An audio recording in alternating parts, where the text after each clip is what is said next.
Ladies and gentlemen, welcome to the Ariel Helwani Show! Back in your life on this Wednesday, January 21st,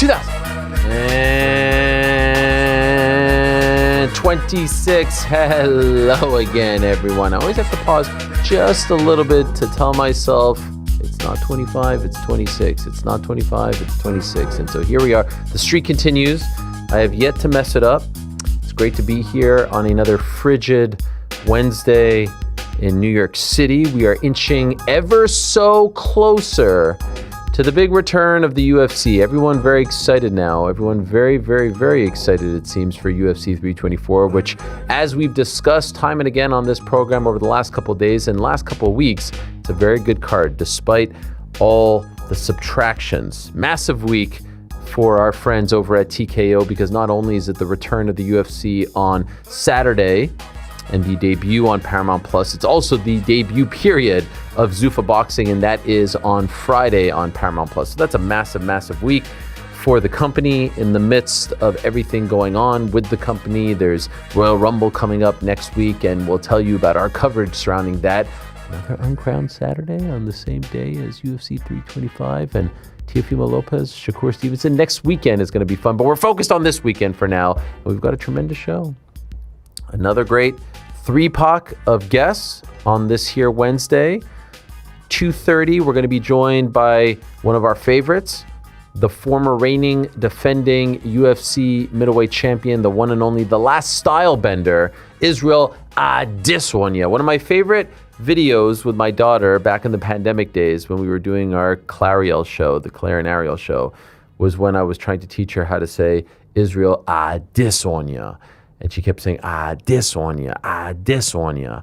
It was great. It was great. It always reminds me of her when I say his name. Anyway, we know by now he is returning to action on the 28th of March against Joe Pyfer. We spoke to Joe last Wednesday. Today we get what I think may be Izzy's first thoughts on the matchup. So I'm looking forward to that at 2:30. At 3 o'clock, Cory Sandhagen will join us. A lot going on in the bantamweight division, of course. Two big fights this weekend of note. Sean O'Malley, Song Yadong. Umar Nurmagomedov, who's a massive favorite, as we discussed yesterday, against Davison Figueiredo. Curious his thoughts on Merab losing to Petr Yan in December, state of his career, everything going on at 135. Always love talking to the Sandman, Cory Sandhagen. And then at 3:30, Michael Chandler, who's been in the news with all this Conor McGregor stuff. We had Jorge on Monday. We get a chance to talk to Michael. So three pretty A-plus guests, if you ask me. Not just, they are pretty, but, pretty damn good, if I do say so myself. Shout out to the Booker man. There's a lot to get to today, a lot to discuss. I'm excited about today's show. Yesterday's show was very interesting. A lot of people weighing in on the Ed Pereira interview. I wonder if there'll be some questions on the nose regarding IVB, I Visit Boxing. But before we get to on the nose, I do want to get some breaking news out of the way. It's interesting. As I was driving into the studio today, I was listening live to the Terry Pagula, Brandon Bean press conference in Buffalo to, formally talk about the firing of Sean McDermott. And I'm not going to spend a lot of time talking about that. I know you're not here to hear my thoughts on that. But I do want to say, shout out to the Buffalo media in attendance. It was incredible to watch them do their thing. They asked all the right questions, the right tone. They held their feet to the fire. They didn't let them kind of get out of questions or situations. And, as much as people are criticizing the press conference and the messaging, at least they are sitting there answering questions by a press corps 48 hours after making a somewhat controversial decision. I'm still waiting for the James Dolan and Leon Rose press conference in New York 8 months after they fired Tom Thibodeau. They've yet to do that. And so I do give them credit for doing that and for at least facing the music. As I'm listening to this press conference, and I wish I could do 2 hours on it if I'm being honest, but as I'm listening to it, I get the news that Don Davis is leaving the PFL. he went on social media and posted this Don Davis announcement. And of course, you know Don Davis as the founder of the PFL. This is the quote. From the moment I founded Professional Fighters League 8 years ago, it has been my life. My vision was to create an innovative and premium MMA company as the valuable alternative for those that want it or need it. We started with nothing except universal skepticism. Against all odds, we succeeded. Now, PFL is the clear number 2 MMA company worldwide and the only other premium product. I will just say, just so I don't forget, like, I understand what he's saying when he says they started with nothing, but they did kind of take over World Series of Fighting. So there was some kind of foundation in place, but still, I understand and appreciate the sentiment. Anyway, back to the quote. 0 fighters to 80 of the top 300 world-ranked fighters under exclusive contract. 0 live event. I mean, they did take over. I don't know what this 0 stuff is, but 0 live events to 24 per year on 4 continents, 0 distribution to 190. I mean, they were on NBCSN, on 90 countries with 20 major media partners, 0 viewers to 2 million, average linear and streaming global viewers per event, 0 social followers to 30. They took over those plans. I mean, okay. This is, today I'm stepping down as chairman of PFL. I care deeply about each employee, value highly every investor, respect greatly our fighters, and appreciate sincerely all our fans who supported this company. I gave you everything I've got. PFL global footprint, valuable assets, and market position has never been achieved in MMA outside. What? PFL global footprint, valuable assets, and market position has never been achieved in MMA outside of UFC. I'm confident this foundation should lead to great future success. I mean, Bellator had a footprint, Strikeforce had a footprint, IFL had somewhat of a footprint. Elite XC was on CBS, for goodness sakes. PFL changed the great sport of MMA for the better. Meaningful innovations, unique global expansion, fighter empowerment, and the company is just getting started. I've loved fighting to build PFL. What do you fight for? Okay, so keep this up here for a second. I like Don Davis a lot. I've enjoyed my interactions with him. We did have that one thing on Twitter towards the end, and I haven't talked to him since. There's just so much here, and I don't mean to kick him while he's down at the end of his road here, but like, PFL did not change the sport of MMA for the better. There is nothing that PFL did that made the sport of MMA better. In fact, witness the fact that the new regime is completely getting rid of everything that the PFL stood for and was about, season, tournament, etc. That would tell you that they did nothing to change the sport of MMA for the better.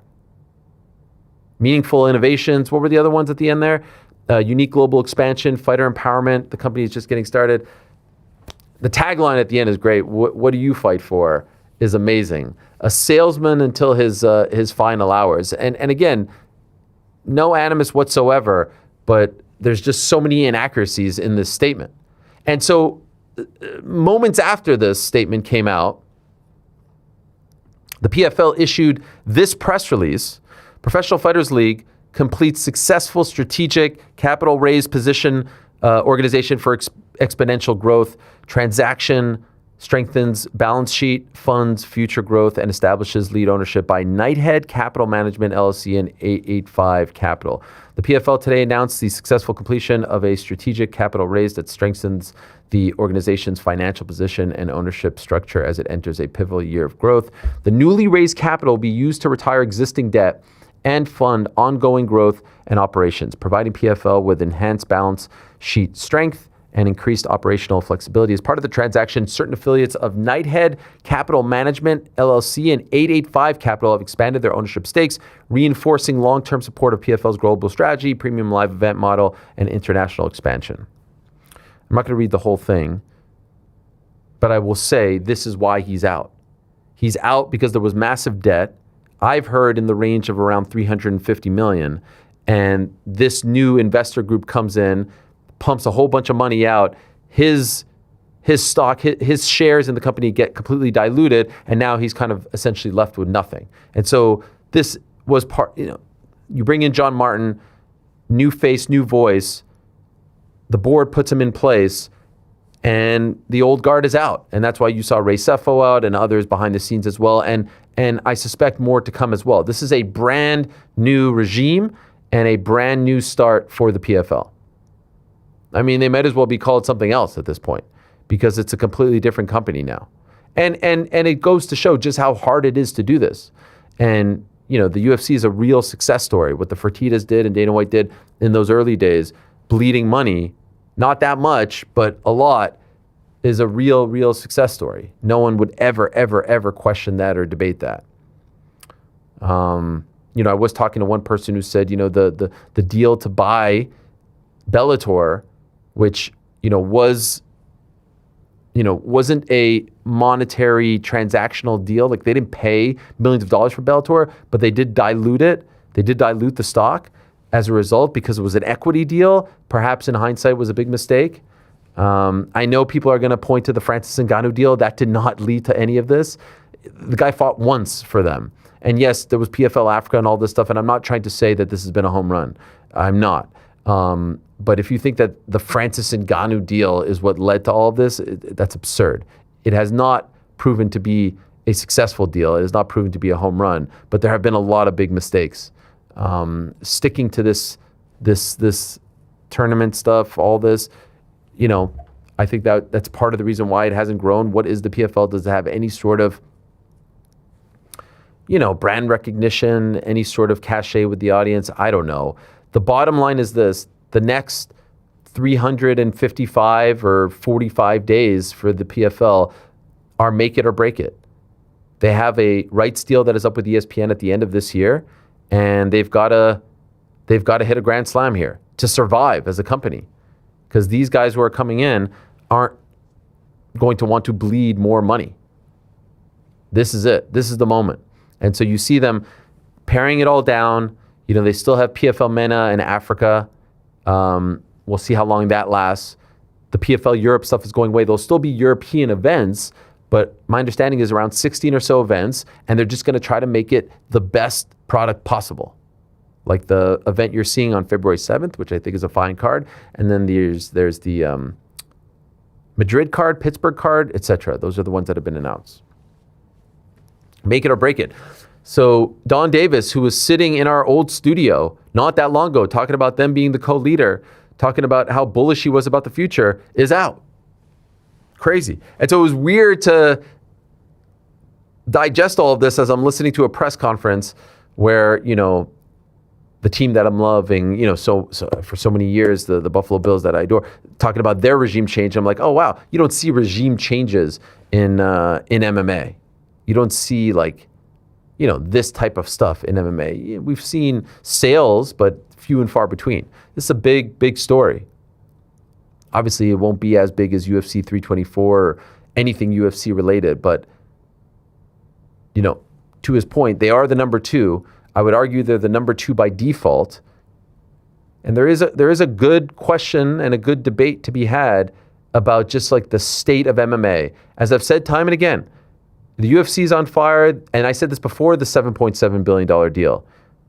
And we could complain and criticize Dana White's promotional tactics and his zest for life and how disconnected and disinterested. We could talk about all of that stuff, but they are a behemoth, and they're not going anywhere. But what do you say about the rest of MMA in this country or this continent? It's not looking that great. It's looking way better in Europe, dare I say, with the KSWs and the Octagons. Japan, Ryzen. There's nothing here right now outside of the UFC. They are the ones that could do something. If they lose their ESPN deal, if ESPN chooses to not re-sign them, what do they have? It ain't that great out there. Again, ask Top Rank and Golden Boy right now. It ain't that great out there. So, what a story. What a twist. What a turn. Who would have thought that PFL would be a living and breathing thing without Don Davis, because he has poured so much into it. But as we always said, it never felt like he was a fight guy. It always felt with his post that he was talking to investors. And maybe the best thing that he could have done was you be the owner, but you get fight people to run it. And it felt like that never really happened. There were, of course, fight people involved, but the sign of a great owner sometimes, you look at the great owners in sports, the Mickey Arisons, the Robert Krafts of the world, those owners are always talked about because they put the right people in place and then they go away, right? Mickey Arison hired Pat Riley away from the Knicks and then let him do whatever he wanted. Same when Kraft hired Belichick and he's like, go ahead, do your thing. It's the owners that meddle. It's the owners that get involved. It's the owners that try to be the sport guy that don't necessarily succeed. Look at the Dallas Cowboys. Look at the New York Knicks. When the owners get too involved, it usually doesn't lead to great things. So this is a fascinating story. I'm looking forward to seeing how it all plays out. And in particular, what they do with this media rights deal. How that shakes out. Because I know there have been some comments about the lack of promotion from ESPN, but again, the grass isn't necessarily greener. By the way, in case you are wondering,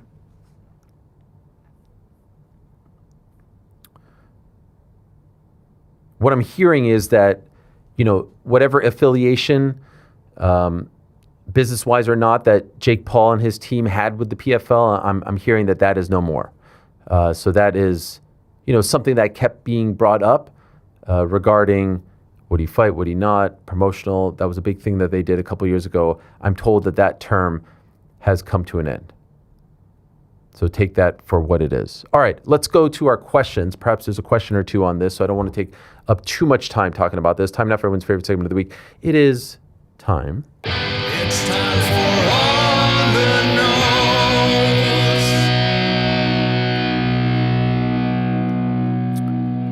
Let me just go to newest first here real quick. Oh, wow. Newest first? I didn't even realize. Newest first. There's always next year. Thoughts on today's Buffalo Bills press conference with Terry Pegula and Brandon Beane? More specifically, what did you think about Pegula throwing the coaching staff under the bus, indicating that it was the coaching staff, not Brandon Beane, who pushed to draft Keon Coleman? What a mess. I would say, again, I appreciate the fact that they sat there and faced the music. I thought that Pegula, who doesn't speak very often, seemed very rough around the edges and not really primed for the moment. Some of the things that he was saying, like he said that he walked into the locker room after the loss, everyone was distraught. He stood next to Josh Allen and Josh didn't acknowledge his presence. And he felt in that moment that they had hit the proverbial wall, the playoff wall, as he put it, and a change needed to be had, which is fine. But then a second or two later, he says, we lost because of a bad call, a blown call. And so then he says, someone asked him, why did you make the decision? When did you make this decision? He said, after the loss. Well, if you think that there was a blown call that led to the loss, why are you firing your coach? Again, there have been times in the past where I've thought Sean McDermott made a very strong case for himself to be relieved because I thought he got thoroughly outcoached. I didn't think he got thoroughly outcoached in this game. In fact, I don't think that any of the mistakes were necessarily his fault, even the end of first half debacle. So I think it's not sitting well with a lot of people because it's like, now you're going to do it? He didn't get out coached. He didn't look bad.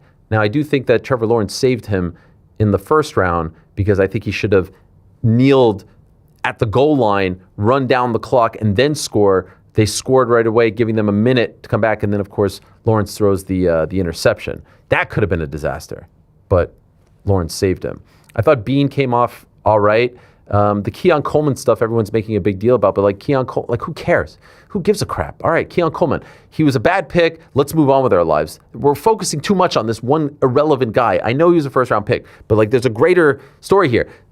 Pegula saying that he didn't talk to Josh Allen before the firing, to me, is a red flag. I was talking about this with the guy. Rick brought up a great point. Yeah, that's what you do to protect your guy, and I hope that's the case. But if he didn't truly talk to Josh Allen, that's a big problem. And to me, Josh Allen needs to be in the room and needs to tell them, go hire this guy. Ask Josh whoever he wants and hire that guy. He should be the number one guy, not Beane. And I maintain that Beane may end up being president and then a new GM comes in. I don't know. It was theater. It was a little rough. I thought the Buffalo media did a phenomenal job, and now all the heat is on them, and certainly on Brandon Beane. And he got a little emotional when someone asked him about, power plays and trying to get McDermott out, and he got very emotional, actually, very defensive. And I don't mind that, but it was fascinating. And again, I appreciated it because my other favorite team never does this. So at least they face the music. Hello, Helwani. This is from PZ. Don't you think that Dana's perceived lack of enthusiasm in promoting / selling upcoming cards is because they've already been sold? For $7.7 billion to Paramount. Peace and love. Sure, but he says time and again in all these interviews, he says, now the pressure is on us. Now we have to go out there and deliver. I don't want, to his credit, and by the way, can I just say this? We've talked a lot about Dana White's promotional skills and like the enthusiasm or lack thereof. I'll say this.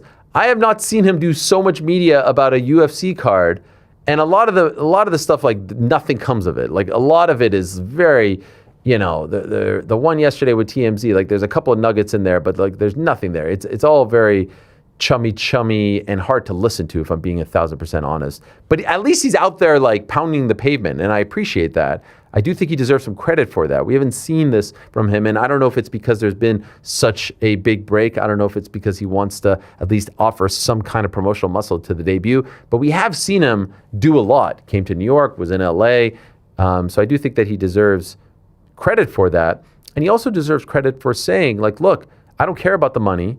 He's in a position to say that. Obviously, Dana 15 years ago would say otherwise. Now it's on me to deliver, because I don't want to be in a position 5 years from now and the last 5 years were a bust, and now I have to worry about the next media rights deal. It's a 7-year deal. So I don't think the fact that he's got this guaranteed money, obviously to a degree there's less pressure on them because they don't have to sell the pay-per-views, and the onus of selling that pay-per-view isn't on their shoulders anymore. To a degree, yes.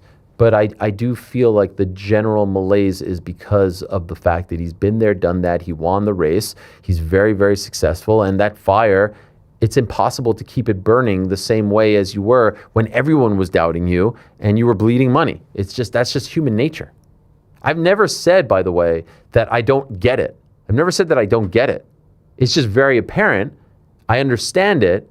And I'm not campaigning for him to lose his job or to not be the guy. It's just very apparent, and we're talking about it and calling it out. That's all.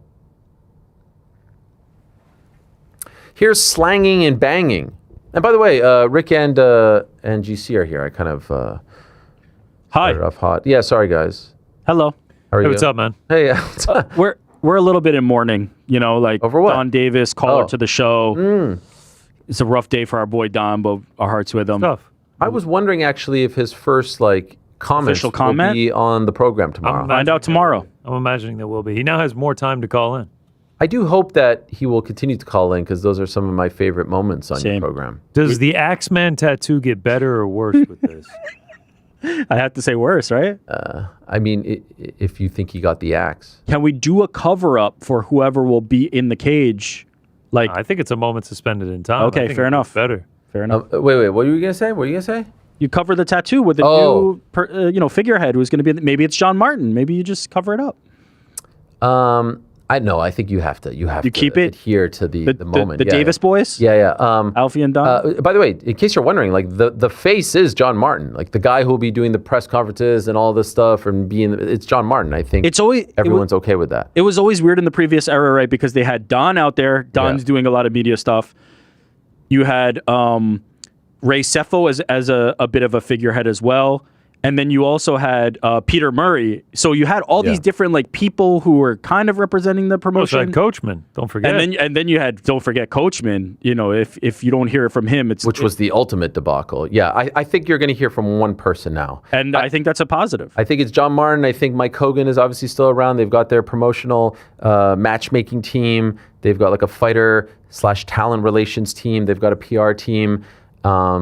But I don't think you're going to see that many sort of branches. And that's, I think that's a positive. By the way, again, another UFC thumbs up. They've always had one messenger, right? Yeah. It's never been Lorenzo would do the odd interview, but it was more businessy type of stuff. When it came to the fight stuff, it was always one guy talking, right? And you believe that guy was speaking from a place of power, a place of I make the decisions here. You know what I mean? Not just talking for the sake of talking. I do want to just say, we're joking a little bit about Don calling the show and things like that. I did appreciate Don Davis, as a character that we have seen pass through the MMA space. His passion, even in his final like message about the PFL was extremely clear. He wanted this thing to succeed in a way that I don't think everybody does, right? Sometimes people are passing through some of these MMA organizations to collect a check, to have it as the stop between their next stop. There was no doubt in my mind that Don Davis and his involvement in the PFL was from a 100% genuine place. Like, he really cared about this brand. You know, I have questions about whether he like willingly walked away from this because of how passionate he was even in his final words. But I do think that's something to recognize and at least appreciate and give a nod to. No doubt about it. I agree. I never felt like it was just sort of a money grab for him. I enjoyed our chats. In fact, I remember when he first started to do interviews not that long ago, right? Like, it was several years into his run. Peter was doing much more of the interviews in the early days. I thought he was way better at that job than Peter was. I thought he came across a lot more authentic. The problem was, even with that, it always sort of felt to me like he wasn't a true fight guy. Like, when you would ask him, he did that interview with Mike Heck, and he asked him about his favorite fights, and he couldn't name anything. Yeah. Like, nothing really sunk in there. The tweet calling Vadim Nemkov Victor Nemkov and not changing that. I know that's stupid, but it's just kind of like, you have to live and breathe this thing. And I never got the feeling that he was, man, we have seen some characters in this game, right? From the Gary Shaws of the world to the Bjorn Rebneys of the world to the Cokers of the world to these guys. And it's very hard to be Dana White circa 2007, right? To like live and breathe this and to be that. It's very hard to be Eddie Hearn. Yeah. It's very hard to be that guy. And so we have been exposed to some of those guys, and so we hold everyone to that standard, but it's very hard. And so he was enjoyable to speak to. He was passionate. But it always kind of felt like, by the way, another part of his undoing is that like he was so passionate about this format. And I think that was part of his undoing, because I never thought the format worked. I remember one of our first episodes of Ariel and the Bad Guy on ESPN was me crapping all over the format, and they were just coming to ESPN. And I was like, I can't lie about this. I don't believe in this format. I don't think this works in fight sports, this season league format and the points and all that. And it got a little less convoluted as we went on. But it's nonsense. Make the best fights. And I think he was so married to that now when you want to completely change course, he has to go, because he probably doesn't believe in this, because he was the one advocating for anything but this. He was advocating for the complete opposite of this. So there you go. Okay, here's slanging and banging. Ariel, I'm a huge fan, but I've got to send my 2 cents. On the Max situation, you defended yourself by saying, I quoted him word for word, but anyone could clearly see what Max meant. You took it and ran with it to Jorge for no real reason. That felt like less journalism and more schoolyard gossip. Again, I seen some of the comments. I couldn't disagree more. What do you mean I knew what Max meant? I literally listened to it, played it for you. He says that. What do you want me to do? You want me to try to like decipher what I think he meant when it means something different than what he's saying? Like, the words are different? You want me to think that he is saying, people are saying, when he actually says, like he said, it was a laughing stock. You want me to change his words? No, you guys are saying that because you're diehard fans of his and he's beloved, and I get that. But I have to read, it's like, I didn't misquote, I didn't paraphrase. All of y'all have lost your minds. This isn't a one-off either. There are a lot of moments where you come off disrespectful, then deny it and say, well, technically I said X, Y, Z. This is disrespectful. If you guys think that taking someone's words and asking a fighter about them is disrespectful, then I think we've all lost the plot. And if you do, by the way, then that's fine. I can't change it because I don't think it is. So we're going to disagree on this one.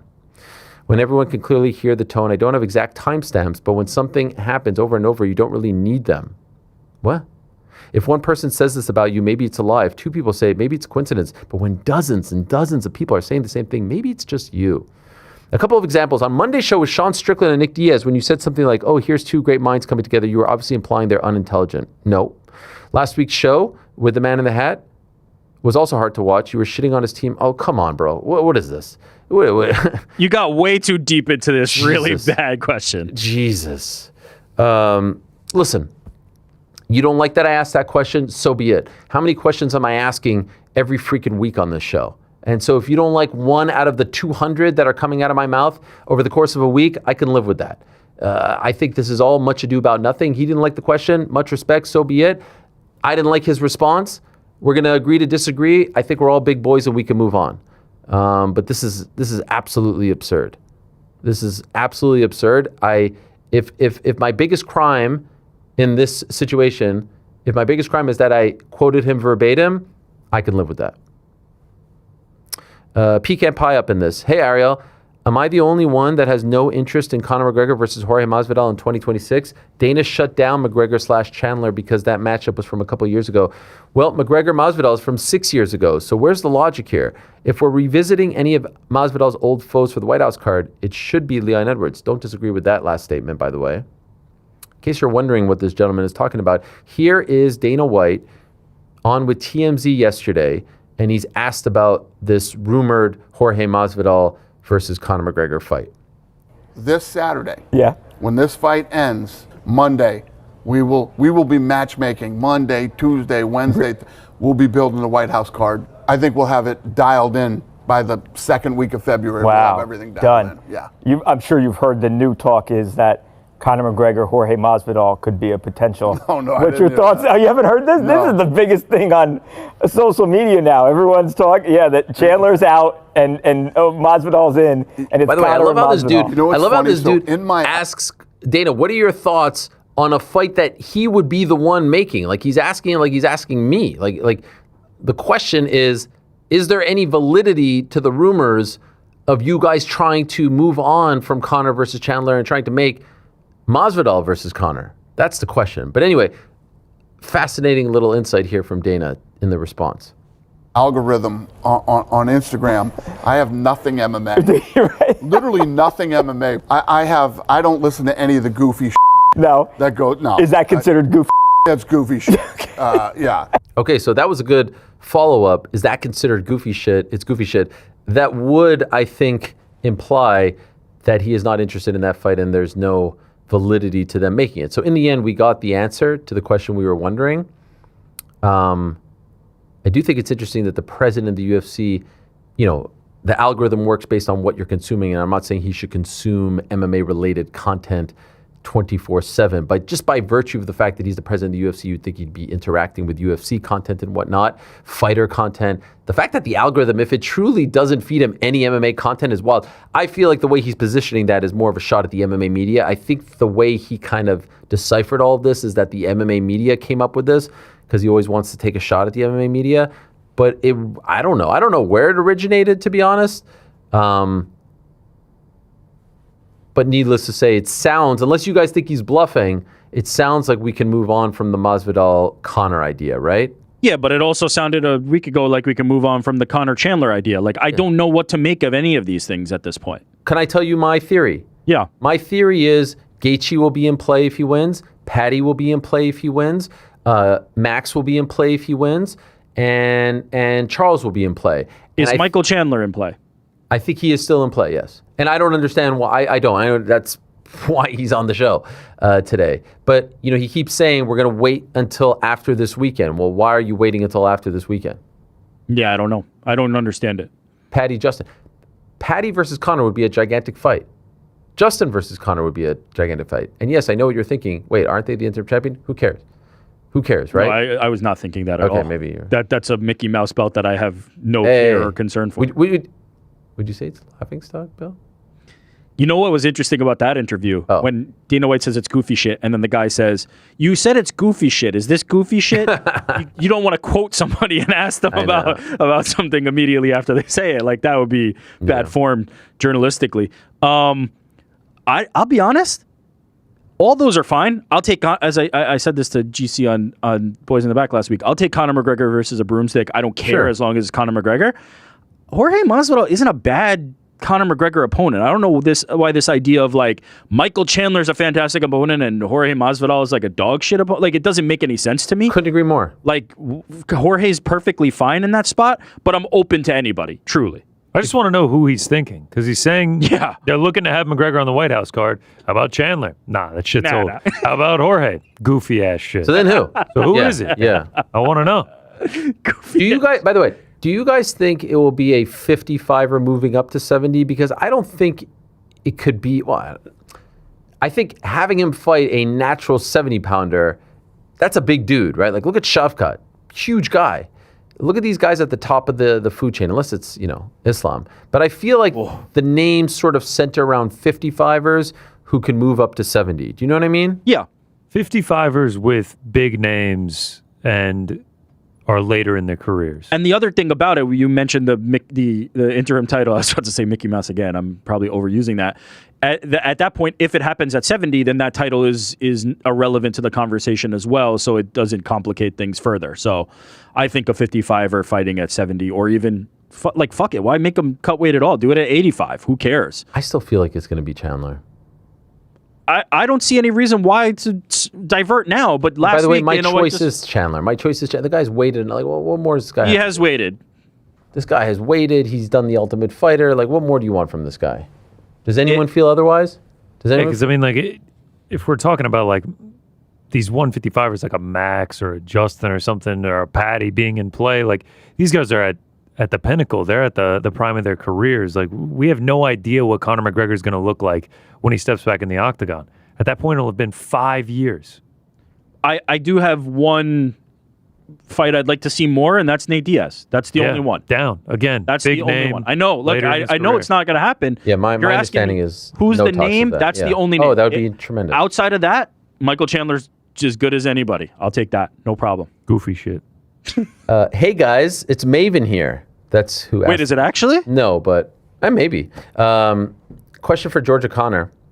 During the national championship game, what was your reaction when they cut to Abella Danger during the broadcast? Did you pop?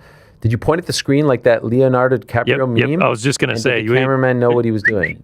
I don't know what this guy's talking about. What is that? Stop it. Stop it. Don't do this. On I my don't life. know who this is. I have never heard of Abella Danger. Come on. Sure you haven't. Come on. On my life. Come on. Sure you haven't. I swear on my kid's life. I don't know what like that. This is like the TikTok where they're like showing the famous athletes. Can I Google? It's like, can you name No, them? not on the work computer. No, don't do it. You do deductive reasoning. It's a woman with the last name Danger. Okay. By the way, I didn't even know if Abella was a woman. I guess so. So is she like a porn star? Yeah. Oh! Stop. That is Stop. that is On my correct. life. On my. By the way, why are we acting so weird? Like, I've had Kendra Lust on the channel. Like, Shout out. We're all grown men. We'd like to see your searches. But, so what happened? What happened? They just showed her. They just showed her as a fan. She's a diehard Miami fan. She's been posting everything throughout the college football playoff. Do you think it was a mistake? I think they have a tendency to show like students, like young women on the broadcast, and I think they just showed her as a fan, and everybody obviously was like, "Oh shit!" Went nuts. Everyone went nuts. Oh yeah. Is she like old school or in her prime? Is she like right? Is she like a 20-something-year-old or is she like Jenna Jameson? She's recent history. Okay, She's all right. new. Yeah. She's not a legend of the game. I don't mean that. I mean like, is she Jenna Jameson? When like, the career's all said and done, she might be, but bro, she's very notable. She's become more of like a personality now. I got you. yeah, she's got several million followers on Instagram. Do you remember like Jenna? You don't remember GC, but like Jenna Jameson was like used to be like a massive cultural fixture. icon. No, Yes. in our sport. Yes. Tito Ortiz's wife. Were they ever married? They were married. Abella Danger was that for the Miami Hurricanes. Okay, all right. I feel you. So she was on the broadcast, just like a quick cameo. It was just Yeah, like but I don't know everyone why did the people- Leo Yes, meme. got it. Yeah. Sugar Show. How bad is a loss for Sean O'Malley this weekend? His mystique would be completely gone. Where would he go from here? I don't know about mystique being gone. I mean, he's lost, so it's not like it's his first loss. It wouldn't be great because I feel like if he wins, he could get Petr Yan, who he has a history with. Song Yadong is not a slouch, not a bum, jabroni, whatever you want to call him, or not. I think it would be bad, but I don't think like he would stop being a draw. I think people like him. I think people are into him. Win, give him a title shot against Petr Yan. Lose, give him Cory Sandhagen. I think both are good options. Is he getting the title shot before Merab though? No, I don't know. But I'm fine with it. Him on the White House in a rematch against Petr Yan? Well, no. Merab said no Russians. Yeah, have we verified that? I know Merab said it. A lot of things are getting said about this White House. I know. card. I'm telling you, June 15th is going to be great. Look, we're going to know everything second week of February, Dana said. Yeah. Uninvested. Yeah. We'll get an IG Live announcement. Usually they do the meeting. We get into the room. We do it on Tuesday. We get it done. This time, What is this Saturday. mob boss? That's what he says. He always says Tuesday. This time, Saturday. We're gonna get in there. We'll have this done and dusted in like a week. It's like such a dum dum dum dum dum dum dum dum dum. By the way, is it Ivanka or Ivanka? Ivanka. The first lady? No, Wait, that's what? Melania. No. That's the daughter. Yeah. That's the daughter. Shout out. I mean, some people have. Luke Hercules. GC, do you buy into the Mendoza as a week #1 pick chatter? No. He just went 16-0. Yeah. I don't care about not having a 300-yard game. He didn't need him. Matt Moe. Sup, Ariel? I've been listening to both you and Lex Friedman for years, so naturally I was filled with joy last week when I saw that he wrote in a super chat, not only acknowledging you, but saying he loves watching your interviews. I don't think people realize how pivotal of a moment this was in podcasting history. My question is, can we please get an Ariel Helwani Lex Friedman collab in 26? I'm sure he'd love to have you on his pod, or you should DM him directly and ask him to come on your show. There is anything and everything in life in combat you two could discuss, and I think the dynamic would be brilliant.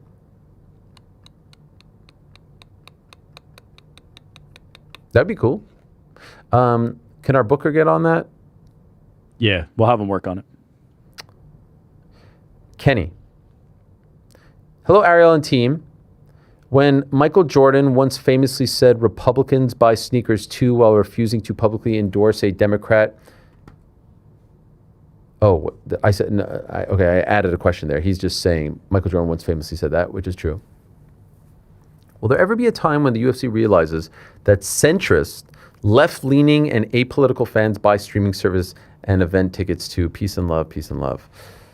Well, recently Dana White was doing some media and he was defending his stance that the UFC is not a political company, that they don't lean in one direction or the other. And he brought up some famous examples of presidents appearing on other sporting events, telecasts, fields of play, et cetera, et cetera. Take a listen. Do you think you'll have any issues getting fighters there? I know some fighters have raised some questions about whether this event will be too political or have too many political overtones. Yeah, I mean, I don't know how it would be too political other than it's at the White House. If you look back throughout history, I think George Bush was a big baseball fan, Obama was an NBA fan, and Trump is a UFC fan. Mm-hmm. I don't think that any of those guys being fans made any sport too political. Okay, first of all, and again, who knows what he truly believes, but it is naive to say, like, right now, you know, this presidency and the president's home, they're lightning rods, all right? So you can't compare it to 20, 30 years ago. It's a very, very tense time. It's a very polarizing time. And I'm not giving my commentary here, but come on. Let's not kid ourselves. It is. There are people who feel very strongly one way. There are people who feel very strongly the other way. So yes, I can imagine there are fighters who would say, you know what? And there have been fighters who have said, I don't want to fight on this card. And I can imagine there are some fans who would be like, I'm not going to watch this. Now, I can also imagine there's going to be a ton who are going to just say, I don't care. It's going to be a stacked card. We presume I'm going to watch it and sort of deal with the rest that comes along with it. But to just sort of be like, come on. You know, other than the fact that it's at the White House, no, that's a symbol for a lot of things that make people feel one way or the other. Now, to compare Trump's appearances and involvement on UFC cards to Obama being a basketball fan and George Bush being a baseball fan is a little naive as well. And dare I say, my good friend Jamal, disingenuous. Disingenuous. There he is. Frankie, you good? Absolutely. And so the reason I say that is when George Bush is trotted out there, and George Bush, you know, was a Houston Astros owner and stuff like that, so it's a little bit different. Rangers, what did I say? Astros, excuse me, Texas Rangers. When he is trotted out to throw out the first pitch, he's doing that as the commander-in-chief. Like, that's something, you do that, you go back into your booth, that's it. When Obama is doing his basketball thing, like, you know, he's not being shown a million times on the broadcast. He's not getting a grandiose entrance as a candidate. That's the thing. A lot of people didn't, you know, they didn't really like roll their eyes, I felt. When Trump showed up to the BMF title fight, it was a big deal that the president of the United States was attending a UFC event. I'm pretty sure off the top of my head, it's become so common. I'm pretty sure that was his first time as sitting president. And so that was something in Madison Square Garden, right? But when he's campaigning and they're doing the grandiose entrance, and oh, by the way, they're telling us, oh, it was just a coincidence that he came out and the music played and all this stuff. Like, it just so happened to be a good time to cut to us. Come on, of course not. They did this whole thing. They mention his name over and over again. Every time they do the celebrity cutaways, it's boom, boom, boom, boom, boom, boom. Boom, boom, boom, boom, boom, boom. Every fighter is jumping. Like, come on, it's not the same thing. It's nowhere near the same thing. And they've never done that with any other candidate. You're speaking, like, we've gone over this a million times. To just say what it is. To pretend that you are not positioning the company in a certain direction is disingenuous. Just say what it is. I like this guy. I believe in this guy. He's my friend. I backed him. And I decided that I wanted to hitch my wagon to him because there was a time, and he said it to me, where he's like, we don't do politics here. There was a time where he said that. We have the clips. They're on YouTube. Pablo Torre played them. We don't do politics here. We don't do religion here. And now they do. So yes, the company is political. To be honest, I don't give a fuck about any of this shit. Honestly, I couldn't care less. I don't, like, there are some people who are like, like, I don't care. Leave me alone with all this stuff. There's enough, you know, it's like, but you know, when you say we're not political and then you air ICE commercials, of course you're political. Well, come on. But there's enough crap to where I'm not going to get riled up over this stuff. I'm just not. Do I wish it was not there? Yes. I do think there should be a separation. He wants to sit in the crowd, wave once, great. But all the other stuff was too much, was way too much. But am I offended or hot under the collar? No, because I just think that there's enough other crap to worry about. I'm not even talking about my life. I'm talking about the sport. I'm way more riled up about fighter pay and the lack of revenue sharing and the actual important crap about the sport than them doing a 3-minute walkout for Donald Trump. I'm not going to get bothered over that. I don't begrudge you if you're going to get bothered, and I can understand why you would say, you know what, to hell with this. I don't want this bleeding into my sport and I'm not going to watch anymore. But for me as a journalist covering the sport on a day-to-day basis, you kind of have to pick and choose at some point. The genesis of the question was about people reserving their dollars, right? Not spending their money, right? It was based on the Jordan quote about Republicans buy sneakers too.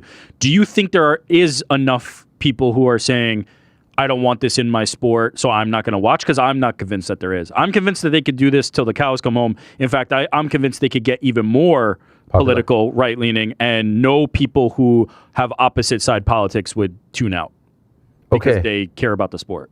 So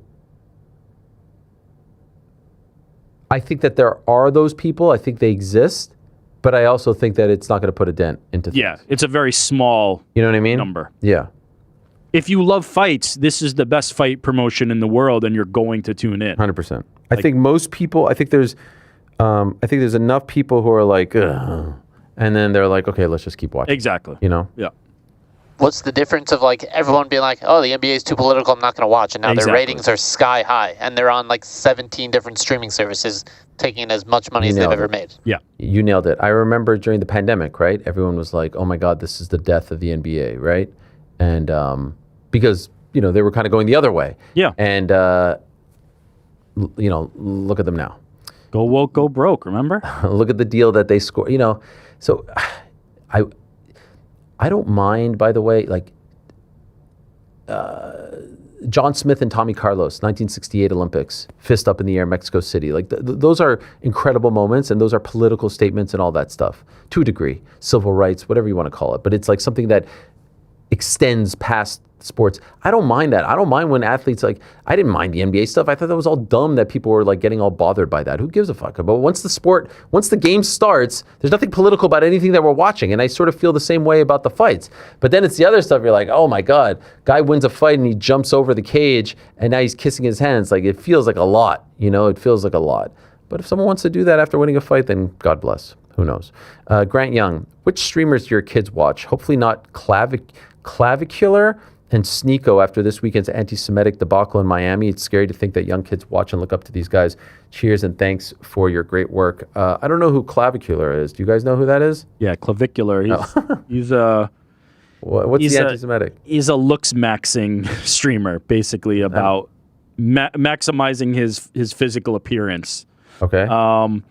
He's a bit problematic, as is the whole group that he was hanging with for this aforementioned stream. Okay, so I don't know him. I know Sneeko. Yes. Not a fan. Not a big fan. Neon, all these dudes, like, no. So this group in particular, are you aware of who this was? This was No, I know. Vicular, Sneeko, Andrew and Christian Tate. No, Tristan. Tristan Tate. Oh, no, I didn't know. Trisket. And Nick Fuentes. Oh, I know that dude. Oh, wow. So these are like all like the card-carrying anti-Semites. Yes. And was it about that? No, I think they pulled up to a club playing that Kanye song. Oh, I did see this. There was some saluting. There was a lot of... This is crazy. Yeah. Even Kanye was like, yeah, don't do that. Yeah. Kanye said that? Yeah, he's like trying to separate himself from previous Don't make this song, controversies. bro. Yeah, what That's insane. You don't get to say that. Anyway. No streamers in my life. Good, but he's asking about my kids. Yeah. And no, they do Kai Cenat, they like him, they like Mr. Beast, they like Drewski, although I don't think he's like a streamer. I don't think Mr. Beast is either. Well, like he doesn't stream per se, but like they love his YouTube channel, so I kind of put them all together, right? Kai's on like he's trying to get into fashion or something. I saw him reading a bunch of stuff. Anyway, Aiden Ross to a degree. Speed? What about our boy Speed? Speed, they like Speed. You know, the thing that drives me nuts, and I'm trying so hard, it's just like they sit on the shorts, and it's just like, and I tell them, like, I wouldn't even mind if I see you watching a show. There's a show called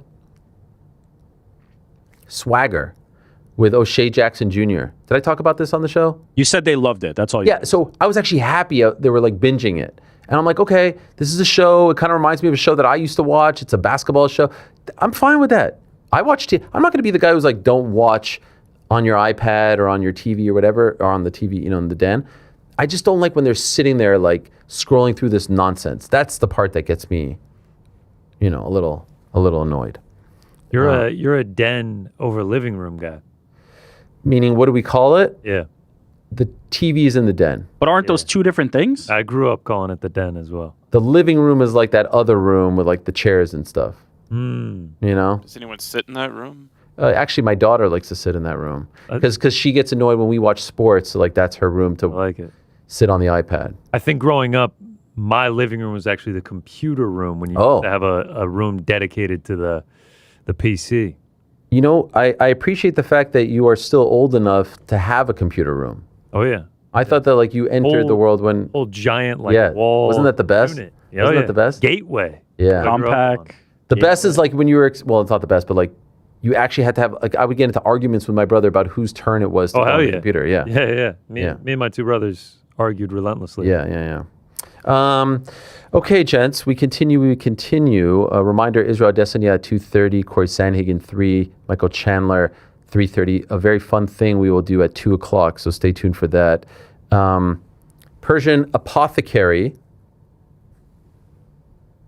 Heyo, your interview with Dustin reminded me that when he was on a cooking episode with Sean Evans, he wanted to start a show called Food Fight, where he would go to gyms around the USA and cook food. Have you ever heard any news on this? I think something like that would go and do really well.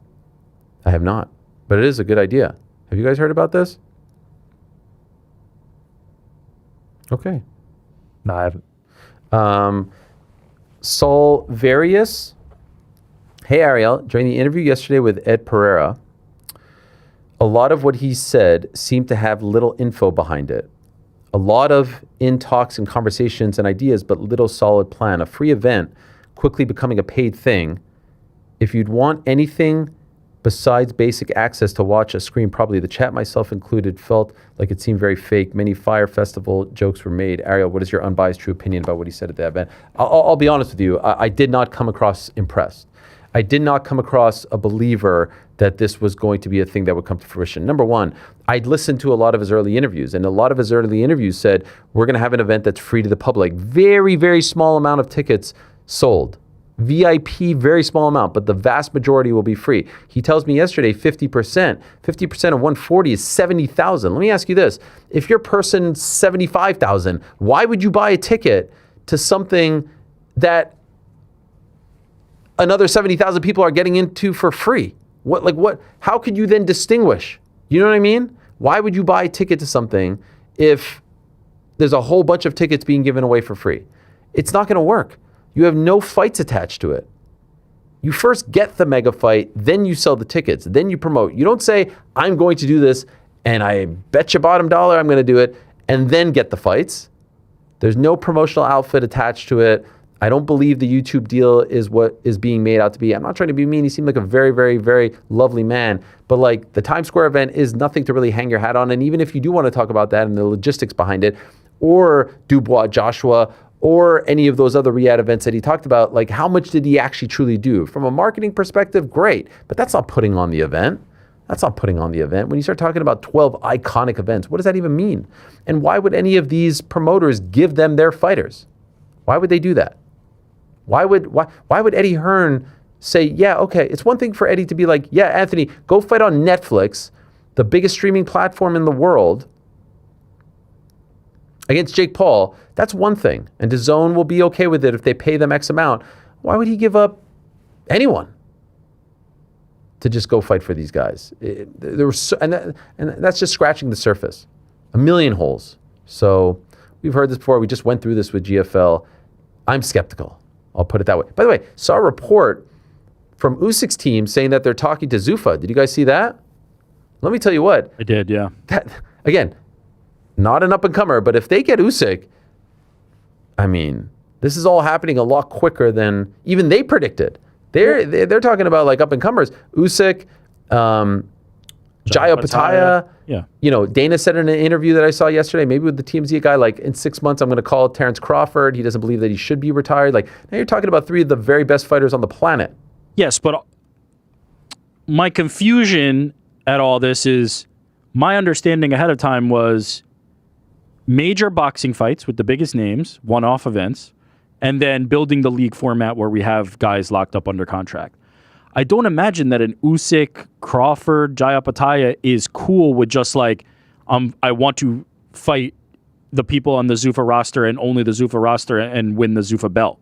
Like they don't seem like that level and that caliber of boxer. So I'm confused at what the arrangement is going to be and how they're going to acquire these athletes. It sounds like Jai's already signed, but then his manager is coming out and saying, no, he's going to unify belts. And I'm like, yeah, well, that how? stuff is a little bit funny. Where is all this?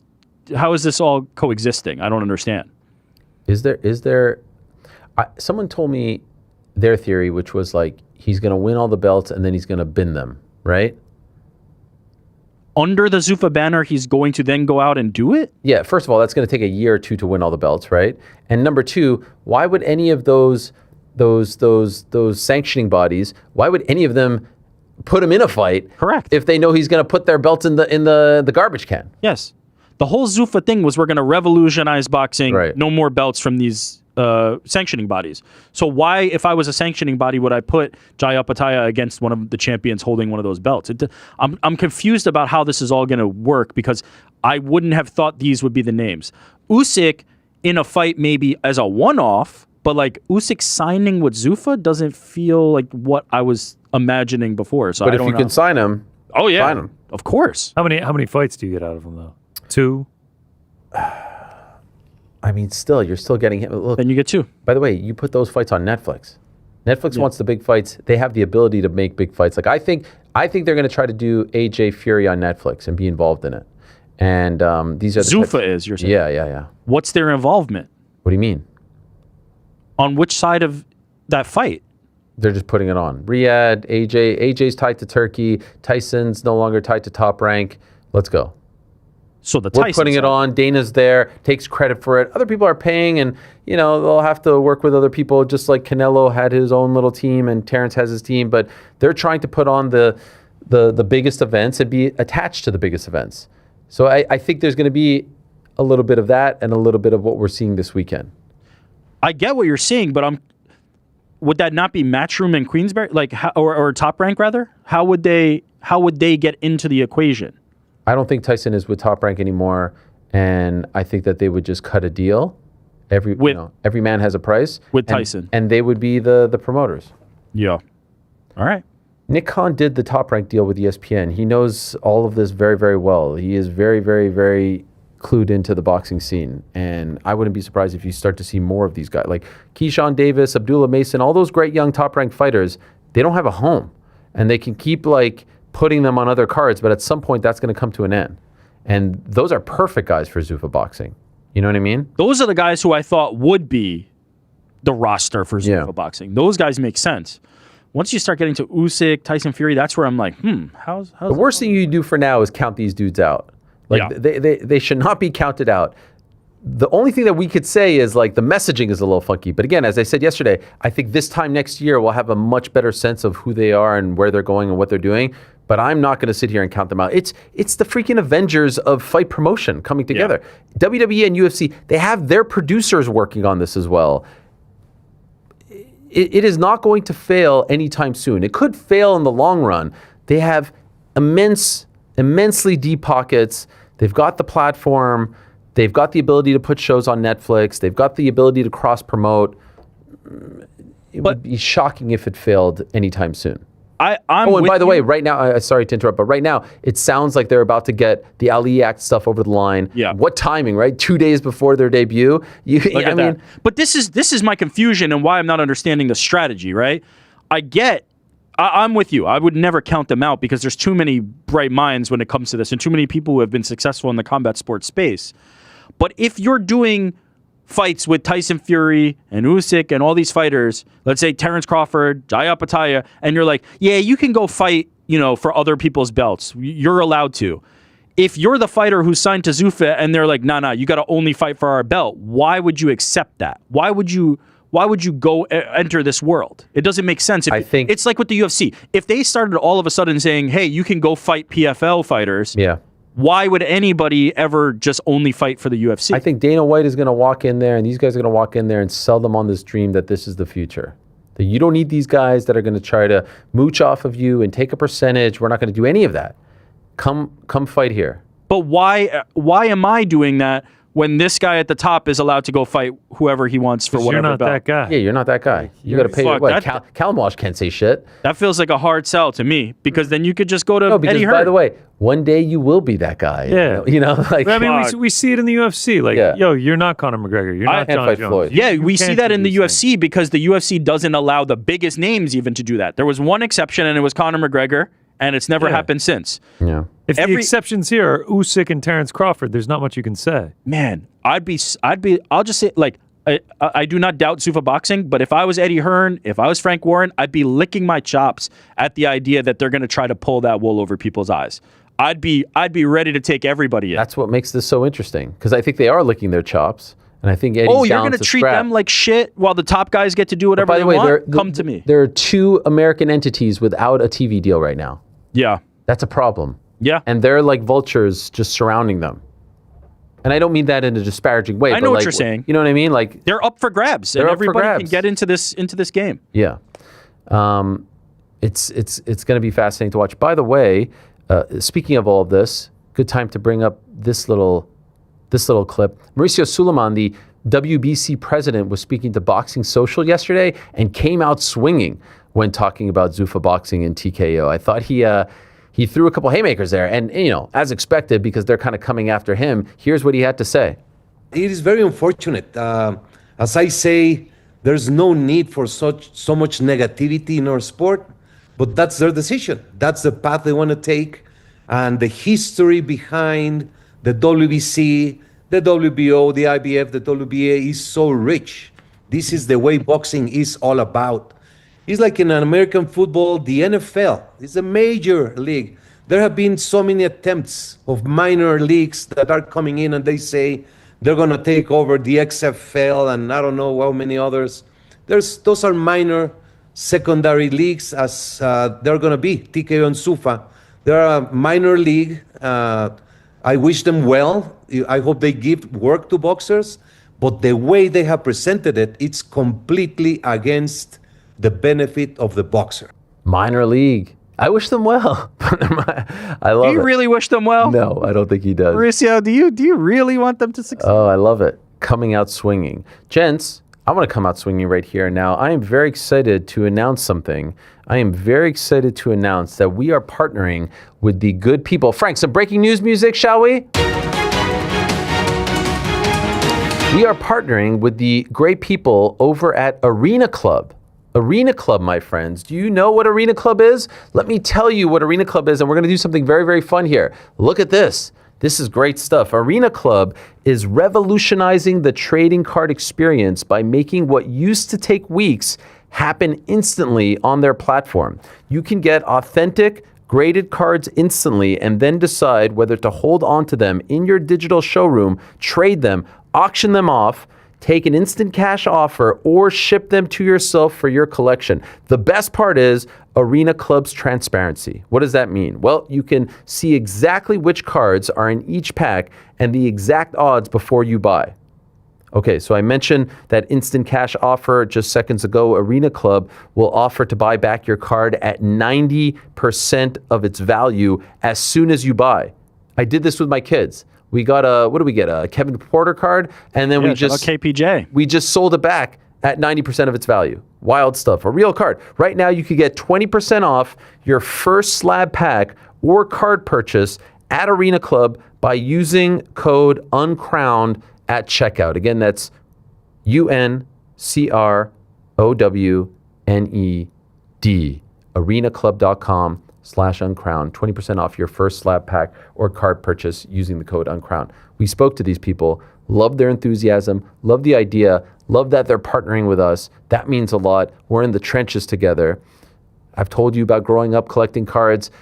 The whole industry has had this renaissance, but I've never seen anything quite like this. And so we're going to actually buy 2 packs right here and now online with all of you. And then on Saturday's watch party, guys, we're going to buy. Right now, they don't have UFC/MMA cards, correct? It's not up yet. We'll have a pack by Saturday. By Saturday, live on the watch party, we'll be opening up 1, 2, 10. We'll see. We'll see how much fun we want to have.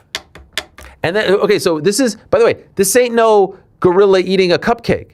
No. It's happening in digital form, but it's a real card. Like you can then digital check out. form, but the card is, yes. They will keep it in a vault for you. You can request to get the physical one. Obviously, it's going to come out of your digital showroom at that point, but like this is a real card, PSA graded. Like you, not PSA graded. They're grading it. They have their own grading. They have their own grading, but some of these are PSA graded. Yeah. Hell yeah. And what's great about it is I could keep it with them. I don't want to mess about. I don't want anyone to come into my room and rip it up, or I can get it. I can get it shipped to me. And if I don't like the card that I get, sell it right back. And you mentioned that 90%. Love that. Even if the value of the card is higher than how much you paid for the pack, they'll still buy it back for 90%. Okay, so what's the deal? I want to show people how this works because it's very fun. It's a very fun experience. When we first talked to them, I did it at home with my kids. They loved it. We got the KPJ, didn't love it, sold it back. I'm a little disappointed. What are we doing? What are we doing here? Let's rip some. Let's rip some. Now we're not doing combat because we're going to reveal combat on Saturday. That pack will come on Saturday. You have to choose baseball, basketball, football, Pokemon, soccer, or magical. I'm going to go basketball. All right, we're going to go Ruby I like basketball. That's let's do a Ruby. Now explain to people what Ruby is. So there's different tiers, right? There was Emerald, there's Ruby. There are just different price points.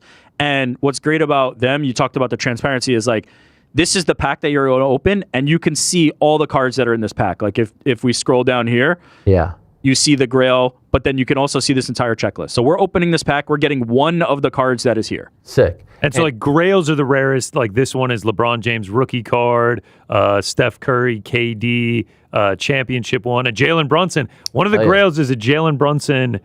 It looks like some about to get that Grail manga version of the card. Let's go. PSA 10 on that one. Then there's chase tier. Then there's lineup. You know what's also crazy? Yes. And when we were talking to them, this was the part that blew my mind. These cards are rotating. So like if somebody opens a pack right now and they get this Kobe or this Kareem that's on the screen, it's now out of the pack and they insert a new card into the pack. So this is all happening in real time. You know exactly one of these cards that you're going to get. It really is kind of fascinating. And we're getting UFC on Saturday, which is sick. And we're going to be getting UFC on Saturday. We're going to be opening a bunch of them. These are all real cards. So they're not like, oh, look at me. These are not NFTs. I've got These the are real giraffe cards. eating a slice They're- of pizza. This is real. They have a location where there are people receiving cards, ripping open packs, taking the physical cards, and then uploading to this service for you to bid on. Like, these cards exist, and they are yours once you buy And the them. cheapest isn't $250, right? What's the cheapest? Cheapest is 25. 25 bucks. We're just doing $250 Get- because we're big ballers. You also get yeah, one we're big card ballers. per pack. Okay, let's do it. Let's do it. All right, we're about to rip one right now. Basketball, A Ruby basketball. which is $250. Here we go. We're going to show it. go. Yeah, Okay, we're all right. Here we go. Here we Sick go. video. Are you ready to reveal your slabs? I am ready. I think it's loading up. Okay, There it is. Open that slab pack, baby. Okay, there it is. Very fun. I think there's audio here. Is there not audio? Yes. We're Oh, LBJ. LeBron James. Yo. Red ice. yo. That's not bad. Okay, next. LeBron James. Yeah, let's see. 323. Boom. All right, we could Accept that. make- Accept that. No, what do you No, mean? wait, Hold you on, wanna hold sell on. that Oh, no, shit, sorry. I meant accept it. I want to keep it. I want to keep it. Yeah, we we can can get decide that that. one. Remember, you don't have to decide right on the spot. Okay. So they're offering us, that was a $250 pack. They're offering us 323 if we want to just take that right now. That's the 90% instant. Oh. Keep LBJ in there, bro. Wait, so they're offering me $323 As for soon that. as soon as you open a pack, Fun. they're like, if you like this card, don't like this card, we will buy it for 90% of the assessed value right now. What did it say Just so under that we the have it in 323, by the way? Estimated value 359. So Wow. the 90% offer. So we made 73 bucks on that if we wanted to sell it. If we wanted to sell it. But we got to a them. card Okay. that was worth almost $100 or $109 more than what we paid. Exactly. 1,000%, which is amazing. Second pack. Do we want to do basketball, football, baseball? Let's do a different Football. one. Let's go football. Yeah, All right, I let's like go that football. idea. The offer, by the way, is good for 24 hours, so we can't just sit on it forever. Let's go with the NFL. Hopefully, we get a little Josh James. I mean, we got LeBron already. We did That's get LeBron. pretty That's good. pretty I good. mean, That's pretty LeBron is good. fire. All right, let's do it. And let's They also have Pokemon. I'm not saying we have to open that. I'm let's just go saying. sot full on this, Frankie. All right, because I like the music and everything. It's not possible. The Grails What do here you mean? I heard are- it. I heard the sot. I mean, it's not possible. I heard it. The Grails here are Patrick Mahomes, Josh Allen auto, Yes. That's the one we want. Okay, PSA 10 Josh Allen rookie card auto is one of the Grails on. let's go. Let's get that Joshy. Oh shit! Here we go. Sot full, Frankie. That's sot full. Give me that Josh. Give me that Josh. Ah, JJ McCarthy. Oh, we- X Vision. PSA 10 All right, let's see. Minnesota Vikings. out of 50. Out of 50. Go. At 135. All right, so this one not as good. Do we just Accept the offer. Let's Do we accept. get JJ out of here? Let's get JJ out of JJ here. outta We here. only have one QB1 around here. We only have one QB1 around here. Okay, so what happens when we accept? Keep it up. Keep it up. I want to see what happens. that goes money into goes our into your account. account. Okay. Yeah, All right. yeah. We're So good. now Sick. you get that money Yeah. and you can use it to open a new pack. They've instantaneously bought it. So if you didn't like it, it was less than the value you thought, they can take it right away, 90% offer, right off rip. Now we could go get like You don't have to. a gold Basically, basketball. they've made the hobby of, okay, I got a card. Now I'm going to get it graded. Now I'm going to get it back. Now I'm going to put it on auction. Now I'm going to sell it. They've made it like a very fast, instantaneous Love it. transaction. arenaclub.com/uncrown. Just go to arenaclub.com and you'll see all of that. But if you go to arenaclub.com/uncrown, you get 20% off your first slab pack or card purchase using the code uncrown. There it is. And on Saturday's watch party, I'll join the boys. Obviously, we'll do the post show as well, but I will join the boys to open up some cards in between the 324 card and see if we can make some freaking good transactions here. Yeah, I want a Grail. Yeah. I want that, Conor McGregor auto. I want that Habib refractor. Let's do it. Bottom line, support them because they support us. Appreciate them very much. Looking forward to this on Saturday. And I enjoy it. It kind of gets like a little bit like you get that dopamine hit where you're kind of like, I want to do more of this. Hell right? yeah, hell yeah. It's like gamified. Yeah. So much love to them. Thank you very much. And looking forward to doing that on Saturday. arenaclub.com/uncrown. Use the code uncrown to get 20% off your first slab pack. All right. We move along and continue. Caribou Lou, again, 15 minutes from now, Israel Adesanya is going to join us. Remind me, guys, to never have hummus before the show. Why? What do we got? I just have like this cotton mouth that's killing me. It's Frankie, are you in Frankie, hell right now? are you noticing this? No, man, it's not that bad. I mean, I'm worse, right, on a regular basis. You were literally cottonmouth Rick. Yeah. I get it a lot. You didn't notice that I did that, right, Frank? No, we Dribbled did. a little bit. I heard the dribble. It's not that bad is very passive aggressive. No, he's being serious because I'm worse. Trust me, the control room would be like, Frank, would you shut up? I feel like it's like there's an actual piece of cotton in my mouth. Caribou Lou, yo, enjoying my fresh Helwani 10-7 scorecard shirt. Thank you. Thank you very much. Ariel Helwani. No, not that subject. ArielHelwani.com is where you can get, and I think we're at 30 or 20% off there, dude. Something like that. ArielHelwani.com is where you can get all your merch. Northern Cali born, recent LA transplant. I appreciate the Dodger style font on the front. No, absolutely not. It's a great design, amazing fit. Shout out to David Helwani. No. Well, shout out to him, my brother, but he had nothing to do with it. Question and vulnerability time. When was the last time y'all were the 7 in a 10-7 as of late? And Frank, you get 10-7 regularly on the show. When's the last time you were really 10 to someone's 7? 10-7 is greater than 6-7. Amen. That's not bad. What do you guys think? Someone's saying that I got 10-7 by Max. I mean, if that's... let's just close up this shop if that's truly it, you know? You're 10-7, me. Oh, man. Yeah, you're right. Yeah. You're giving yourself a 7 there? Oh, wow, Jordan. Disrespectful. Wow. Guy, bears his heart and shows some support. And we're claiming 10-6s around there. No, he says TKO. You didn't even finish the fight. Wow. My kids 10-7 me on a daily basis, legitimately. Like, I am a punk to them. I'm a loser that they just shit all over. Jamal Hill 10-7 us. Can I be Ain't that what honest? journalism is? Can I be honest? No. I wish I could give you an example. I just don't think it's ever happened. Oh, stop that. I just don't think it's ever happened. Hey guys, Drew Fudger here says, hi Ariel, with the we moved on quick. renaming of the Apex into the Metapex, it got me wondering, what happened to the Meta AI ranking system that was proposed early last year? Was the system silently implemented or scrapped altogether? Cheers from the rainiest city in Canada, Prince Rupert, British Columbia. I don't know what happened to that. I think Dana has talked about it, but I don't know what's happened. Does anyone know what's happened? No idea. I did see this quote from Amanda Nunes. A lot of people wondering about what they're going to do with Amanda Nunes and Kayla Harrison. Dana White in an interview said yesterday, or at least it was posted yesterday, hey, when you've got a fight of that magnitude and stature, you gotta keep them on the sidelines until they're ready to go and not mess it up. Here's what Amanda Nunes had to say to the UFC. In Portuguese, we translated it. The news about Kayla going through surgery and everything made me sad because I prepare myself a lot. My training camp was perfect.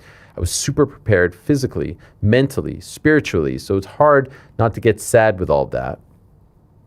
Now we just wait and see. People are talking about an interim belt or fighting someone else. Guys, that's not happening. I only fight for the regular belt. If UFC vacates the belt and finds an opponent, then I fight. But no interim belt for me. I also don't want to fight another opponent now. That's not an option. Let's see if we wait for Kayla or not and see what's going to happen. So, sounds like they're going to wait and see. By the way, but wait a second, can we go to that picture again? Does Kayla have a UFC on Paramount Plus tattoo on her arm? They did a promotional thing where they all got temporary tattoos. Gaethje had it. I think Patty had it. So. Gotcha. In any event, sounds like she's going to wait. Seems like everyone's behind that. She did leave the door open if it gets vacated, though. She would come back to fight for a title. So that answers a question that I had, which is it Kayla or nothing? It sounds like if Kayla can't fight, she's still open to the idea of fighting somebody for a title. So that's interesting, at least. Like we know a little bit more. And by the way, I mentioned Jake Paul earlier. What about this Zapruder film footage of Jake Paul and Dana White having a little tete-a-tete? Can we break this down here? Here's Dana White. There he is, wearing the Miami shirt. His daughter goes there. There's Jake Paul standing up. There's the president of the United States. I mean, talk about, what is this? Blunt roll? What is that thing called? Blunt rotation? Yeah, blunt rotation. Talk about this situation here. Is this a nightmare or a legendary blunt rotation? Well, I don't know. Can I tell you, I have a few thoughts on this. A lot of people were making something of the fact that at the very beginning of the clip, it seems like Jake isn't shaking, there you go, Dana's hand. But we don't know if he could have shook his hand 10 seconds prior to I think he's this. going down the line. I think he already shook it. That's what I think. And maybe oh, sorry, I missed you there. We don't know who that person is. Now, Dana's giving him the little look there with the duck lips. But I feel like overall, they're talking. He's It's talking. fine, dude. Now, I do think that there's one thing worth noting. Dana doesn't stand up, and I feel like that's a bit of a sign of like, I'm not going to stand up and show you that respect, right? I don't know. If you're sitting down like that and someone comes up to you, you're like, oh shit, what's up, man? How's it going? You stand up. Come to on. be fair, it looked like the person next to Dana also didn't stand up. That shook Jake Paul's hand. Like they were sitting and he came in. What do you think? What do you think? Stand up and stand in front of the chair and. You think it's a much ado about nothing? Yes. By the way, second time we see Jake here where he's kind of doing this thing. Yeah, I think he's explaining, my jaw was broken. I had to get surgery. Hopefully I'll be back soon. Yeah. I never got the sense that Jake Paul doesn't like Dana White. And never thought that this would be anything but cordial. I mean, he said some stuff about him. Yeah, in the spirit of promotion. Like, I don't think... Some of it was very personal. I still don't think he doesn't like Dana White. I think Logan Paul and Jake Paul are huge fans of UFC. Yes. Fans of Dana White, and it's all been used as a promotional tool. All right. Much ado about nothing. In my opinion, yes. Breakdown needed? No. Ariel Helwani, all caps, breaks down. Get the fire graphic out. Heated exchange. Dana White sitting there saying nothing. Heated exchange. Shama Wiwis, our sweet Ariel and crew, can you please have GC blind rank these 5 disappointing fights, 1 being most disappointing? All right. Tom versus Blades 1. Ooh, man. That was disappointing. Had a bunch of people over. Frankie was over at the crib. We went and got English breakfast that morning, and that's how it ended. I'll go 2. Doombe versus Baki. Oh, the splinter. Wow. 3. Pantoja versus Van. Man, these fights are disappointing. 4. Tom versus Gan. I'll go 1 on that one. That was bad. But we got like the most action out of that one. I know we got the most action, and like it just kind of. I think because Gon appeared to be testing Aspinall is why I wanted to see it play out. Like Blades Aspinall was just like, well, I guess we just got to re-rack that one. Same thing with Van. Baki was just like... No, Doombe and Baki, actually, we got a bit of a fight. Yeah. No, wasn't that like third round? Yeah, it was third round, but it was just so weird. It was just such a ridiculous ending. Here's a big one. Buchecha versus Kennedy and Zechiku. You should do Buchecha versus Delia. Isn't that who did he debut against? No, not Delia. Somebody else. Budai. Yeah, Martin Budai, which led to Budai getting cut. You should have done that one, and that would be number 1. That was the most disappointing fight I've ever watched. That of Buchecha, legend, plus 50,000 for the to hold the belt by the end of 2026. We're locking it in. And for the hot take guy from New York, what currently booked UFC fight do you think will least live up to its expectations? I don't know. What's even booked at this point? I'd have to. There's a whole bunch. Patty versus Justin. That's pretty hype. that's gonna deliver. Song versus. No, that's gonna deliver too. Pyfer versus Izzy. This is a weird one to say because I don't. How do you predict that it doesn't Strickland deliver? versus Fluffy. Nah, that's gonna be good too. I don't really have a great answer for that. Chason versus Perez. The only answer. This is the answer I'll give, and I don't believe this with any of my heart. I'm only giving it because you deserve an answer. Is Hooker versus Benoit Saint-Denis. It's guaranteed violence, but maybe it's going to be like a 29. I don't know. The only reason I'm picking that one is because the expectations are going to be up here, and it's like it's the only one that's possible to fall short by such a degree. But like, it's crazy that he's coming back so soon. They're all kind of good. I don't really have any that I don't think are going to deliver. There's a few others that you can add to that list. The classic is Derek Lewis versus Francis Ngannou. The other one is Manel Kape versus Mokaev. That was a pretty big letdown. Here's a fun one from Warship. Good day. I am from the future. I have seen UFC 324, and I regret to inform you that the 9 p.m. ET start time for main cards is a scam. There's more ads, more downtime between fights. Waldo Cortez Acosta and Derek Lewis ended within 60 seconds. Not financial advice, and they go into the analyst desk for 30 minutes to pass time. Patty and Gaethje don't even walk out to the octagon until 12:45 a.m. I went to sleep at 3 a.m. after listening to the Helwani post show, best post show, of course. Shout out! For real, though, the UFC will have our attention for an extra hour at no real cost. Will they respect our time and keep the same pace as they did during the ESPN era? Boy, I sure hope so. A little downtime is okay, but we don't need this turning into boxing. You guys are the best. I don't know if it's going to be like they're just going to use up that hour. I think they're going to try to get off the air by midnight. I think it's going to try to be a 3-hour show.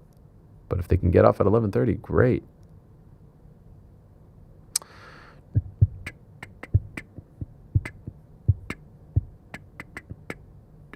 GC's second roommate. Hello, Ariel and the boys. Short and sweet. Manchester is red.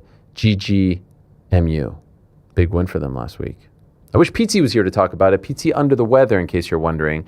We do send him all the love in the world, and hopefully he'll be good to go for Friday's crack and post-show on Saturday.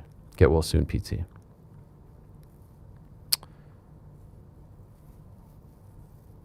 Bucks 3 Novo. Ariel, huge fan of the show and will always listen.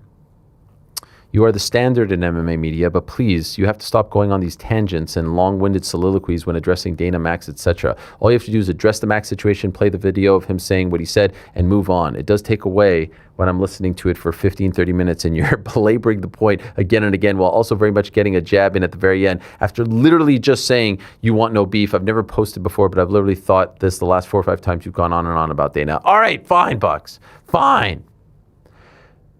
YFG94, PT and GC. You guys excited for J. Cole's new album dropping next month? Yeah, sure. I didn't even know he was coming out with one. GC, this guy seems to think that you're a big fan. I've actually seen him in concert a couple times. In lieu of Monday's conversation, rate from 1 to 3, Chef Gordon Ramsay.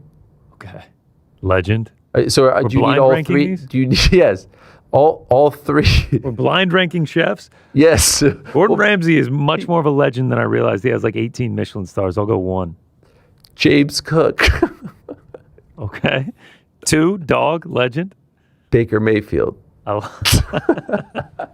3, plays for the rival franchise. I nailed it. That's a good one. That's a good that one. was it? It was 3? It was 3, yeah. That was great. It was because the whole chef, Baker thing. Chef, cook, baker. He nailed it. I thought this was a Frank's mom's ass. Is he a baker? Is he a chef? Is he a cook? There's a lot of PT stuff here. And Okay. we miss you, Pete. Okay, Ethan, non-Knicks fans, skip ahead. I need a man's take on this. All right. You were right on your assessment the other week. I had not seen the Pistons game yet, and my oh my, how things have gone so much worse. We truly look lost and disengaged on the court. There's no synergy. I know that previously you said keep the squad together, but we are coming closer and closer to a time where we have no choice but to move pieces and keep our playoff hopes alive. It's still our year, baby. Shout out to the BITB, Pete C, and the WFB. Oh my God, what a mess. You know, the turning point was fourth quarter going into that game around New Year's against the Spurs at San Antonio. I remember texting a friend of mine after the first 3 quarters, Diawara is cooking, McCullough is cooking, Kolek is cooking, and I'm like, holy crap, we are a fine-tuned, well-oiled machine, and then we lose that game, and it's been a complete disaster ever since. Some might say ever since the new mayor came to New York City, it's been a disaster, but I'm not going to go there. But I will say this, we are a mess. Cat seems disengaged. I didn't like Jalen walking off the court with 2 minutes left on Monday. Monday's game was an absolute embarrassment. I didn't like the smiles afterwards. I didn't like the hugging. I didn't like the smiles and the hugging and the bro hugging after the Warriors game. Draymond Green is tripping Cat. He's clowning Cat once again, and you're all bro hugging this guy afterwards, dapping him up. What the hell? We're coming across as a soft, spineless team that needs to freaking sack up and remember who we are. There's a new coach. It's somewhat of a new regime. It seems like there's an issue between the coach and Karl Anthony Towns. Figure it out.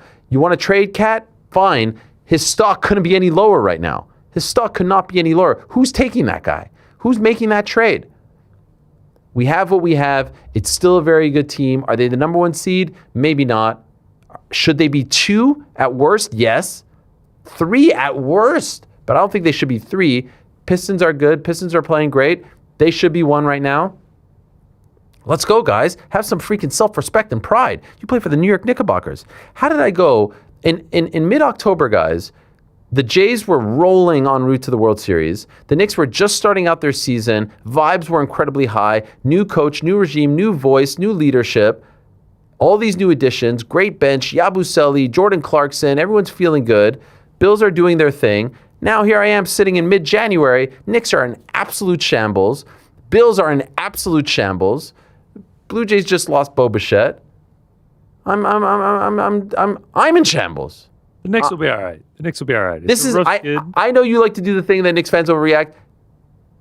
New York fans in general. But this is bad. The Yankees Trust me, are I hate awful. the Yankee fans. I can't stand them. The Yankees are the Bro, worst. I'm watching these guys. Like, they got blown out by 30 to the Mavs, who have no one on their team except for Cooper Flag right now. Like, they have no one there. We just got to lock back in, man. I agree. Like, there's always that, like, mid-season slump. For sure. But Still third seed. But, like, Cat's body language, like, he's not happy. He's clearly unhappy. He's clearly unhappy, and he's been unhappy. Jalen leaving, he's been banged up. Josh has been banged up. I think they'll be a playoff team. They'll be fine. But is this what we signed up for? No, we wanted a championship team. They will absolutely be a playoff team. Oh, 100%. The Bridges deal was a mistake. I'm sorry. 5 picks. He hasn't panned out. I remember Shaheen telling me, "You're gonna love this guy. This guy's gonna be the best. He's incredible on the Suns. You're gonna love him." He had a couple good moments against the Celtics, and that was it. Cat had a great year last year. This year, it hasn't been a good year. As of right now, the Timberwolves won that trade. As of right now. I don't know if anyone would argue otherwise. DiVincenzo's great. Randall's great. Randall's playing really good. Yabusele, you were excited? I was excited. As was I? No. Where's he been? He's been awful. They haven't even played him. He's been awful. At least the Blue Jays got that third baseman from Japan. Yep. What's his name? Can't remember. Yeah. James Tahuna? Yep, probably him. Yeah, it's not been good. The vibes are bad. You know, there's so many similarities between the Knicks and the Bills. Like, you could have made a case for Tibbs not getting fired. They fired him. You can make a case for McDermott not getting fired. They fired him. Now they're in shambles. Like, Knicks made the conference finals. Bills making the divisional round. You know why there are not a lot of candidates right now? Because most teams don't fire their coach after making the divisional round. Because most of the teams that fired their coach didn't make the playoffs, so they've had a couple of weeks already to talk to all these guys. Like, you're telling me John Harbaugh isn't talking to the Bills if they're out in December? Of course he is. Who wouldn't want that job? Well, maybe after the press conference today. I don't know. What's this? Abella Danger's apology via TMZ for being shown. I would give anything in the world to not have had ESPN film me, and I'm so deeply sorry to anyone I offended with my attendance at the game. I wish I could be any other student supporting my team. Why is she apologizing? Is she not allowed to be at the game? Yeah, this is the whole kerfluffle. I don't understand what the problem is. Or were people mad that ESPN showed an adult star? That's the thing. Yeah, but why does she have to apologize? I don't know. We were She is who laughing she about is. it yesterday. She's living and breathing. Why is she like... What is she supposed to do? Live under a rock? I have a feeling some of this was a little bit tongue in cheek, like, but except for the part of like, I wish he is. Yeah, I feel like show me. I feel like she wasn't being serious. Anthony Johnson. Oh, you think? Okay, sorry. Okay, well, there you go. Is this sort of like the Max Holloway quote? No. Let's go to the tape. Anthony Joshua. Let's go to Anthony the tape Johnson. for sure. Hi, Ariel. I saw you guys talk about the complex interview and refer to the great Matt Welty simply as the interviewer. To be honest, I know Matt. I've been on a pod with him. I just, in the moment, his name slipped my mind, so I apologize.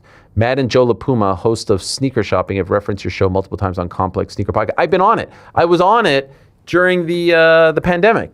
Could we ever see you and the crew on the Sneaker Shopping, maybe? It is an NY show after all, and you do reference kicks every once in a while. Do you have a favorite shoe from last year that is an Action Bronson shoe? I'm mainly like a New Balance AB guy, but I was always, for the longest time, a Nike SB guy. I just haven't bought a pair in a very long time. So I feel like I'm less in the know these days. But Matthew's great. Matt's great. Joe's great. They're all great. I had the pleasure of being on the pod probably like 2021. Something like that. No, I mean, we were talking about this before. I think like 10 clips have come out of that interview. Good day, Ariel and crew. I'm not going to read this guy's name. Let's just say it's a play on Hunter Campbell's name. Love the show. Frank had me howling with some of the drops lately. Personal favorite is Who Me? My girlfriend and I even use it as a personal joke now. Keep up the good work. Only bigger and better things for Uncrowned 2026. Isn't that great? We're now a part of people's banter. We're now a part of people's like inside jokes. What's better than that? Caribou Lou, no question, just a statement. I'll be rocking a Homer Simpson shirt and enjoying my plus 195 in Las Vegas when Justin Gaethje gets it done. How about that? Good on you, my guy.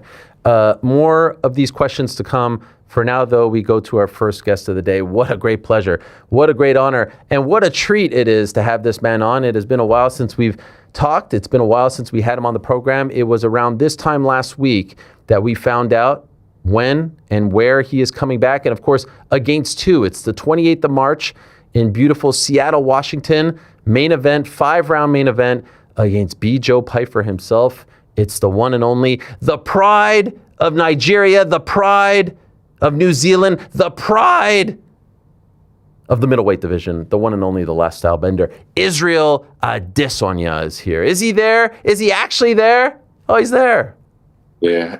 What's up, Izzy? How are you? I'm very well. What's up, Ariel? Long time. Yeah, what's wrong? Nothing. Oh, okay. I felt like you were a little bit sad or something. Are you regretting doing this off the bat? You're like, oh, it's too early in the morning for this shit. Nah, it's just really early in the morning. I'm not really a morning person. I know. I was surprised when Timbo suggested this time slot. Yeah, we've got to get work done, so this is part of it. And yeah, we've been here before. Yeah, hell yeah. Well, welcome back. It's great to talk to you. Hope you're doing well. Let's get into it, shall we? How did we end up with Joe? How did we end up with Joe? It kind of came out of nowhere. There's no real story behind it. It's just a standard. The UFC offered him, and I said yes. He said yes, and now we have a fight. That was it. Mm-hmm. Did you offer them names? I like Joe. No, never. Normally, I'd offer names or whatever, but I've been out the game for a little bit, or out the scene for a little bit. So, I just let the UFC do what they do and matchmake. Did you have a preference? Would you have preferred someone else? Nah. I just wanted to come back and just perform because it's been a while. So they gave me an opponent like Joe. So, yeah, I said yes. Okay. And just curious, because it has been a while. Your last fight almost exactly a year ago, right? Early February in Saudi of last year. Did you want to come back sooner and it didn't work out, or was this the timeline that you were happy with? I would have come back sooner, but then things happened that kind of made me not. So, but everything happens for a reason. It all happened the way it was supposed to happen. So now we're here, and I get to come back after a year. Okay. Can I ask, what are you referring to when you say things happen? Can't really say too much, but also can't say what was offered to me. But I wasn't able to fight, but it's all right now. I can fight. Okay, all right. And it seems like I spoke to Joe last week on the program. Seems like he has a lot of respect for you. Is feeling good about the matchup. Your take on the state of his career, on where he's at, what he's done. How do you feel about him as an opponent? Yeah, I respect Joe as well. First time I can remember meeting him was at the weigh-ins for 287. And he was very complimentary, very respectful. And for someone in my weight class, sometimes they mean mug, but he was really respectful, and he's a good fighter, a good wrestler. Got a nice right hand, but he sets it up well with his jab, his left hand, and just what I need to come back to. A dangerous opponent that they try to feed me to. So do you view it that way? Like, do you think that they're trying to build him off of you? This is a game. This is what happens. I've watched this this game for years, and I just know how they try, they succeed, they try, they fail, but this is just how the nature of the beast is. Okay. He did seem to have a lot of respect for you and say a lot of nice things, and then like a day after the interview, he posted something on Instagram that got people upset. Did you see this photo?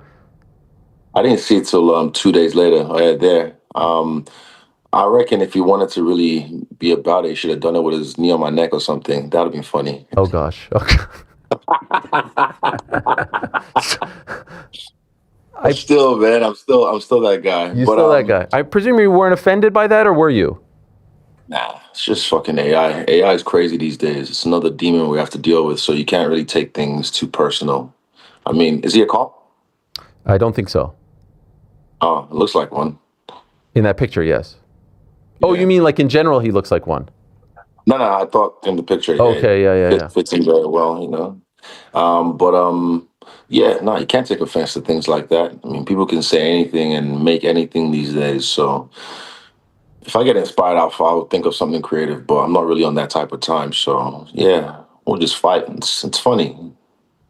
I'm always fascinated where someone in your position with your resume is at going into a fight like this. It's not a title fight, but it is a main event, big card, Seattle, new, era and all that. You've been there, done that. You don't necessarily have to worry about title shots or rankings. So what is the motivation at this point? Is it the love of the game? Is it prize fighting? Get as much as you can before you have to leave? What is keeping you going? All of the above. Do you care about another title run? When it comes, but I don't feel entitled. I was that way when I first came in the game. I was entitled, and I knew what I felt was destined to me. But yeah, I did it twice, and it'll happen again. I'm still me, and the middleweight division right now is it's not the same when I was in the game. So yeah, I know they like me as champion, but it's not really my main focus. Like, when it comes, it comes. When you say it's not the same, what do you mean by that? I mean, what was the last exciting thing at middleweight? Well, I can think of, like, exciting, where people were talking about it. Like, it's good to have Khamzat as champion. I think that was the last exciting thing, was him becoming champion. Since then, there's not really been anything that feel like. Also, there's been no UFC for 6 weeks. But yeah, just for me on this side of the world, it just doesn't. I don't really go on the internet and be arguing and talking about this guy and this guy and this guy will beat this guy or whatever. So yeah, it just doesn't really feel the same like when I was in the game. Like, I gave people someone to love, I gave people someone to hate. I gave people something. They felt something when I was there, whether they love me or hate me. But right now, it just feels like it's just bland. Other divisions are way more exciting. Khamzat was criticized a lot for that performance. Fair or unfair, in your opinion? It's unfair. But again, it's wrestling. I understand what they're trying to say, but look, the guy's about to become champion. He found the path of least resistance to victory, and that's what he does. He wrestle, He wrestle. So he got some fucking crucifix, power punches in, and got the victory, 5-0. Those who criticize you know how they are, Ariel. You've been in this game. Yeah. Do you foresee anyone at the top who hasn't been champion, who's trying to nip at his heels, Imavov being one of them? Do you foresee any of those guys being able to take him out? No, I haven't thought about it. But anyone can be anyone, including me. So, but now I haven't thought about it. And I think Imavov will be next, most likely, because they've been chirping at each other anyway. So, yeah. Who knows? Well, yeah, it'll get exciting again. It's about to be exciting on February 28th. Do you mean March 28th? Oh, yeah, March 28th. I don't know. Fucking, the year's going so fast. Shit happens. Not February's, that's Hex. No, never mind. No, February's, early February 1st is Volk, but yeah. February 28th is Hex. I got some teammates fighting, so March 28th. Okay. Yeah, it's a great time. And obviously Volk getting ready, and I see you with Mauricio Hufi out there, some new faces. This is fun, right? He's showing you some some crazy, look at this stuff right here. This is great. Yeah, I like learning from new people. I like learning from people I admire watching fighting, because again, this is mixed martial arts and he's a great artist. So yeah, I've picked his brain. And yeah, the guy's he's different the way he flows. And he's cool. He and Kaio, his manager, just really down to earth, cool guys, hard workers, and they just like to just get it done. Do you love the game as much as you once did? Yeah, but again, I'm tainted because I've seen the game from the inside now. Yeah. So I don't really have the rose-colored glasses, obviously, but I love the pure art, the pureness of fighting. This is one thing I've taken a lot of time off. This is the biggest hiatus of my career, I did a lot of things outside of fighting. I, launched a couple businesses, started a festival, Afro Soul, which was a huge success. Started a new career being a DJ, and that was another huge success. That was fucking crazy.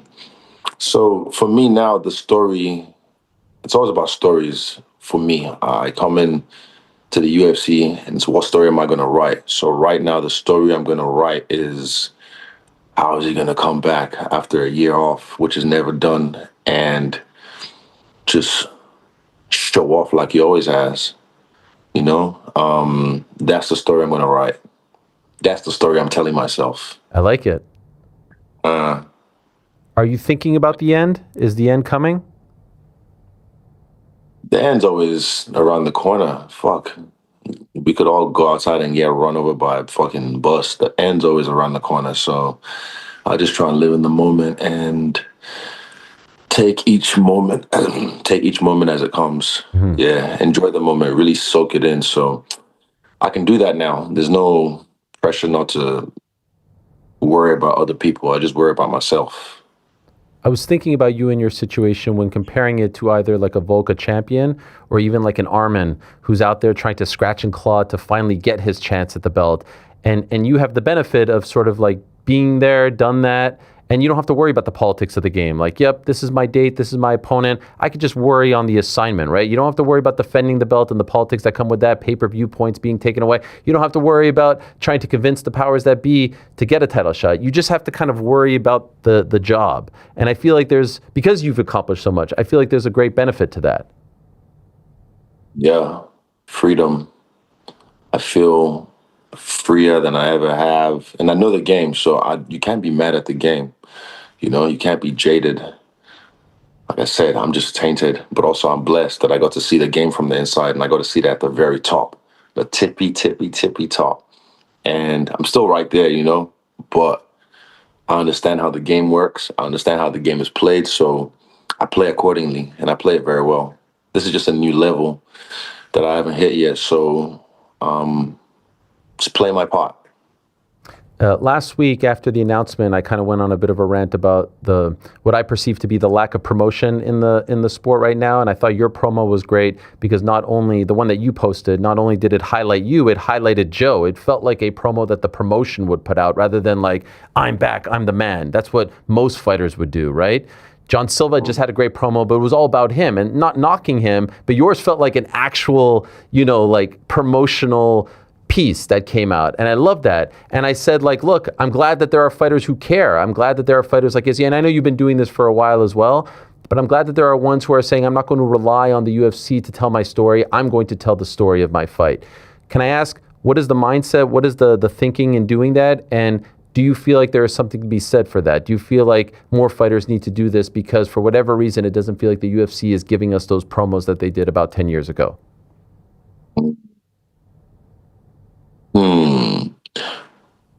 I feel fighters should do what is more in line with them.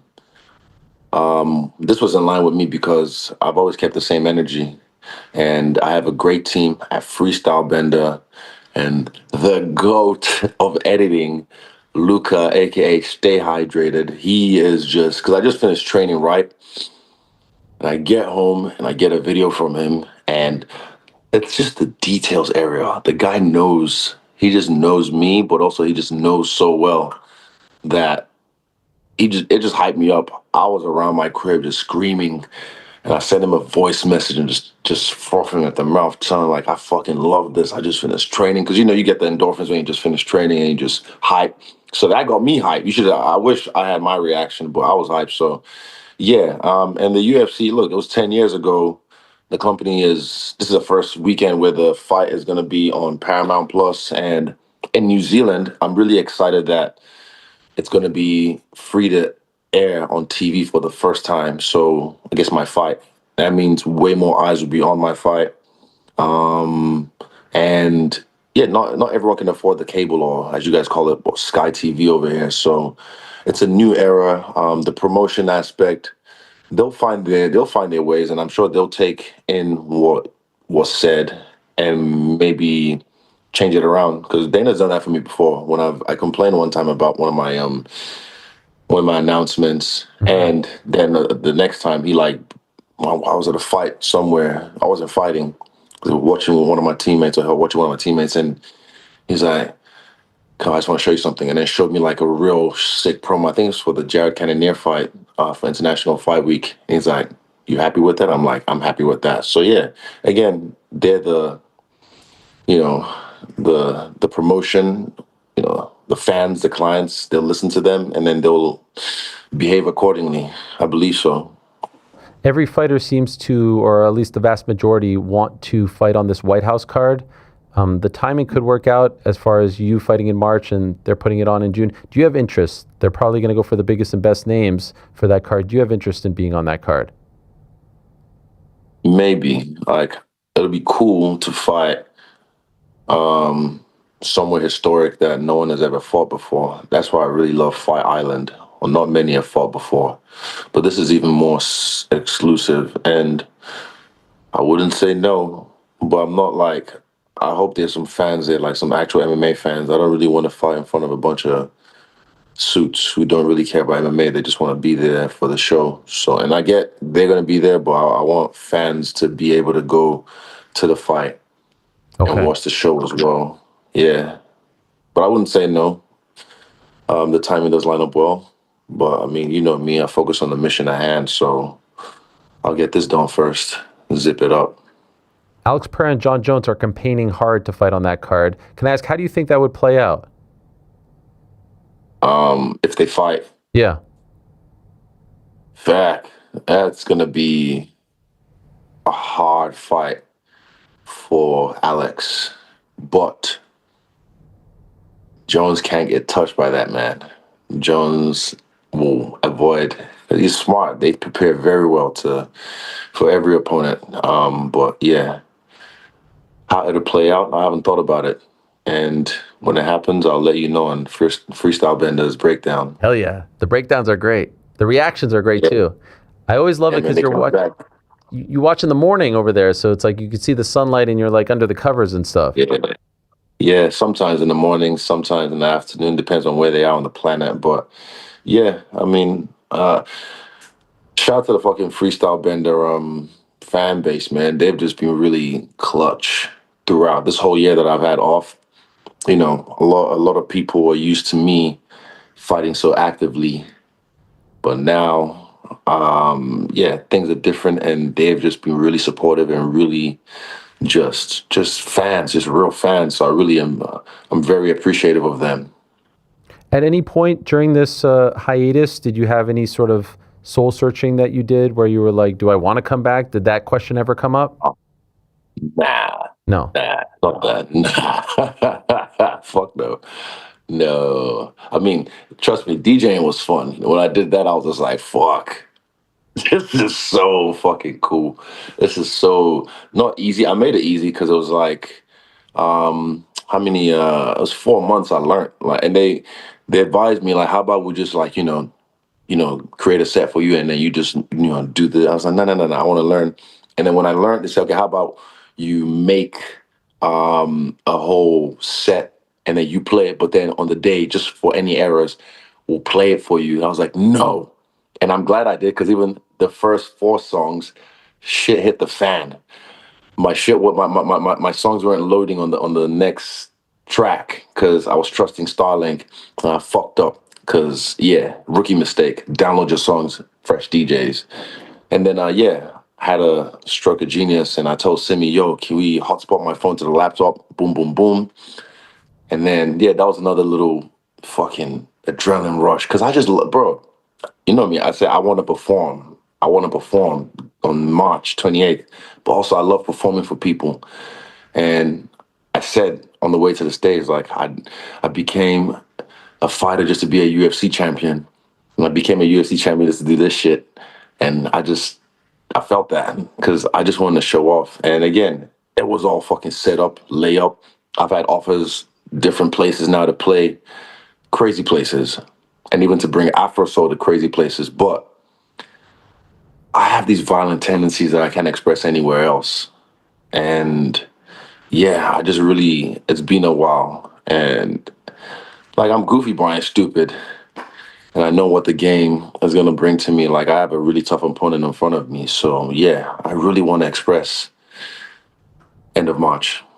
I love that. I loved when I asked you about soul searching, you kind of like nodded your head. But then when I asked about fighting, you were like, nah, F no. So what did you think, or what were you thinking when I talked about soul searching there? I mean, okay, I'll get a little juju, a little woo-woo with you. Like, last year was the year of the snake. So, shedding your skin, shedding the old, all that kind of stuff. And it was a 9-year, and then numerology or whatever. Numbers run all the shit. So, yeah, a lot of things for me being away from the game, and I can watch it from afar because you can't see the forest for the trees, so you can really see the game for what it is. So I pulled myself back and I watched it, and yeah, it just growth happens, man. A lot can happen in a year. So yeah, a lot of growth has happened. I feel different. I feel very different, physically, emotionally, spiritually, mentally, and just it's so different. I can't really explain it, but you'll see. I got it. I'm starting to understand what you're saying, and I'm going to let you go in a moment. I know you have to get to practice. I appreciate this. It's always a great treat to have you on. Taking it back, though, as you're talking about like the new you, I did want to ask you about something that I stumbled upon, and honestly, I think I knew of this story, but I'm not quite sure if I've ever spoken to you or heard you talk about it. I found an old clip.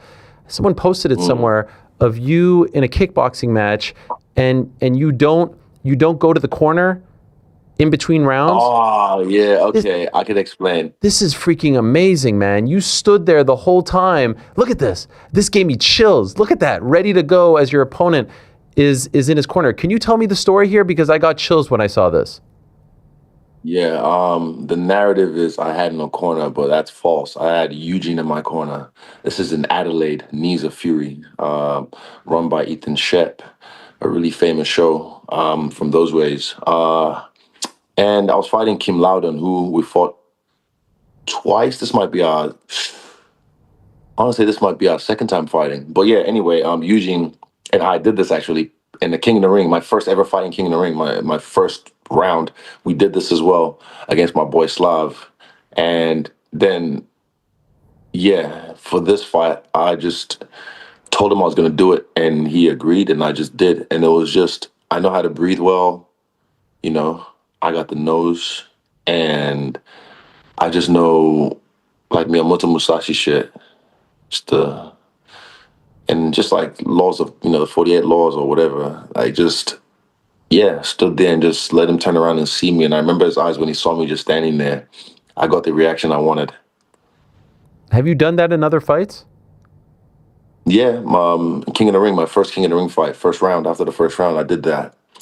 And but that clip goes viral, and it said in China I had no corner sometimes, and I just have like a random guy just give me some water. Sometimes some of my fights in China, just because, it was just work, and I'd be like, "You give me what?" I just say it in Mandarin, and cool. So after every round, I just go there, and I'd have no one to give me advice. I just kind of figure out what to do in the fight. But this one, I had a corner. I just wanted to be gangster.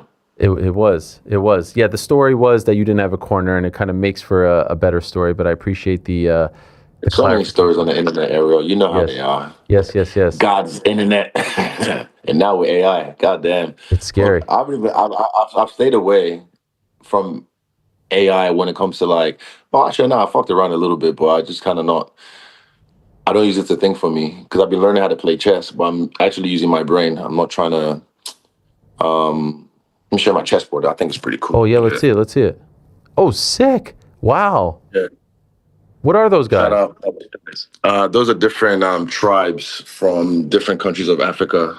And shout out Ugo Mozzi for that piece. It's a classic. Also, this is on my decks right now. Oh, hell yeah. Wow. Station. Fuck. Man, a lot can happen, Ariel. Fuck, even in Seattle, I might play my own after party. Shit happens, man. I'll be crazy. That would be crazy. Shaq-esque. I mean, shout out Shaq, but I've only been a few months in the game. But Shaq, bro, behind the scenes, like when you're behind the booth, fuck, his dubstep. That's one thing I can't get into. because I do Afro beats, hip hop, bit of R&B. But yeah, I want to mix some shit. I want to mix some, like, dubstep would be cool with trance, some Punjabi MC. Who knows? There's a lot I like about this shit because you can master sound and manipulate it in many ways. You can bend it, if you will. By the way, speaking of kickboxing, how do you think Rico would do in the UFC? The word is... I think it would do great. Yeah? I think it would do great, yeah. I saw him last time again. What did I see him? I saw him in Vegas. I think he would do great. Yeah, the word is that they offered him Derek Lewis for this card this weekend, but he's in talks to perhaps fight Anthony Joshua. Of course, that was before the accident, so we're not sure what's going to happen. Sure, he was going to fight AJ in boxing. Dang. That was the offer, yeah. In February. Oh, wow. Crazy. How do you think that would go? Don't box against AJ. That's not a good idea. But to fight Derek Lewis in MMA, I don't think Derek's going to take him down. So it could have been a good one for Rico, but also Derek. You know Derek. You know the Black Beast. You know how he is. So yeah, it's interesting. You don't think he could fare well against a top level boxer? I think he can do good, but just why? I'm different. I'm like, why risk, so much with so little weapons when we're not specialists at those little weapons? Like, you're taking all our main bazookas away and expecting, like, you're nerfing us and say, oh, here's fucking 20 million. But I mean, I have my price. What is yours? It's a lot. Yeah. It's going to be too much. And only people that can make it happen is Saudi, but I made it high enough that I never want to get tempted to do it. Okay. Is that one thing you'd like to do before you're done? I never want to get tempted to do it. I want to finish in Ultimate Fighting. I don't want to get nerfed. I want to fight with all my weapons. I want to be able to kick someone in the face if I have to. So, yeah, nah. Okay.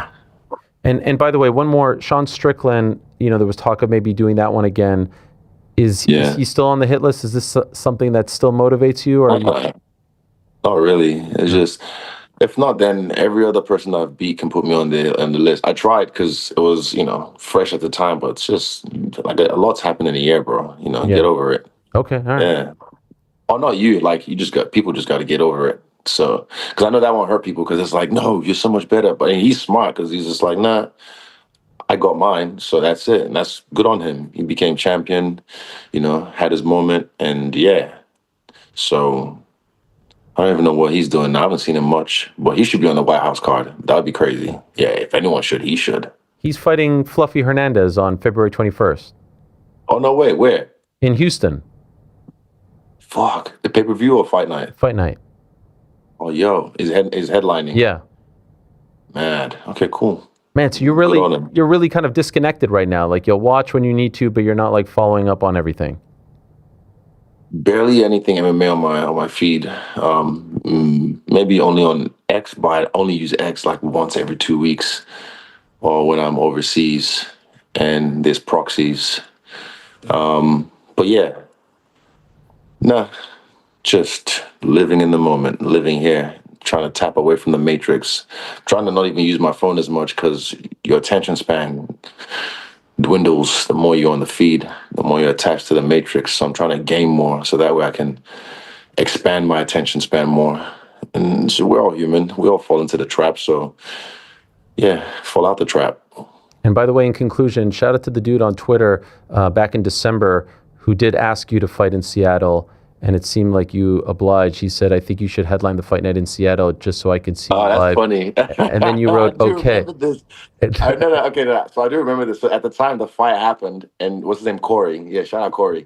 And randomly it was just, and then the meme was funny with the Puss in Boots. So I was like, okay. And you delivered for the young man. And shout out to Freestyle Bender.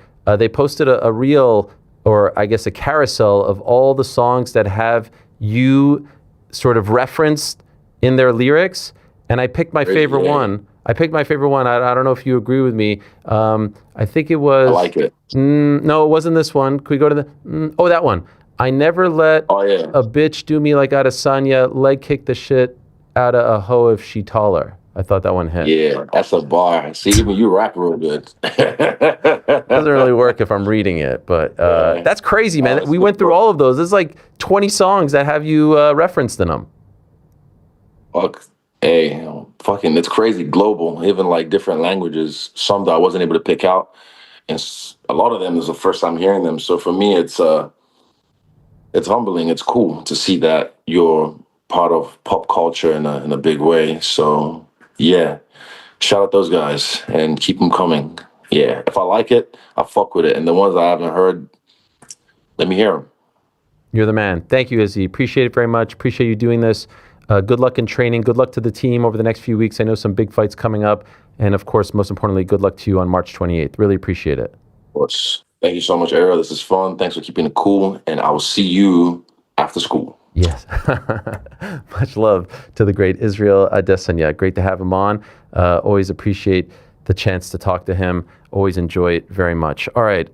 We move along now and say hello to a man who I've wanted to talk to for a bit and felt like this was a good time to talk to him because there's some big fights coming up in his weight class and we haven't talked to him in a minute. So without further ado, let us say hello to the Sandman, Cory Sandhagen, who is kind enough to join us right here and now. There he is in his familiar spot. Hello, Cory. How are you?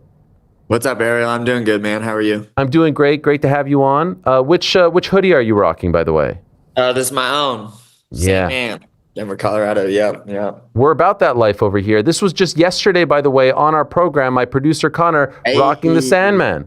A day early. That's a nice one. Hey, that's my favorite hoodie because so that one's based off of this book that I really like called Be Here Now by Ram Dass. And it has kind of my favorite saying on the back, which is gone, gone, gone beyond, beyond, all hail the goer. And I just really like that saying in that book. So yeah, that's a cool one for me. That's my favorite hoodie for sure. Wow. Okay. Good taste, Connor. Why do you like that quote so much? Why does it mean so much to you? I like the idea of like hail the goer. So it comes from like a Sanskrit. It's like gate, paragate, whatever it is. But no, I like the idea of like hail the goer. Like we're just like goers in life, and it's just like, you know, we kind of like bow down to each other. It's like I hail you for you just doing your thing and going through life just like the rest of us, you know. I love it. Okay, I love it. So that is on the back. You can get that, by the way, at CorySandhagen.com? Yep. Okay, I want to get that right. Where are you going to right now? There it is. There's the Sandman store. Where are you headed to right now? Where are you going to? What's the plan? What, for today? No, I just mean in life. Like, where are we, you know, it's... I got a lot of fun stuff cooking, man. Like, I'm opening a gym in a couple weeks, Tiger Beetle Martial Arts. I'm doing that with my coach, Carrington Banks. So me and him are super pumped about that. Our first opening day is going to be, that's an AI picture, so we both look a little bit weird, but yeah, so we're doing that. It's in Centennial, Colorado. If you guys are in the area or whatever, come check us out. We're going to be free for the first 30 days that we're opening, starting on February 14th. And then doing pretty good discounts if you sign up during that month and beforehand and all of that stuff. So that's real fun. And then I also just have like my other fun little projects. A couple of the comics that I'm doing are getting illustrated right now. It just takes forever for these things to get illustrated, I'm realizing. But hopefully we'll get one out by April and then one by the end of the year. And then I have my super secret business that I'm not ready to talk about yet, but I'm going to launch that in August. So I'm super pumped about that. So yeah, I just keep him busy, man. My wife hates it because I can't turn my brain off ever, but I'm having fun. Okay, so I thought that the gym was the super secret business because you had referenced this in the past, but apparently not. A couple follow-ups. Why Tiger Beetle?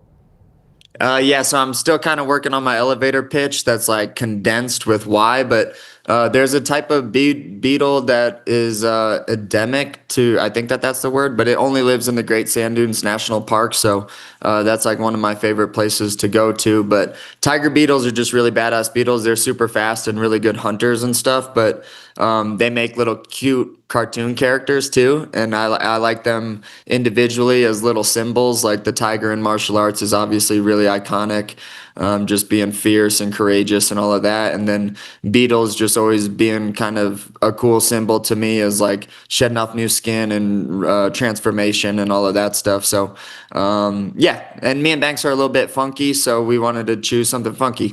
I love it. And for kids too, right? Definitely, yeah. We're gonna have kids program. That's the one that I really want to pop off. And then we'll have just normal member classes. I'm gonna be doing a lot of my training out of there with a lot of the other guys that I train and coach, and other teammates and stuff like that. So it'll be open for the public. We'll also have a little pro team there too, and yeah, it's gonna be awesome. I'm super pumped for it. There's something else I was gonna say about it, but no. And regarding the comics, what is the subject matter? Yeah, so one I did for fun, just like for straight fun. I was like, I'm just gonna write something cool. There's not gonna be a ton of philosophy in it. That's gonna be hopefully the one that comes out in April. That one is pretty much silly but a little bit moody. I like writing moody stuff. I just like getting my emo side out of me, I guess, or something. But I like moody. But this one's fun and moody and a little bit quirky. But it's pretty much about this alien planet where the gods physically exist, and their job is to just punish people and send them to prison. But prison is like Earth simulation, so it plays on a lot of ideas about reincarnation, and then like the idea of like maybe we're just in a simulation and this is just like something that we have to do to like learn how to love each other better. And then once we discover that, then we can get zapped out of the simulation and then go back to our alien planet. But it's a lot of fun. It's about this alien kid who goes to try to rescue his dad, and then he becomes like this Earth prophet, and it's about all of that, him rescuing his dad. So wow. And now, are you writing it and illustrating, or just writing? I wish I could draw. It would just take me too long to learn how to draw. I really enjoyed growing up drawing, but it would just, for me to like actually make it really high quality stuff, it would take too long for me to learn. So no, I'm just having an illustrator do it. And where could people buy this? I know it's not out yet, but like, would this be out like at an Amazon or like a comic store? Where would you get this? I'm gonna maybe talk to a couple of publishers, but I'm definitely just gonna sell it on my own website, CorySandhagen.com, just with all of my other merch and stuff. So yeah, thanks for asking. But yeah, I think I'm just gonna do it kind of on my own, and then if someone likes it enough and wants to publish it, then cool too. Okay, I love this. A little fight talk if we can. Sure. First things first, I am curious, we have not spoken since. Were you surprised that Petr Yan beat Merab, A? And were you surprised, if you are surprised, were you surprised that he did it so convincingly, that it was that dominant? I was not mega surprised. I think I even remember on your show saying that Yan, the first time, I don't think took Merab super serious. You know, Merab was kind of in that phase of his career where he was just kind of like a wrestler that wasn't, you know, not a lot of people talked about him, blah, blah, blah. So I think I even said on your show last time we talked that it was going to be a lot tougher of a fight this go around. Yan, I think, is going to take him a lot more serious this time. And so it was what it was. I was surprised that he lost. I definitely still thought Merab was going to win, but I think that outside Merab getting hurt, like a bunch of times in the fight, he did fight like really well. So there's not a ton of, mistakes that Merab was making. He was just getting hurt, and then that like stole a lot of momentum from him from the fight. So I think in the future when they have their rematch, which is what I hear is supposed to happen, I'm not sure, but I think it'll be definitely still a really, really competitive fight. And I think Merab will do a lot better. I mean, he was coming off of just a 2-month thing, I think, from after our fight. And I think when he has a little time off, he can prepare for one opponent. That stuff goes a really, really long way, whether we as fighters like to admit it or not. And I know this is a little bit like Monday morning quarterback, hindsight, blah, blah, blah. But do you think that in retrospect, he came back too soon? Like how much do you factor the quick turnaround from your fight into the performance? Yeah, big time. Like we as fighters like to think that we can tackle anything in life and we can, on a week's notice beat the best guy in the world or whatever, but that's literally not how this works at all. It sounds cool. And you should have that mentality if you are a fighter, because it'll pay off more than not having that mentality. But No, you need weeks and weeks to train for these things. They're really important. You only get to do maybe 2 or 3 of them. If you're Merab, 4 of them a year, but you only get to do it a couple times a year. So you need to make sure that you're peaked. There's a whole process to the peaking too, like down weeks, up weeks, tapering weeks, the diet, you throw that in, and then you add in like all of the little dings that you get in a fight and in training and stuff. And you need time to train, man. So I think Merab will do a lot better in the next one. I'm not sure if he'll win or not, but I think that it will be a closer fight in the next one. And so we then turn our attention to this weekend, 2 massive fights at 135. First one being Song Yadong versus Sean O'Malley. Are you looking at that one closely? That feels like a potential Cory Sandhagen next opponent fight. What do you think? Potentially, I'm hoping to get something before those guys are gonna be fighting again. Okay. You know. Okay. Yeah, us at the, I'm definitely gonna try to bag a win before, before hopefully the end of, I don't know, quarter 2 by the end of next year, halfway through the year. But yeah, Song and O'Malley is gonna be a great fight. I did a really long, in-depth breakdown on my YouTube that I want to pat myself on the back because that shit took me a lot of time to do. I watched like literally all of their fights back. Or almost all of them, and yeah, I got O'Malley winning that one. I just don't really like Song's biggest problem is that he like lunges and leaps into his bigger shots, and unless you mess up against Song and like get too close to him, which O'Malley just doesn't really do against his opponents, Song has a really hard time reaching people. So I think that just with O'Malley's build and his style and stuff, it's going to be a really, really tough fight for Song, unless, Song maybe wrestles and makes it a little dirty, but he's kind of not that guy either. So if he becomes that guy, I think he's got a good shot. But outside that, I got O'Malley winning. The reason I asked you that question was it feels like we've been talking about Cory Sandhagen versus Sean O'Malley forever. Yeah. And if they are in fact going to do Merab versus Petr Yan, I thought, all right, win or lose Sean O'Malley on Saturday, you versus him would be next. But you're saying you'd like to get one in before he would be ready to return, most likely.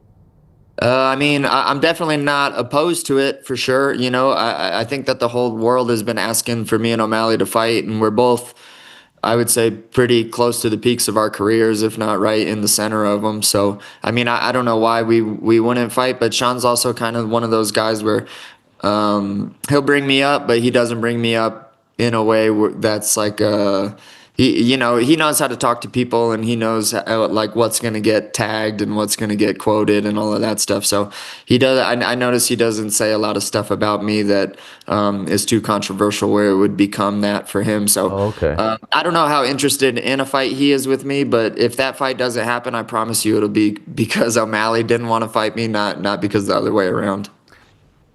What would you think if they did, if O'Malley won on Saturday and they gave him a title shot against Yan? He has a win over him, so it wouldn't be the worst thing in the world. To get, what would that be, like his 4th title fight, 3rd title fight in 4 fights or something? I used to kind of be jealous and be a little bit of a hater for guys that kind of got things like that, but Sean's good for the sport, man. Like he's good for the division. I don't think that the division would be what it is today if it wasn't for O'Malley. I think that he brings a lot of eyes, and I kind of got to be grateful to him a little bit for that. As well as all of these other guys, like Merab's an animal, Jan's an animal, Song's an animal, Umar, throwing him in the mix. Like, he's a very, very skilled and good fighter too. So we have a badass division, but if we're being completely honest, a lot of that has to do with O'Malley. And yeah, I'm not going to be too much of a hater if he gets another title shot. Good on him.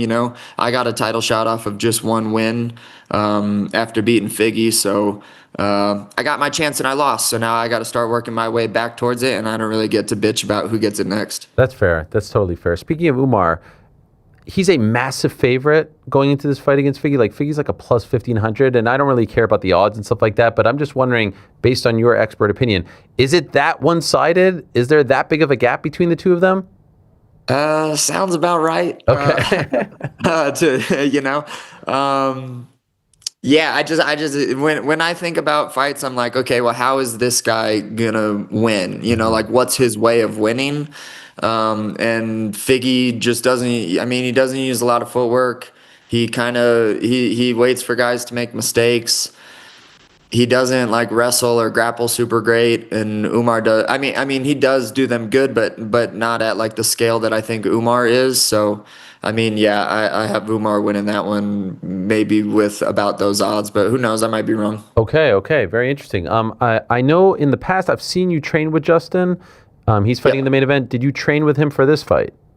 I didn't help as much, but Justin's actually become like a pretty good friend, I'd say now. Like me and him being at Onyx with Trevor a lot. I'm a huge fan of Gaethje before, but now we're kind of becoming buds, so that's pretty cool. But yeah, Gaethje's a good dude. I'll never root against that guy. I think he's gonna do awesome against Patty. He had a good camp. He trained a lot with a guy named Faraz for this one, who's just a bigger, longer guy, kind of moves a lot like Patty and stuff like that. So he did a lot of his sparring with that dude. And no, I didn't do a ton of training with him, but we have developed a relationship. So I'll be rooting for him.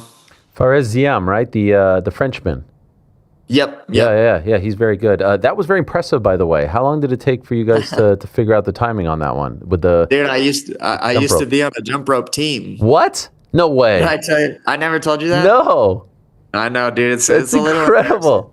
I know, it's a little embarrassing. I did about every sport that you could ever do, like, and I didn't watch TV or play video games a lot growing up, so like anything that you could think about that we did as a kid, I tried to like crush at it, including jump rope and like yo-yo and like the skip it thing and oh my gosh. All of that. But yeah, I was the youngest kid. I was the only third grader on our school team, and we used to like do performances and stuff for our parents, and then we would like go to certain places and just do like jump rope and things. And I was pretty good at jump roping. And when you say team, like were you in competitions?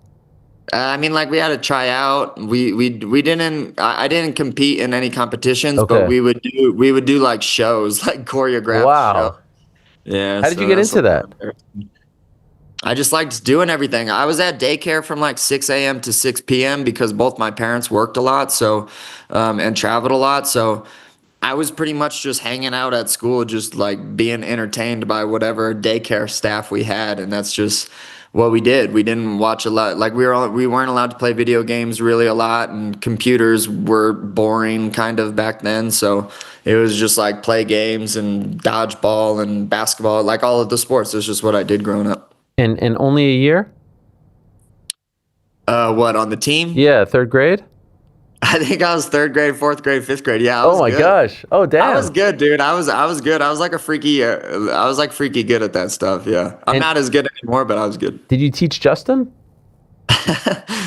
No, he's not bad on the rope though. Okay. But by the way, as a fighter, it's a great skill to have, right? Yeah, I think there's a lot that goes into being a good fighter, but yeah, it definitely doesn't hurt to be good at jump rope, and it just makes you lighter on your feet and all of that stuff. Yeah. Can you do the Tyson thing too, where like he whips it from side to side? You could do all of that? Yeah, I could do anything. Easy. I could probably do it. Yeah. Wow. How long can you go for on your own? Like, can you go for like 20 minutes? Like just jump rope? Yeah. Like, yeah, no problem. What's the longest you've gone? I don't know. We used to do double under contests, where you have the rope go under once with or twice with one jump. Oh, yeah. Yeah, we used to do those, and I could do a lot of those in a row, probably for like, I don't know, minutes. Incredible. I don't know. I should retry. I was impressed with you going into this interview. Now even more impressed. I've always wanted to be a good jump roper, but I have like really thick legs, and I feel like it's like cement blocks going down every time, so I can't get that flow. That's fair. Practice makes perfect, though. You could do it. Okay. So obviously he's your boy, but can I ask, like, maybe somewhat objectively, why so confident going up against Patty? I mean, Patty's really good. I think one of Patty's best attributes for the division is it's tough fighting chaotic guys. Like, that's kind of been proven time and time again, just with, like, champs that maybe aren't the most technical guys in the world, but you throw a little bit of chaos and like some, heat into a style, they could do really well, even without being the most cleanest and technical whatever guys. So Patty has that, but Patty also is gigantic for the weight class, so he definitely has an advantage there. But he still gets a little reckless sometimes. and Gaethje is definitely not the guy to get super reckless with. Also, at the same time, though, Paddy has a really good chin. So, I mean, I think it's going to be a banger of a fight. Like, I'll definitely be rooting for Gaethje, and I believe that he's going to win, but he's going to have to earn the win. Okay. By the way, speaking of the division, back to 135, recently, Peyton Talbot, Henry Cejudo. Were you surprised at how that played out with the takedowns early from Talbot to see him have that kind of success against Henry in the wrestling? Yeah, I was. Yeah, it's kind of tough with Henry because Henry's kind of, I don't know how much his heart's been in it the last few years because every fight he kind of comes back, he's kind of going in the other direction than good. And you can kind of tell some guys are going in, like every time they show up, they look a little bit better and stuff. Henry kind of wasn't that guy for the last couple, but that Peyton dude's, he's good. He's real legit. He'll be a tough fight for a lot of guys in the division, and yeah, I'm excited to see what he's doing and then who he's fighting next. And but yeah, it's good to have some new faces. I feel like every person that they kind of almost try to build up gets beaten, and it's nice to have some new faces. So it's good for the weight class. I love 135. Like, you have guys like that. You'll have a guy like Malcolm Wellmaker, and everyone's high on him, and then here comes Ethan Ewing out of nowhere. There just seems to be so many, I don't know, ups and downs, prospects, big fights at 135. It's the best. Did you recently climb a mountain? I did like 3 13ers. You know what a 13er is? No. So there's 13ers and 14ers in Colorado. They're just 14,000 feet, 13,000 feet. But me and my buddy John did 3 of those suckers in one day, which was a long day. I used to like doing those all of the time when I was like in my 20s and stuff, but now it's got to be a bluebird day, and it's got to be like I got to be really mentally prepared to knock out a day like that. But yeah, I got to get up on the mountain, I think like twice this year, which is good enough for me. So, but yeah, those 13ers and 14ers, they're no joke. They're like, I think that one took us maybe 8.5 hours, and it was probably like 12 miles long, and I don't know, like 5,000 or 6,000 elevation gain, and yeah, it sucked. You said in the caption that you need surgery. Was that a joke? Yeah, that was a joke. I don't need surgery. Okay. It's hard with your captions because they're often bangers, but you're not sure if like it's a zinger, if it's a joke, tongue in cheek, sarcastic. Yeah, I would never tell anyone if I was getting a surgery. Okay, fair enough. Did you go to India as well? I was hoping to. I was going to go to India, but my visa got approved, but the other people that were going to go with us from the UFC, theirs didn't get approved, so I wasn't going to go by myself. But they're going to reschedule that if you're in India and watching. I'm not sure when yet, but yeah, I can't wait to go to India, man. That's been like on my to-do list for a really long time. I'm actually kind of hoping that the next time it gets rescheduled, I can, like stay out there for a week or 2 afterwards, because that's a place that I want to like go out exploring. That would be great. We have a lot of like fans. Like, it's a big community of ours in India.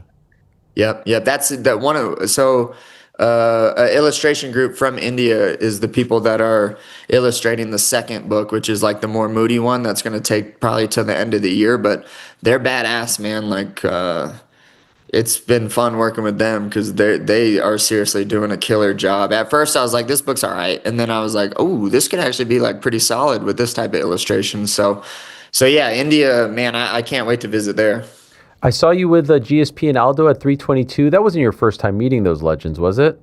Me and Aldo got to sit right next to each other. That was really cool. GSP, that was my first time, I think, like introducing myself to him. So that was cool. But yeah, those guys are legends. That was really cool. But yeah, I got to sit right next to Aldo, which was cool. Like I always talk about how Cruz was a big inspiration for me, and that really light group of guys in the WEC and stuff. But Aldo, I remember just seeing as an absolute, like he was like a demigod to me growing up. Like that dude was like Hercules, he was just, I think at one point he was on like a 10-year never lost, and I was just like, this guy is amazing. So yeah, that was cool. And GSP, I would imagine I feel like you would have had great admiration and respect for him, right? Yep. I liked GSP a lot. I really liked when he beat Dan Hardy, because Dan Hardy was kind of like the heel back in the day. Yeah. So that was like that's probably one of the most memorable fights that I remember getting into the sport.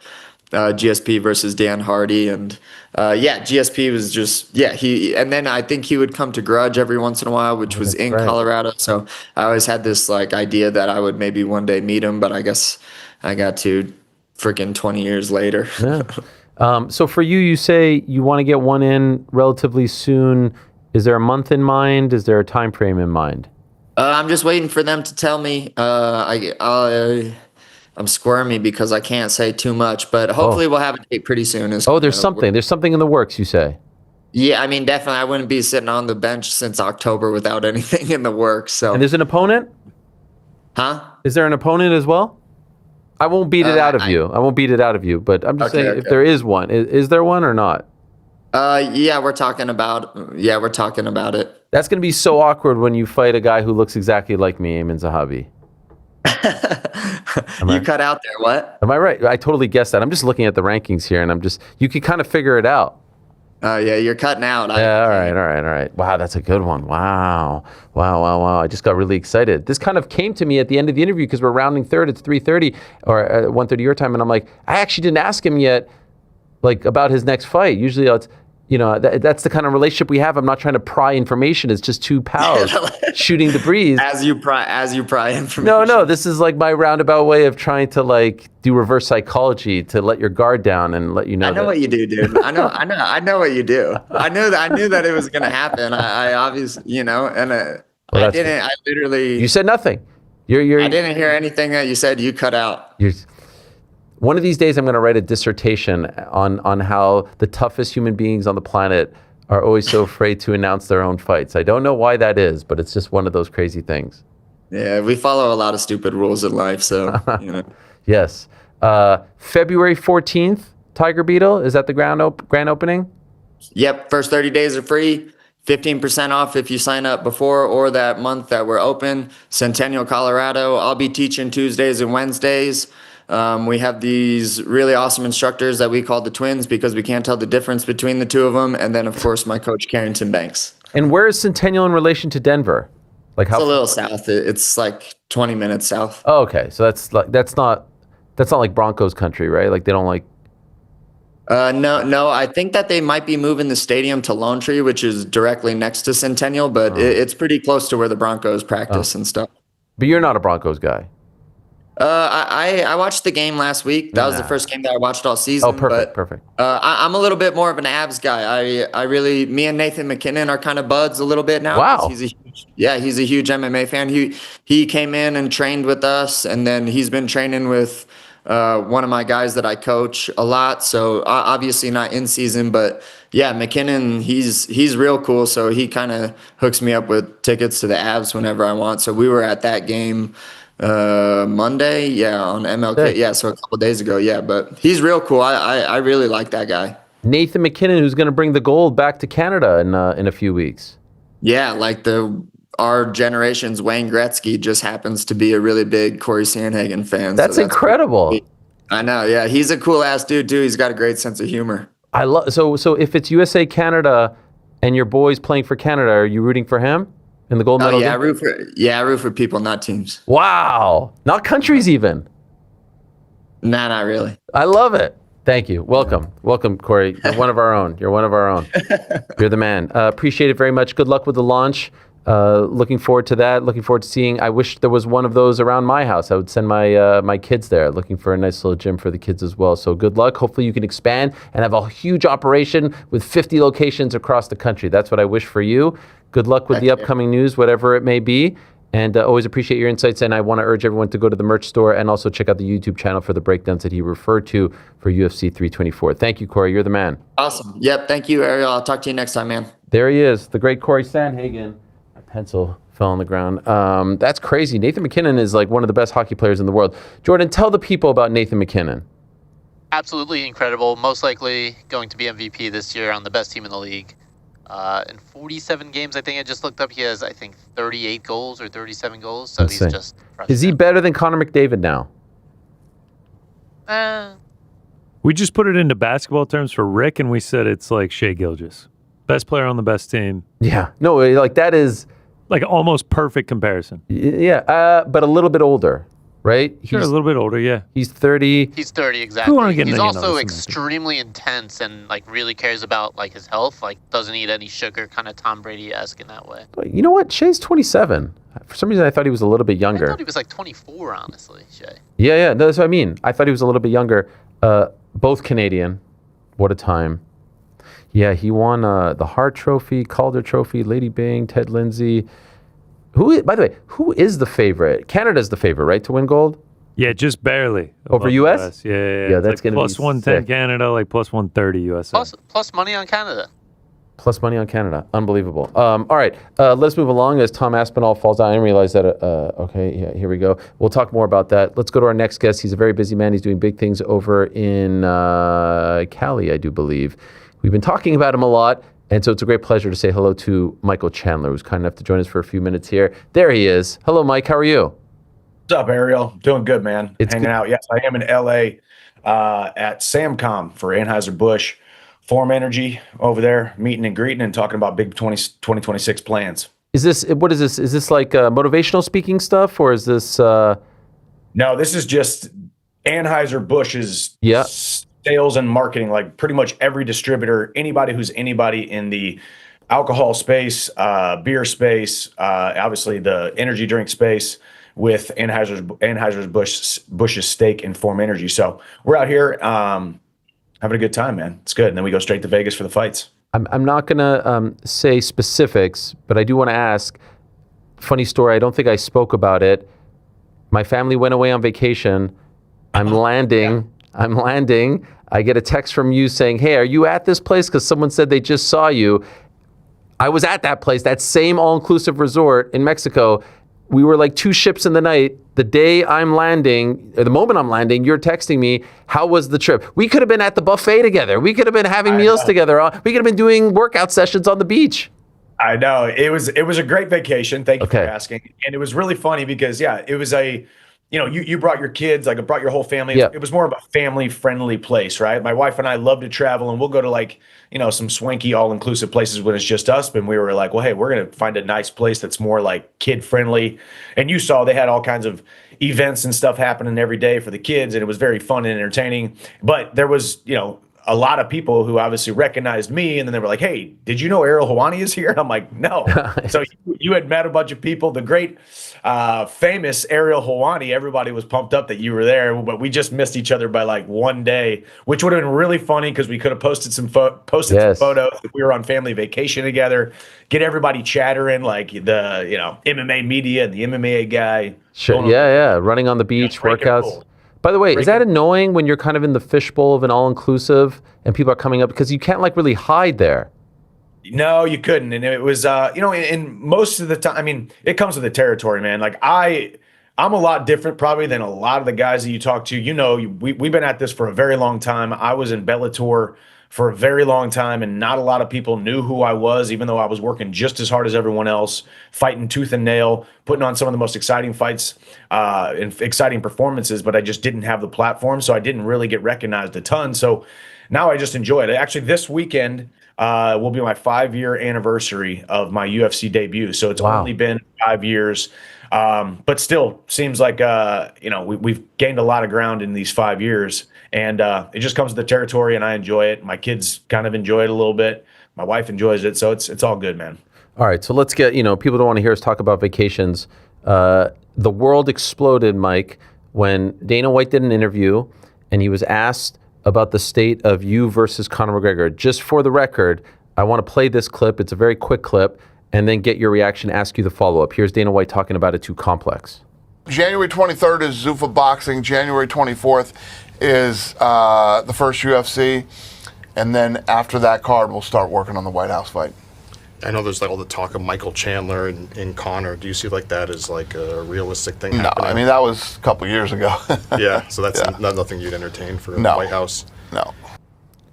What is your reaction to that? My reaction is we will see. We'll see. We'll see how this whole thing plays out. Obviously, nobody has any idea what the fights are going to be on the White House card. It is going to be the biggest card they've ever assembled, whether it be the biggest fights or obviously the biggest venue. And we'll see. Is that 100% how it's going to be? Me and Connor not fighting at the White House? I don't know. All I know is I can control what I can control, and that's me just doing exactly what I've been doing since day one, since I started the sport. So obviously, it's not encouraging. It's not great to hear. But I've also heard many things that were not encouraging that turned out to be not true or just flat out false. So we just keep on going, man, until the fights get announced, until Conor McGregor gets announced his next opponent, until I do or do not get announced as his next opponent, or do or do not get announced on being on the as being on the White House card. Until then, man, all we can do is just hope and pray and kind of see what happens. Were you surprised to hear him say that? No. I mean, you follow the sport. Whether that's what he's feeling that day or that's 100% what's going to happen. Don't know. So all I know is you can control the controllables in life, and just as I have been, just sitting in patience, not reacting to things, responding in due time. That was 5 days ago. Now this is my first public appearance, first time talking about it. Bunch of different other things being talked about, other opponents, people sliding their name in there on your show, and it turns out to be goofy stuff. So we'll see what happens. Well, yes, you're referring to Jorge Masvidal. He was on the show on Monday, and he made the pitch. And then Dana White was asked about that in an interview that was posted yesterday with TMZ, and he called it, as you said, goofy stuff, expletive. And so can I just ask, while that was happening with Jorge, and it seemed like it was gaining some momentum, and quite frankly, I don't know where that originated, were you starting to think that was real, or did you never believe that Jorge was being considered? I mean, I think he originated it. When you say when you cannot confirm nor deny something, you're kind of implying that you're putting your name in there. And like I said, I like Jorge, and I got a ton of respect for him. Shoot, he and I have talked about fighting each other in the past, but it's all respect, man. Super necessary. Street Jesus, man. He's a fan favorite. People love to see him fight. And obviously, he's got the Trump connection. He wants to fight at the White House card. Every single person on the entire roster wants to be on the UFC White House card. At any given moment, somebody wants to try to insert themselves into the talks, into the narrative, into the possible fantasy matchmaking at any given time. So I've known that since the very beginning. I've seen a lot of it, a lot of different talks. But as I said, man, just sitting in the patience of knowing that you can't really control anything, and sometimes narratives can take steam and catch legs. But it remains to be seen. After this weekend, as Dana said, matchmaking starts on Monday. That's when the talks will really be happening to solidify who's on the White House card. I think I'll be on the White House card. Opponent as of right now remains to be seen. So we'll see what happens. You mentioned Las Vegas at the top. You're going to Las Vegas. You'll be there at 324, I presume, right? Yes, sir. Are you hoping to talk to him? Are you hoping to get the real sense of what's going on? Yeah, maybe, but I'm also not a guy who, I think at certain times in life you need to, I'm all about chasing your dreams. I'm all about chasing your goals. I'm all about taking steps necessary toward getting the outcome that you want. But in this game, you can't force things. You don't have to go force the phone calls and force the emails and force the in-person interactions to go get your answers. I want my answers now. I'm not that kind of guy, right? Maybe that makes me a pushover, or maybe that just makes me smarter than everybody else who does it that way. But that's how I like to operate. So we'll see. If we do cross paths, it is all business. We'll have a conversation, but I'm not going to force myself into a meeting or act as though I am so entitled that I deserve answers now because I want answers on my time. So we'll see. Do I want answers? Heck yeah, man. I wish I had answers months ago. I wish I had the answers right now, and I could just sit here and act like I don't have the answers. Right. But I'm telling you, I don't have the answers. But it helps you grow as a man, and it helps add layers to your human by living in the uncertainty, not having the answers, and just living with faith, living by faith, knowing that what is going to be is going to be. Is there any part of you, and I respect that stance 1,000%, is there any part of you that feels a little deflated? This has been such a saga, and to hear him so dismissively move on from the fight, and again, who knows what's real, what's not, what's going to happen. Is there a part of you that feels deflated by all of this? I am human. So I'm not going to lie and say that it wasn't exactly encouraging. Would I have rather have not have heard it? Of course, but anything short of, yeah, that's definitely a fight we're looking at. Chandler and Conor are 100% going to fight each other, and they're definitely probably going to fight each other at the White House. Anything short of that is going to be deflating, right? So you just got to kind of take it as it comes, and know that you are not in control. Know that they're going to say what they want to say, and they're going to do what they want to do, and I'm just going to be along for the ride. No, I wouldn't say deflated. I wouldn't go as far as to say deflated, because I've still got the confident expectancy that I'm fighting Conor McGregor on the White House lawn. So until I am proven otherwise, we'll just continue in this course of action until the announcement gets made. That's where we're at. And last thing, trying to kind of figure this all out. Do you have any idea why he feels this way? Because it's not like there haven't been fights where, look, Conor and Dustin fought, like, I don't know what it was off the top of my dome, 5-6 years after their first fight. It's not like this has been that long. They revisit rivalries and whatnot. Why does he seem to think, at least based on that answer, like, hey, like, this is old? Yeah, I mean, the whole 3 years ago thing is, that seemed like the response of the minute, right? The flavor of the week. That's a very easy response, right? But if not me, then who, right? If you really think about it, Occam's razor, the most obvious choice is probably the choice. The most obvious solution is probably the best solution. We've got the Ultimate Fighter. We had a contract signed. I did it. I did my job. I've done nothing but do my job since I strapped on the gloves for the first time. Matter of fact, since I strapped on the wrestling shoes when I was 14 years old. Never pulled out of a fight, never missed weight, never missed a wrestling match, never missed weight in a wrestling match. I'm a man of my word. And when you talk about building a card this historic, this big, you need sure things. You need reliability. You need people who aren't just going to put on a show, which I always do, but you need guys who are going to show up.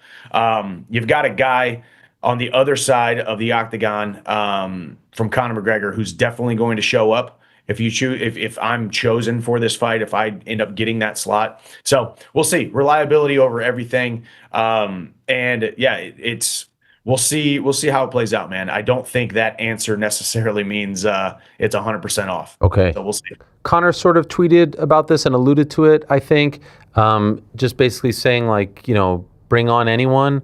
Here he is, pick who you want, the Max Sweat's nothing and nobody, I'm tasty shots. My understanding, Michael, is that you're his top choice. Do you get that sense as well? Is that your understanding? My understanding is that if it was up to him 100%, it would be you. I would agree with you. I think so. I think, and as I've said, and people have thrown rocks at me. I could build castles in my backyard with the amount of rocks that have been thrown at me the last couple of years. When it comes to Conor's love for the sport, and he's more of a man of his word than people think he is. Yes, he's flown off the handle a couple times. He's done a couple things here and there that make people question his decision making. But I think he's a man of his word. I think he wants to fight me to end the Ultimate Fighter contract that we had, to make good on the promise that we had for June 29th of 2024 International Fight Week. And the fight just makes sense. It's a great matchup. It's a great matchup. He and I have been thinking about fighting each other for the better part of 3 years now, 2.5 years now. So it's a fight that just makes so much sense. It's an explosive fight and it's an exciting fight. You got him on one side. When you really think about the Irish American heritage in this country of immigrants, as the Irish came over and all of that, and then his love for obviously President Trump and his love for America, right? He owns property in America, lived in America. He will always carry the tricolor flag of Ireland, but he is who he is in large part in a lot of ways because of the fan base in the United States and the UFC being in the United States. And then you got me on the other side, who's a red, white, and blue-blooded American who absolutely loves this country, who will carry the stars and bars on his shoulders to the center of the octagon. So the fight makes a ton of sense. I think I'm his top choice. He's my top choice. That's the fight that we want, but it remains to be seen. Neither of us are in as much control as we wish we were, and we'll see how it plays out after this weekend. Are you allowed? You say you want to be on the White House card. Obviously, everyone does. It seems like the vast majority of the roster does. Is there a plan B? Are you allowing yourself to think of a plan B at the moment? If not him, is there someone else? I don't have a plan B. I don't have a plan B until plan A is 100% exhausted. That's kind of where we're at right now. Obviously I'm formulating my blocks and my training and my diet and all that stuff leading up to June right now. That's the plan, fighting at the White House, fighting Conor at the White House. But until that train gets completely derailed, and the only way it's going to get derailed is him getting announced against somebody else at the White House, or me getting announced against somebody at the White House. So we'll see. Is there any chance you fight before that date at this point, or is it so soon that you would like your next fight to be on that date? No, I mean, I think that ship has sailed at this point. Yeah. Unless there's some kind of crazy circumstances that happen. But my sights are set solely on the White House lawn, June 14th. You know Patty, you know Justin. Who are you favoring in that fight? Man, I always said that Gaethje was going to be a shoo-in to beat Patty. But as we've gotten closer and just remembering and watching Patty, watching his confidence, seeing his skill set develop, obviously sharing the octagon with both of those guys, there's no doubt the more violent man, the more violent puncher is Justin Gaethje, but it's a mixed martial arts fight with 1,000 different ways to win and 1,000 different ways to lose. And I think Patty has more in the toolkit to be able to go out there and get the win. Plus he does have good cardio. Plus he can put it together, I think, for 25 minutes if he has to. Plus he's got the confidence. And, I think Patty should be the favorite, as he is in the betting line because of those things, but never bet out or never, what do you call it? Never count out Justin Gaethje. So we'll see, man. I think Patty's closer to winning that title than a lot of people think he is. I agree as well. There's like a jockeying of position right now between them two and obviously Arman, who's sort of on the outside looking in right now. Dude. What do you make of Arman? What do you make of Arman? Man, I saw somebody comment the other day where they're like, man, Arman's done a really good job of staying relevant, during this time. And I'm like, I get it. He talks about everybody. He's saying my name. He's calling Patty fat this week. Like he's just, it's the unfortunate nature of the business, right? In this clickbait world that we live in, man, where it's just like, ooh, I want some attention right now. I'm just going to go ahead and say something, right? Whereas I just got done telling you I'm more of a, hey, I'm going to think on something, respond before I just react and just throw myself into something a lot of times. But yeah, man, no. But one thing I will say about Arman, the dude has stayed busy with these grappling matches. I watched him wrestle live at RAF. He did a great job there. And yeah, man, he's definitely staying busy. So kudos to him. Maybe not in the UFC, but he did tell us he would like to compete against you in RAF. Are you interested? Yeah, I think I'm interested. Obviously right now, my plan A, the one thing I'm focused on is fighting at the White House. So his future is somewhat up in the air. Well, mine's up in the air as well, but less up in the air than his is because he doesn't really know who he's going to fight next. Does he fight Topuria next? Probably not now because now they got an interim title or an interim title going on. So who knows there? But yeah, I'll wrestle against him. Okay. And why I brought him up was of those three guys who are kind of at the top right now, Justin, Patty, Arman, who of those three do you think has a better chance of beating Ilya? The answer could be none of them, but do you think one of them has a better chance among the rest? Yeah, when you say better chance, you got to choose somebody who. I think he beats all of them. Ilya beats all of them. Yeah, his skill set is just so freaking good, man. I think he's the best in the world, hands down. And we haven't really even seen some of his grappling lately, just because he's so dang good and so sharp and so precise and so devastating with his punches. Man, it's just.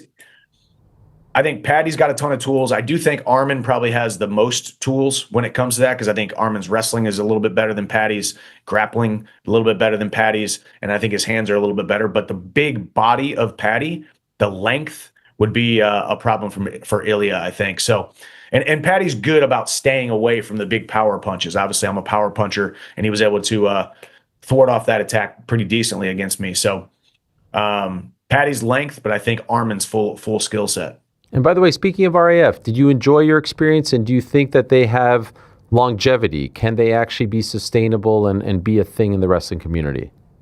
I do, man. They're doing it the right way. I love the sport of wrestling, but I will admit it's somewhat of a boring sport, right? Because it's always been just about the competition. And when you're talking about building events and selling out arenas and stuff, it can't just be about the competition. Even if you got the 10 best wrestling matches across the world, if you don't have a really awesome atmosphere, you don't make it into a really cool show, something that people remember, something that people feel when they're actually there, rather than just watching the competition. So they've got the right mindset behind it. Great minds for putting on big shows. It's a great family-friendly atmosphere. A lot of kids there, man. Like the next generation of the sport is there watching guys wrestle at REF. I think next month they're in Arizona. So that'll be good. So I'm rooting for them. I loved competing for them, and I did love watching the show. And then I know I just heard you earlier talking about Don Davis and kind of where PFL has been, and you giving some props to the UFC. It is not easy to build a sports franchise like the UFC has, man. So many have tried, and so many have failed. And I'm really rooting for RAF because they got the right people behind it. They're getting great names to come in, and they're getting great guys coming over from the UFC with some name recognition. So that's going to need to keep on happening. And we'll see. Is that Eddie Alvarez idea, which I loved? Is that a real thing, or is that kind of just like you were throwing it out there? Is that something that's being discussed? I think it would be a good match, right? And you talk about a rivalry, right? The third fight that never happened. You know, me and Eddie were supposed to fight finish the trilogy, and it never happened. He started out as a wrestler. I obviously started out as a wrestler. It'd be fun to compete against each other. So there's a ton of different matchups and a ton of different names. I think that's the really cool thing about RAF is almost no matchups are off the table. You know, when it comes to weight classes and guys aren't really cutting weight. I did my catch weight at 175 pounds, right? So I'm not going to cut down to 155 for a wrestling match. So I could go wrestle somebody in the 180s, 190s. I could wrestle guys in the 160s. So the matchups can be really widespread, so to speak. And then a bunch of matchups you didn't really think of, you know, whether it comes to age, whether it comes to wrestling background, rivalries. So it's they got a good thing going, man, and I'm rooting for them. And I do think they're going to keep on full steam ahead and just keep on putting on great shows.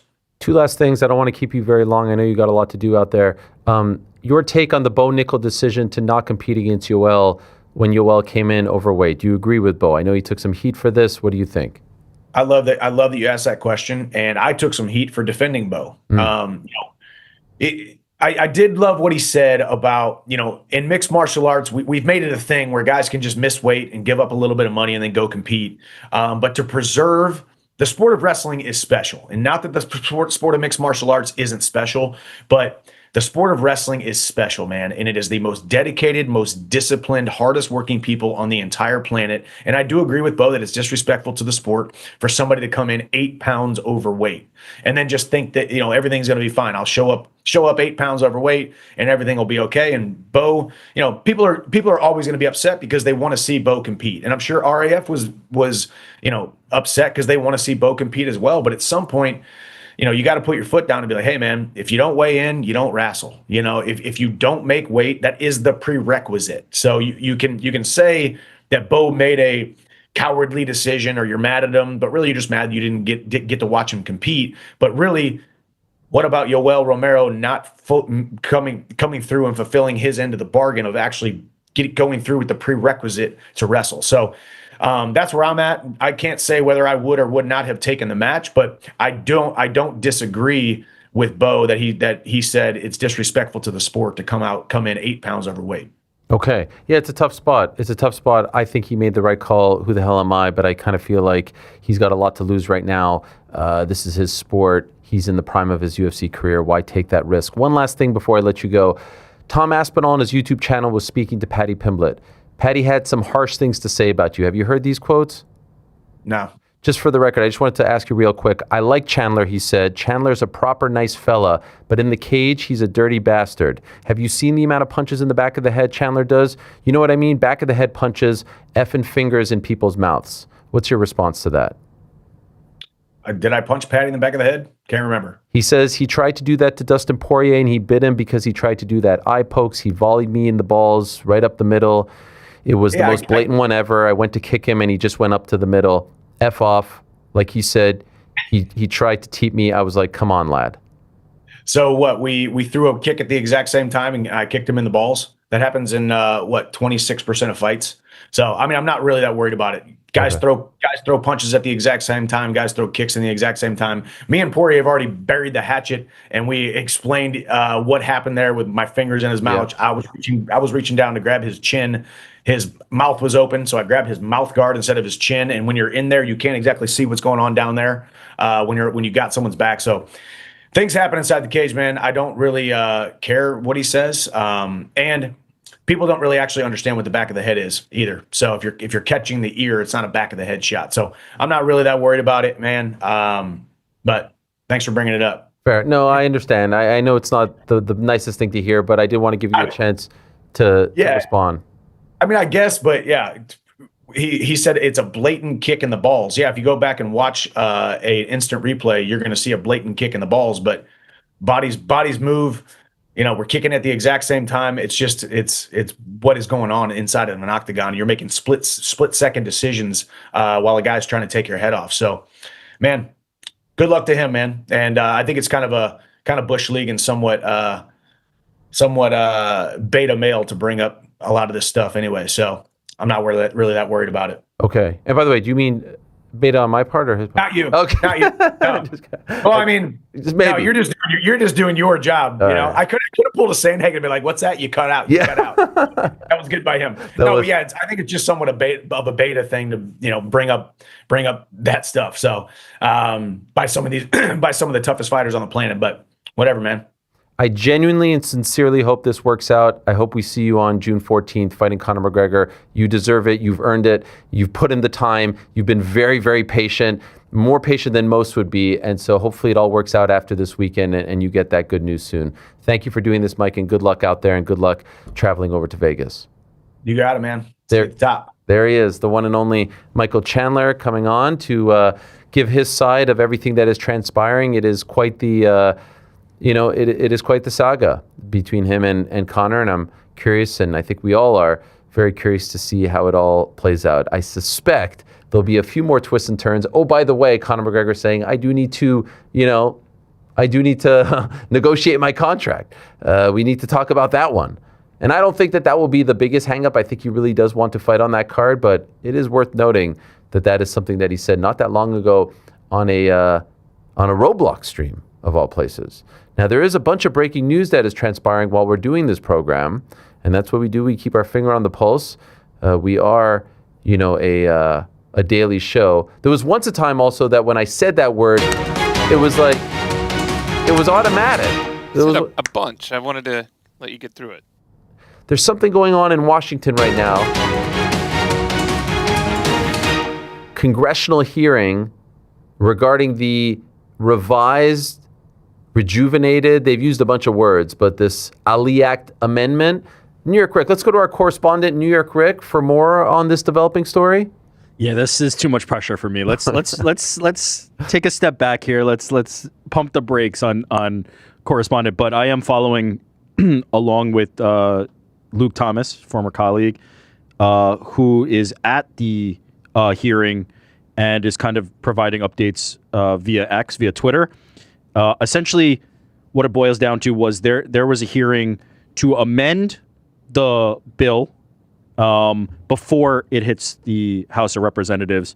So the Congress people had a chance to voice their concerns about the current bill, introduce amendments to it. Congresswoman Omar was one of the most vocal voices and had a list of amendments to make. And then that her motion was passed, and those amendments are going to be included, as well as some of the other amendments that were proposed by other Congress people. And so now it has passed with those amendments and will hit the House of Representatives for voting as well. Does it feel like it's inevitable? Well, yes, especially because now they've had their day in court to be able to say, hey, these are the things that we're concerned about. Here's what we propose, and that has passed through now. Yeah. It felt like after the last one, they were like, hey, go back to the drawing board, make a couple of tweaks, came back to the drawing board. This has always felt like it was going to be inevitable. This has always felt. I don't think that they would have even, honestly, I don't even think that they would have even proceeded with Zuffa Boxing if they didn't know that this was going to happen. And so let's go. Let's get on with it. Let's see. New era, Friday. The timing is unbelievable. And we've been talking about this enough, and I think it's time now to see. And quite frankly, here's the thing: all these interviews that we've done about this, and we've asked people about it, you see them protesting when they're asked about it, but you haven't seen anyone actually going and like stumping against it, right? And so ultimately, like, this is the reality. You know what I mean? Like, anyone that I've asked about it, they've whether it's been another promoter or a fighter or someone who's in the fight game, more often than not, they have said, yeah, not in favor. But you don't actually see anyone publicly do anything outside of these interviews to try to stop this from becoming a reality. So here we are. This is the reality that we live in. I will give credit to the Congress people who have been the ones voicing the loudest objections. I'm talking about the fight people. But yes. I know, but they are the ones who ultimately can actually do something and make a difference. And they have kind of exerted their influence on this to say, we are concerned about this bill as it was initially constructed, and here are some amendments we'd like to make, and credit to them for doing that. And we'll see. Like, I don't know enough about the minutia. You know, somebody like John Nash is a much more valuable resource to speak on this, but on the specifics of what has been introduced. But it does seem like they had in mind when they were introducing amendments to the original bill, protection for fighters. Like that seemed to be a theme that came up every time we kind of heard an update about this bill, was they're concerned about the protections for fighters. And so hopefully that will be the final version of this will continue to protect fighters. Someone coughing back there? Is everything okay? Yeah. Just trying to clear the old throat. Oh, is that you? Yep. Who's the check? All right. See? I thought it was both of them, honestly. Was it both of you at the same time? No, I don't think so. That cough. All right, so we continue to monitor that. Some other breaking news. Pertaining to former UFC heavyweight Jairzinho Rozenstruik. We see here, I see this courtesy of MMA Fighting. Ex-UFC fighter Jairzinho Rozenstruik is currently in custody after being arrested in Florida on 2 separate charges listed as a domestic violence offense. Online court records show that Rozenstruik was arrested on January 19th by the Pembroke Pines Police Department and taken to the main jail, where he was hit with a pair of charges and also placed on an immigration hold. The immigration hold is set for 48 hours, with that charge hitting on January 20th. Based on records, Rozenstruik was hit with a 3rd-degree felony for false imprisonment, with his bond set at $2,500. A second misdemeanor charge was also levied against Rozenstruik for touch or strike / battery / domestic violence with a $1,000 bond. So, obviously not a good situation. Immigration hold. I guess that means he can't leave? Is that what it means? I think that's right, yeah. So that is a story that is developing. Today is media day for UFC 324, and there are some pictures that are coming out of Paddy Pimblett. Have you guys seen Paddy, how he's looking? Yeah, he looks shredded. He looks absolutely shredded. He looks incredible. We don't happen to have these pictures, do we? Working. Oh, okay. Oh, you guys thought I was just showing it to you because I like this physique? Was that it? I mean, Nah, little time. No, that was it, man. No. What do you mean time? Time 3:47. That was you're quicker than 19 that. minutes ago. Yeah. What? No, we thought you just wanted to show No, the the only thing physique. that goes on back here is everything you said. Oh, now That's you it, man. really, you fucked up when on-air Jordan's getting snippy. You fucked up. Wow. I usually get the check. I didn't get the check. I thought that was the thing. Who's the check? Yeah. You wanna know Not what it getting was? the check is Oh. the sign that it is not ready. No, I know, but it. The one you sent, Yeah. we later discovered was watermarked by the account, despite them having 0 ownership over the picture. I hate that. Yeah, why so we didn't show it. us trying to do that. Okay, I didn't know. No, this it's all seems to be right. Just happening do. a lot. It's a 404 Hey, you Ariel, sent it, and Hold it was off doing on other talking about things. Paddy's physique. We're We have working it on now. it. We have it now. The picture's ready now, so don't even worry about it. Yeah. It's. Wow, he's shredded. By the way, he's shredded. Yo, Jordan's on fire. I I also love have to it. say, I feel like the Wow. first picture that we were going to show on the other account, I feel like they turned up the texture. You're 100% right. I feel like they turned up like the, No, you're 100% the right. sharpness of it. The abs are popping. I'm looking at it. Not Yeah. trying to throw them under the bus. We're not trying to instigate here. But the two pictures, the original looks very impressive. The original one that I sent from another Twitter account that apparently they put their watermark on is infinitely more impressive. No apparent. They definitely did put the watermark on it. Okay. They threw this bad boy in Lightroom, I can tell, and they 100%. went texture. Oh yeah, that really makes them look. Why do that? Because it looks more impressive? Why watermark the picture? It's not your picture. Yeah, right? it's not your Put picture. the watermark on it. Yeah, because it looks more impressive. Also, it's just good editing. Like these UFC photos are always a little dull. You do need to sharpen them Cool up. for my temperature, but Yeah, a little cool. All right, well, shout out to Patty. He looks to be in tremendous shape. always seems to be once fight week comes around. Yeah. Yeah, he when he gets locked in, the dude's got a physique. He's in good shape. Earlier in the show, we told you about our new friends over at Arena Club.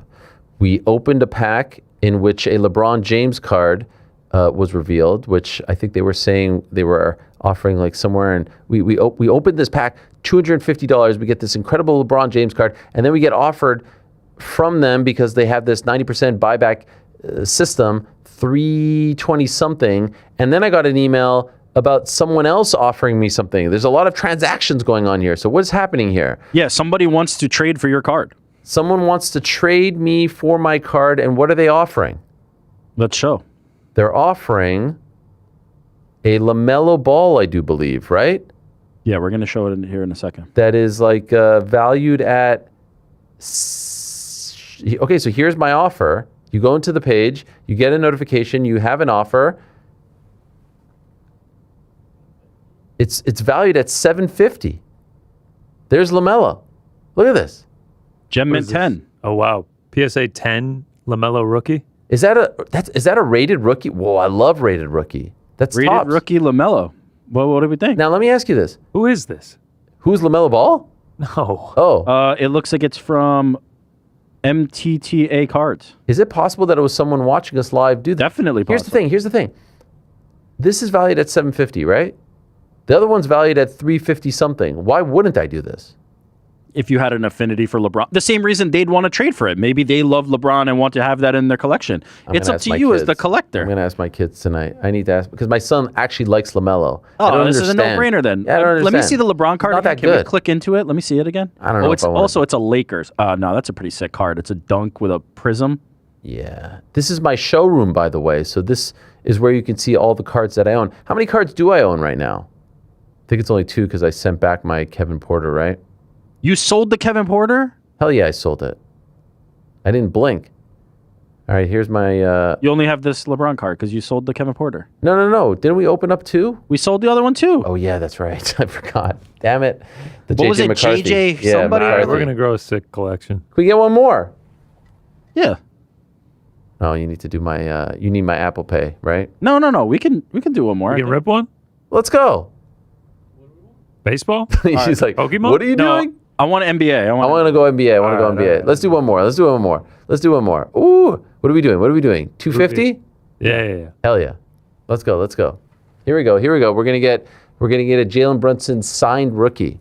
Okay, yeah, purchase that. Do your thing. We'll come back to it. And Frank, sound up, all right? Don't say it. Sound up.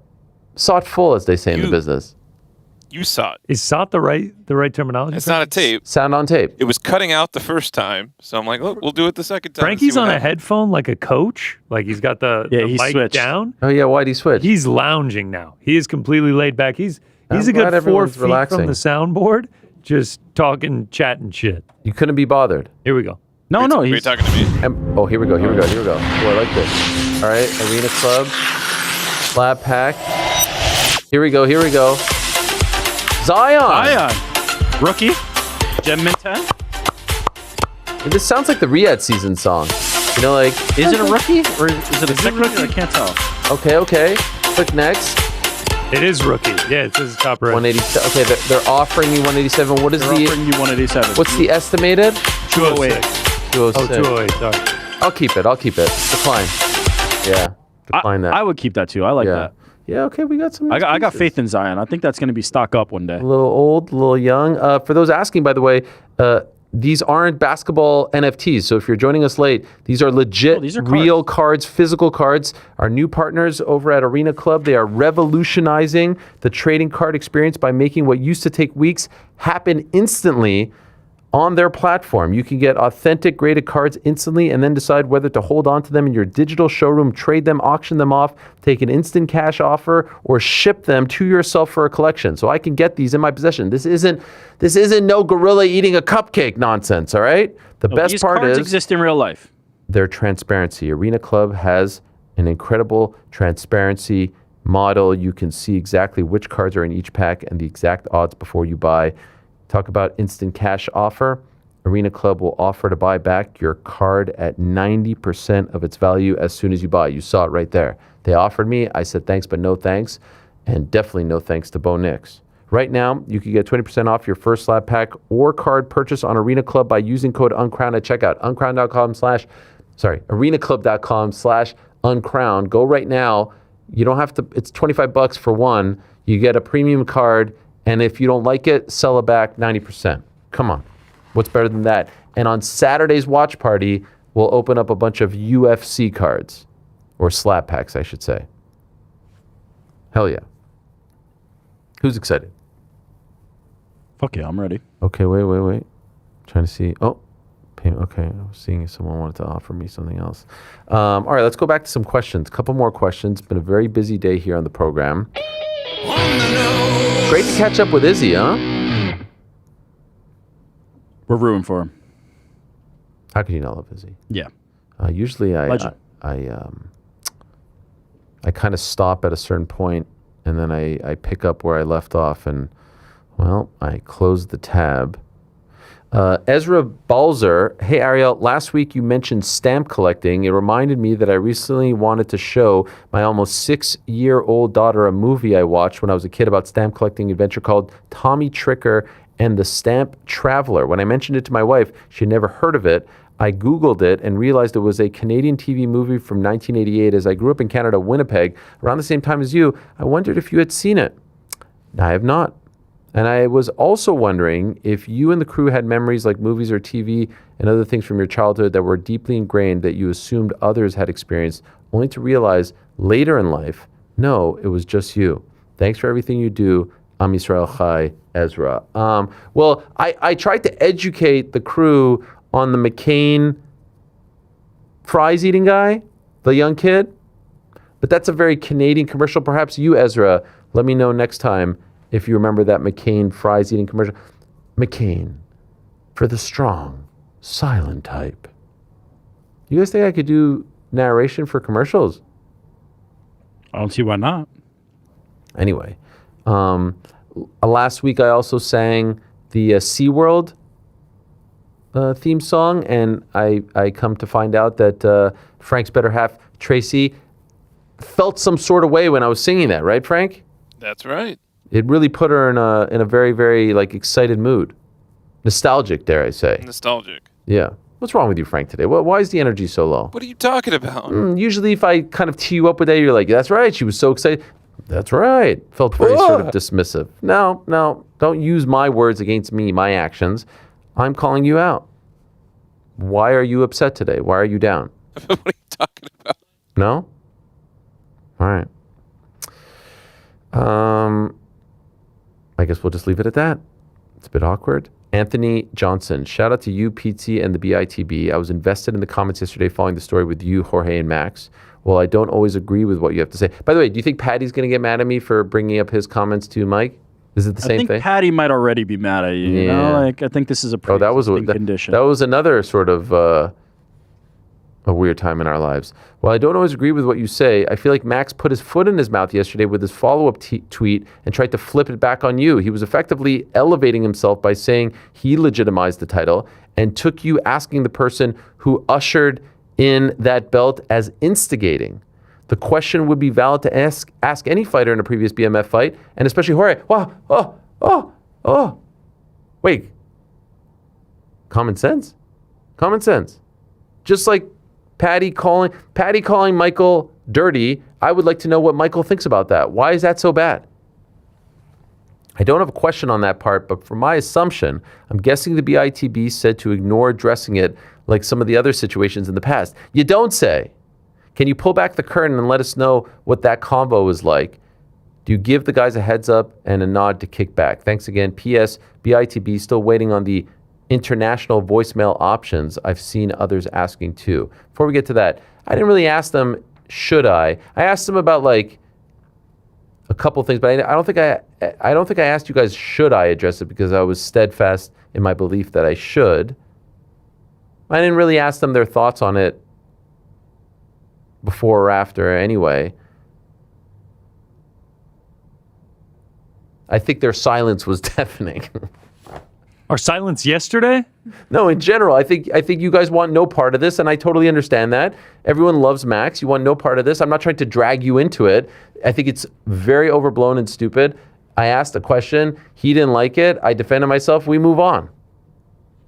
But I'll tell you what, though. Can I just say something? I get sometimes accused of being like sort of like a drama king, if you will.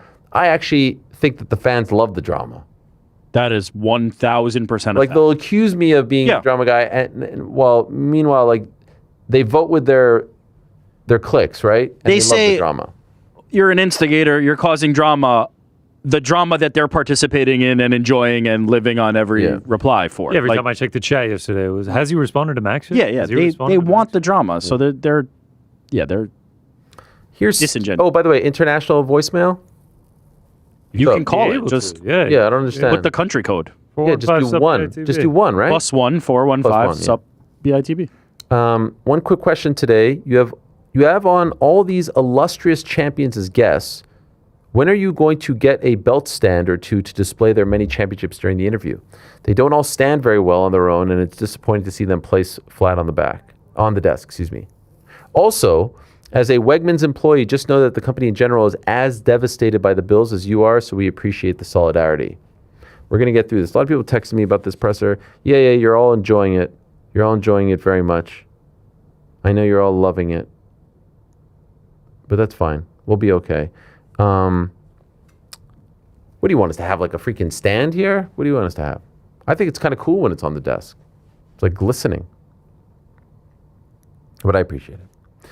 Eli, hey everybody. With Katie Taylor wanting her final fight in Ireland, is there a possibility Zuffa can get her headlining a card with Callum Walsh as co-main? Co-promote with Matchroom? I don't know about that one. Don't think so. Tombstoner, Shalom Ariel, 2 quick ones for you. Did you catch Hollywood superstar Matt Damon on the Joe Rogan Experience D1 glazing John Jones with banger MMA casual takes? No, I did not. Did anyone see it? No. No. What's going on? Why does it feel like there's a disconnect today? What's happening? What's going on? Why does it feel like everyone's just kind of busy doing something else back there? What did Frankie say earlier? What? I live to serve. What is that? There's other stuff. What else could be happening other than this? Well, like Crew is no longer on the Great Bake Off. Everything shuts off for me between 1 to 5-ish. What else could be happening? I think you're misunderstanding. Frank is in a bad mood. Tell him, Frank. Why are you in a bad mood, Frank? Just tell us. The judge from the Great British Bake Off is no longer a part This is it? This is why you've brought our mood I'm down? sorry. See? I tried to tell you the truth, and then it immediately turns around. You know what? Guess what, guys? I'll be gone soon. You'll have a whole month without me, all right? Everyone will be very happy without me. There'll be no drama, no instigating, no beefs, no nothing. All right? You guys will be very happy. But this for sounds now, like heaven. I can't wait. We'll get to sit there, and then when Jordan takes a few seconds on the asset, we can be the ones being like, yeah, what the fuck are you doing back there, Jordan? Actually, guys, when Ariel It's goes us. away, I take vacation, so I'll be gone for a little bit as you'll well. be gone too. Yeah, that's a good point. Yeah, I don't know. Fucking Jordan. Yeah, I just don't know. I don't know what to make of it all. God damn it, Jordan. I don't know what to make of it all. Sometimes, like, make of what? There's It feels like there's a disconnect. There's a disconnect. Sometimes get it on the computer, and then you're like, what do you guys think? And then I gotta hit the the horror. You're on a hot mic the whole time. It's a great point. Thank you, Frank. In the middle of every time you're texting somebody on your phone or typing something, I'm just going to be like, hey, Ariel, hey, We're doing stuff. We're doing stuff here. There's a lot of papers. There's a lot Yeah, of... so are we. That's the point we're making. Can we get a boys in the back reaction to this UK drug dealer who was jailed after telling customers he was Conor McGregor? This is what this man wants to know. I don't know anything about this. This is the first time hearing about it. All right. There's the reaction. I just love that idea. That's a great concept. I'm Conor McGregor. Buy my drugs. It works. I'm sure it works. That is weird. Frank, can you tell us what's wrong? Honestly. I just did. It's because of the Bake Off? Yeah, man, it's some pretty serious shit. What, he got kicked off the show? She left the show. Why? I mean, she's 86. Oh, so what are you so sad about? It's just a sad time, man. My dad is like this. She's 86. What are you so sad about that? I know, right? What does that even mean? Yeah, my grandmother was 93. Yeah, you So know what are you cares? sad about, man? Yeah. How old was T.O. Jim? Who's that? T.O. Jim. Oh, T.O. Yeah. Jim. It's my Nice of uncle you to- that died during COVID. Oh, right. Yeah, Right, nice of right, you to, right. to show so much. Keep my fucking name out your mouth. Rest in peace, Theo. My dad, we were talking about someone who passed away yesterday at 93, and we said, oh, that's so sad. And he's like, why? 93, good life, everyone dies, not sad at all. I'm like, oh, that's... To my point, when I said on Boys in the Back how fucking awkward it is when you try to talk about death. No, I know. People don't know, like, oh, I'm sorry. Well, what are you sorry for? You didn't do it. Okay, or, chill with the, like, he wasn't aggressive about it. It's No, I'm just giving people- examples of how people react, or how did it happen? That's the worst. How did it happen is a weird one. I think you maybe say, like, I'm very sorry to hear. How are you doing? Hope you're hanging in there. All things considered. And then, like, depending on how the conversation goes, I guess you can say, like, do you mind if I ask? But, like, ultimately, like, what does it matter? You know, unless the person offers it up, I don't think I would ask. I would never ask. Yeah, I don't think so. No. I don't actually think I would ever, unless it was like a super good friend, right? Like if your super good friend Yeah, tells if you're you. incredibly close. Yeah. You would want to know. But like, if I'm out in the kitchen and a coworker's just like, no, my aunt passed away, I'd No, be like, man, no. I'm so sorry to hear that. Okay. No, you don't. I think how is an appropriate question. I don't think it's that taboo. Yeah. What? Just like A lot of Tylenol in the jacket. I think How it was it? matters. How did it happen? Frank, Oh, yeah. that's pretty messed up, Frank. What happened? Frank, Are you not- are you There's not- are a you not social down with boundary our- that you're crossing when you're like, well, how did it happen? Are you not I down agree. with our As Jordan said, he neurodivergent said- audience here? Well, they had Are their you last against breath, or their heart just stopped To beating. be honest, it depends on the age. It depends if on it's like 47 and you're like, oh no, what happened? Then that's appropriate. But if it's 100%. like I think that 90 is years fair. old, heart stopped Well, the beating. doctor If thinks a maybe fighter in spontaneous the UFC combustion, died tomorrow, and I was like, wow, how did that happen? I think that's a very appropriate Right. question to ask. I think a young, like, famous person, of course, you ask. Yeah, it's a completely honestly, appropriate How question. many likes? I actually- how many I- followers did he have on Instagram? I actually How think did it he die? might be. I actually think it might be even more inappropriate if it's a young person that like you're friends with. Like if you were like, "Oh, my best friend from high school died," I probably would not be like, "Oh, how?" But if it's that shocking, I would. You might be like, what? How? Yeah. You know what I mean? I think that, like, if it's that shocking, if a kid, like, from high school, I think I would say how to that. If my friend told me, like, yo, you know Johnny from 9th grade, I'll be like, what? How? You know what I mean? If someone says my grandmother died, you just kind of there's assume- no how needed. Right. Yeah. Oh. Close. Shaheen is also down in the dumps now. Okay. This is how I find out Prue is Wait. leaving Bake Off? Wait. Is she just leaving Bake Off or did she die? No, she's literally just leaving. Who gives a fuck? Yeah. This is what you're I down thought about? she was dead. Yeah. Hey, man. Yeah, okay. Why If are she- you so upset? Well, that's not a legitimate reason to be upset. No, Stop it's not. being I'm upset. sorry. Yeah, stop being upset. It's not a legitimate reason to be You're upset. bringing... Guys, it is upsetting. No, it isn't. actually. By the way, you're bringing a character leaving a show character. energy. It's a human being. This would be like if Rick was like, I'm gone. Baker. Oh God. Come on, Actually, man. this What is would your reaction this be is if I was equivalent gone, to Frank? like Bo Bichette leaving the Blue Jays. No, it's not. She's not like on a team producing in hopes of. She's actually on a team producing a television series. Okay, fine. If you want to make that analogy, which is stupid, fine. but you've just Frank confirmed that you brought this sort of like ho-hum energy to the show today, and you've given us the reason, and it's because an 80-something-year-old baker is leaving a show. Correct? Well, now that she's leaving the show, I find the age to be It's irrelevant. annoying. I'm actually mad about this. I'm not going to lie. I actually can't believe we just had this whole conversation it. about death and how you treat asking about death because I thought she died. How'd and she leave was the just show? Leaving the show. What is she, a judge? She got 86th. Oh shit! What, she got canned? Oh, no. She, No, oh, 86 by the way, is killed. by the way, 86 Wait, is she's crazy. not even 86. She's 44. Wait, what? Is she 44? I was saying there's even further confusion. He said she got 86, so we all thought she was 86 years old. Oh, wait. She's not? Oh, no. Oh my God. Making a joke. God damn it. She's actually not in her 80s. I thought that was even more ridiculous. Than she's in her 80s. I was just making a joke. It didn't land. No, it did land. Now it lands. Now it makes sense. Why I had did to you really say explain 86 before? She's 86. Frank. She is 86. Then he The just made a Instagram joke. post literally says, "I'm 86 for goodness She's sake." 86. So Frank is saying she got 86, as in He was joking got that she died. Wait a second. How old is this lady? 86. What? But Frank, why did you just say she got 86? Because it was a pun on her It's a non age. sequitur. Okay, and Frank then joke. you just said, "Oh, she's actually 40." I'm like, "Wait, is she 80 years?" And you just said she's 40 something. truth is He's she joking. died. He's joking too. He's joking and he's joking. I just don't want to talk taking it a about. step further with our confusion. We just none of spent this. 5 minutes talking about death when We'll she get you wasn't a even picture, dead. man. None of this lands. Did she even leave the fucking show or not? Yeah. Now we're gonna come to find out that she's freaking coming out with her own spin-off, the Great Whatever. Frank, is she like Simon Cowell? Is that the only Who British is she TV in the personality? show? Like, Is she no. like She's the main- Walter Cronkite of being. No, she's not. Hey, sounds like Concrete. Is she like a? I've never seen the She's show. like, thank you and good night. It's good night and good luck. But I don't even think he's the one that said that. No, isn't that Murrow? Yeah. Listen. Is she a judge on this program? She was a judge. True. Is that what the show is? I've never seen the show. I'm being honest right now. Well, that's why you're shitting all over it. This is gonna go viral, by the way. No one cares. Ariel Helwani craps No all one over cares. Prue from Bake Off. I will say a lot of people Do they? Okay. Where does it air? Netflix? I shouldn't have been so insensitive about her leaving. Is it Netflix? Yeah. Oh, by the We're way, shitting on our autistic audience, by the way, and you're over here talking. did the about dude climb What'd the? you say, Rick? Yeah. No, artistic, Frank's over here talking about artistic audience. I I heard thought it something was else. very creative. The He's steps talking that about you. Tylenol. He's making all kinds of jokes over here. Yo, did the dude climb? Not very woke. Did he climb the building on Netflix? No, it's Friday, bro. Oh, I can't wait for that. I'm actually excited for that. Didn't even know what it was. Don't put that on. No? No. Are you afraid?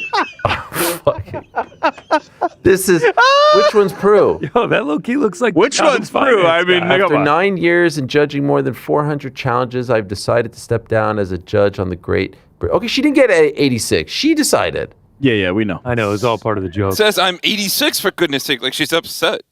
Bake Off has been a fabulous part. By the way, she looks fantastic for 86. All right. Let's tone it down a little bit. Someone's grandmother. Bake Off has been a fabulous Rich part of my coming life from you, Frank. for the last 9 years. I've genuinely loved it, and I'm sure I'll miss working with my fellow judge Paul, Allison, Noel, and the teams at the Love Parade Channel 4. But now it feels like the right time to step back. I'm 86 for goodness sakes. There it is. There's so much I'd like to do, not least spend summers enjoying my garden. Whoever joins the team, I'm sure they'll love it as much as I have. I feel very lucky. So this is like a nice send-off. This is the first time I've heard of this woman. There's no way.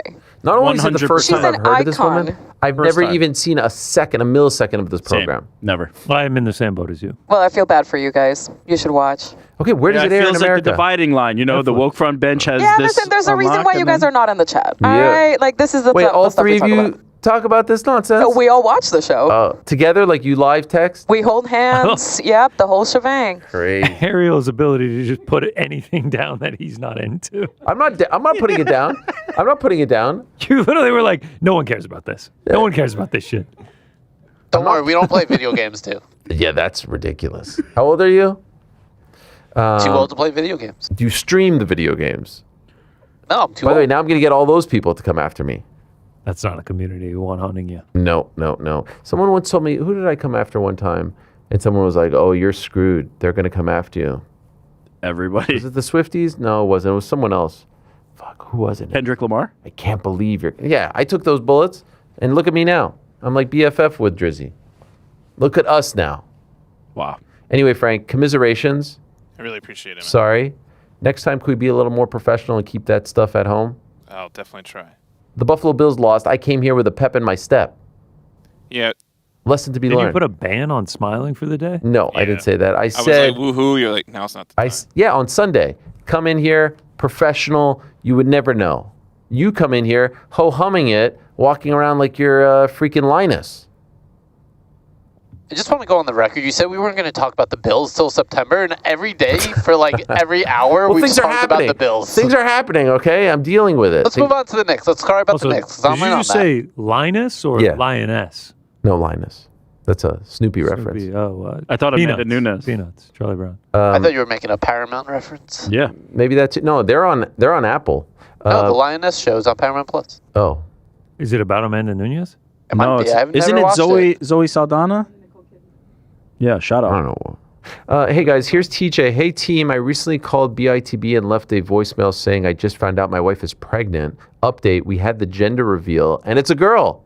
As someone who's grown up with all brothers and the mentality I would have a son, what is some advice from the crew, especially the girl dads, on how having a girl? It's an absolute gift. You are going to love it.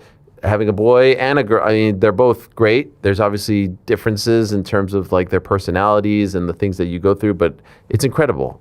As long as they are healthy, you're blessed. You're blessed. So congratulations and good luck to you guys. How many of the parents on the team, how many had gender reveals?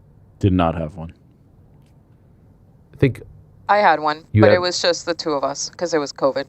Okay, and on air? We had one bigger than I would have liked, but we Okay. had one. Based on your answers, I was going to give you my thoughts on gender reveals. Nah, but I'm don't. not- Save it. No, Save it. sure, because I No, might no. agree this time. I think save it. What? Say it. Don't say it. Say it. Don't say it. Say it. I mean, we know what Say you're it. going to say. What? You don't know if I had one. Say it. You don't know if I Don't had say it. Go ahead. Did you have one, Ariel? Thanks for asking. I believe to be 100% honest, top 3 greatest moments of my life. No joke. I'm not sure if it's above the NBA Cup win or not, but top 3, that's a joke. I'll never forget till the day I die. I would have bet my life. I would have bet my life that we were going to have another boy. So much so, we had 2 already. So much so, we never even spoke about the possibility of a girl because I had, there were 3 boys in my family. My brother had 2 boys. Like there were just boys galore in the family, right? And so we never even spoke of it. We never spoke of a name, of the possibility. We were convinced, right? And so we didn't know the gender. We never did a gender reveal, to answer that question.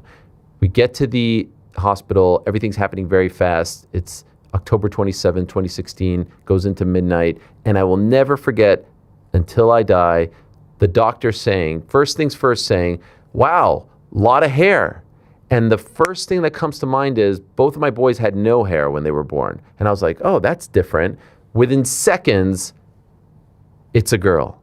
And I will never forget that feeling. I was truly speechless. I was speechless to my core. I could not believe it. And I even have pictures, like after the baby comes out and they put the baby on that table and they clean them up. I'm just like snapping pictures because I cannot believe that I have a girl, that I cannot believe that I'm, the father of a girl, that I have a daughter. And it's truly one of the most amazing moments of my life to experience that. And so I don't begrudge anyone for wanting to know before. Of course, there's planning, there's curiosity. But because of that to me validated the decision to never know. We didn't know for any of our kids. I like the idea of being surprised. It feels like it's fun in the moment. It's memorable. It's appropriate in the moment. But I don't begrudge anyone. I'm too superstitious to make a whole big thing. We didn't have a baby shower. We didn't have a gender reveal. I didn't even tell a lot of my very close high school friends the first time that we were expecting a kid and having a kid because I didn't want anything. I'm too superstitious. It's unhealthy to be that superstitious. So to me, the thought of a gender reveal makes me very, very nervous because I'm like, it's a lot of pressure. That's how I feel about it. Does that make sense? Yeah, that your gender reveal was in the hospital. I mean, my gender reveal was when the baby came out, and I love that. I don't think I could just say your thoughts. Like, why did you go on this whole thing? I just did. No, basically all you said was, I think this is stupid, so let me tell you about the process of having a baby, and then they go to the hospital. You're trying to put words in my mouth. Oh, it's okay. I'll say it. I think gender reveals are stupid as hell. Okay, I could not agree more. I think it's useless. I could not agree. I don't begrudge anyone who finds out the gender before they're born. So wait, now you're inviting people to a gender reveal and a baby shower? Okay, see, this is what I'm saying. Just say what it's a lot. It's a lot of events. on air? I don't actually. Is feel it a that lot way. of I just don't events? wanna bait you. I would have been totally fine if it was just Jill and I to find out the gender, but push comes to shove, I wasn't the one that was pregnant. Wait, so you had a gender and a shower?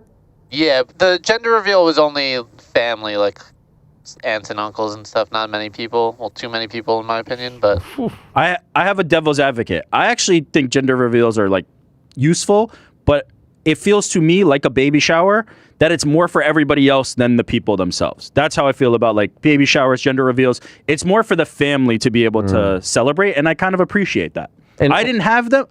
After we had one baby shower for Avery, and then we had no additional baby showers, and we never had a gender reveal. I thought the baby shower was fun. Like the family got to get together, but then it was just, we had one kid. It was a load. It became too hard to kind of keep up for the subsequent kids. But I almost feel that way about a wedding to an extent. It's like, it's more about everybody else having a great time than it is really about the people involved. So I'm pro gender reveal, actually. And Andy, what did you have? Gender and shower? We had a shower, but honestly, I didn't really want one. Wow. I would have been fine without. But I kind of agree with you. I think it's too much. And that was my thing. It was like, okay, COVID times, sure, like we couldn't really have anybody. So we did just like a little cake reveal just for the two of us. And then my friends were like, you're having a shower. So we had a shower, but it wasn't like I was begging for one. It is a lot. And you're super, like as the woman, right? If you have to plan and you're super pregnant, you don't want to deal with it. No. You just don't. So. And that's the perfect encapsulation of what I'm saying is the friends were like, we need to have this. It's for everybody else. It's too much. It's for the other people. When you did the cake reveal, did you do the thing with the cup and the cake, and then you like see it and it's No, pink? we just cut it. Oh, you just cut it. We cut a slice, yeah. And what'd you do? You got like a piece of paper, and then you bring it to a baker, and they give it to you? Yeah. My best friend emailed it to the bakery, and they took care of everything. We took it home. We figured it out. Wild. It was fun. And it was special. It was just the two of us, It's fun when you see the gender reveals and people are like, they cut and they're like, what? And it's like, it's a 50-50 chance. Like, what do you... I love the ones where they're upset as hell. Yeah, Volk. Where the guy wanted Volk was upset. a boy, and it's like, fuck. Yeah. I mean, the classic You one would is, like is that. Gordon I love Hayward, right? Gordon Hayward. He has like 5 girls. right. They do another one, and he's still a girl. He's like, Daddy's always happy. Yeah, Volk. Volk had the same thing. I think he had 3 girls and then a 4, maybe even 4 and a 5. Something like that. Anyway, just a couple more here, guys. Bunyak, hi, Ariel and crew. I noticed that no one in the media group has the testicular fortitude to push back on Dana when he gives his one-word answers to pressing questions. Fighter pay, bonuses, Armin not fighting, Tom's eyesight.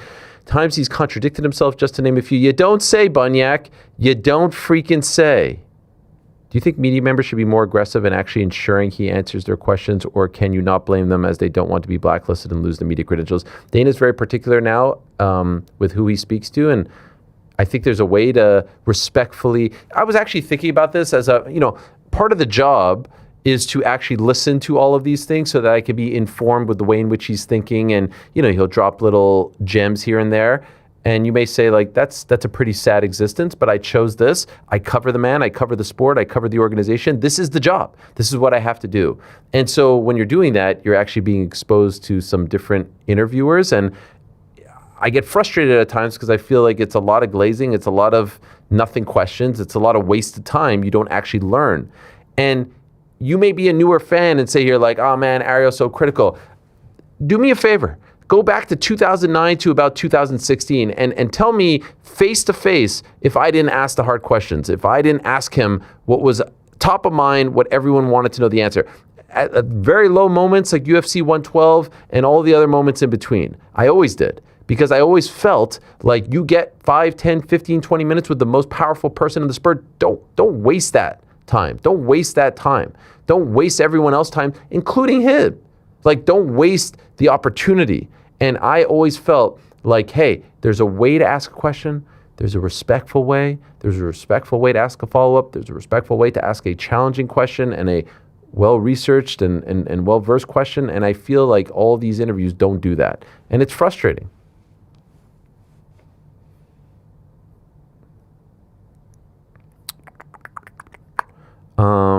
Just a couple more. Why haven't you migrated your On the Nose to a section on the Uncrowned website? I'm not really sure. I don't even know if that's possible. Just kind of stuck here and seems easy. I like the community. I like the questions here. Gary, asks, Ariel, can you rank these heartbreaking moments in sports with one being the worst? Are you sure you want to open this can of worms? Awful. I can't even blind rank them because I'm looking at them, but sure, I'll tell you how I felt. Could you blind rank them? You're reading them. 13 seconds. I'll read them all and then I'll tell you. 13 seconds, the Halliburton choke sign after Game 1 of the Eastern Conference Finals, the Blue Jays Game 7 ending, Reggie Miller's 8 points in 10 seconds, Bills wide right, 1991 Super Bowl, but I really hope the Bills or Jays do win a championship one day soon. All right, I mean, you can add so many more. The freaking finger roll in 1995 comes to mind of like shocking moments. Music City Miracle this past weekend. Of those, I'll go from 5 to 1. I'll say wide right is 5 for me because that's when I was introduced to the Bills. That was 91. I always forget. I was 8 turning 9. So that's what made me fall in love with them because I felt so bad for them. So my love of them was born out of heartbreak. So I'll put that as 5.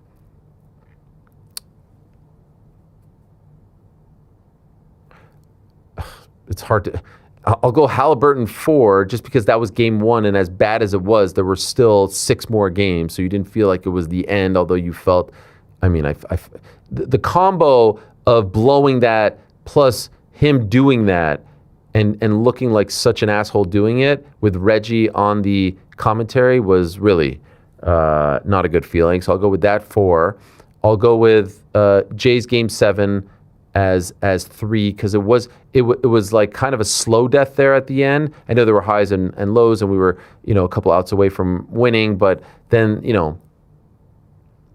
once extra innings started, it kind of felt like this wasn't going to go in our direction, so I'll go with that. And plus, I can never compare the Bills and Knicks to the Jays. I can never do that. That's ingrained in me. Reggie's 8 points was shocking as well, but again, that was awful. That was in 1995 as well, but that was game 1. So I'll put that as 2, and then I'll put 13 seconds. I'll never get over 13 seconds. Just like I'll never get over the interception on Saturday, but 13 seconds. I've told this story. They're filming a documentary on the Bills and Bills fandom, and I told the story of my son coming to sit with me, and at the time I think he was 7, which I feel like he was much older, but I think he was 7, coming to sit with me and watching that, and I get chills talking about it now. And when Gabe Davis scored that 4th touchdown with 13 seconds left, turning to him saying, like, they're going to go to the Super Bowl because I thought that they were going to beat the Bengals the next week at home, AFC Championship game, because the Bengals had beaten, I think it was the Pats in the other AFC divisional game. In any event, and then to see what happened was just awful. So thank you, my friend. Thank you for bringing up those moments. Jeremy, did you ever have beef with Khabib? Why and when did he block you? He blocked me 2016. There's that interview where he talks about loyalty, which everyone loves to bring up now. He's mad at it. It's such a funny interview in retrospect because what they were doing was they were using Khabib as leverage to get Eddie to sign to fight Conor. And he was mad at me because he ultimately didn't get the fight. He had to fight Michael Johnson on that card. And for some reason, he's mad at me.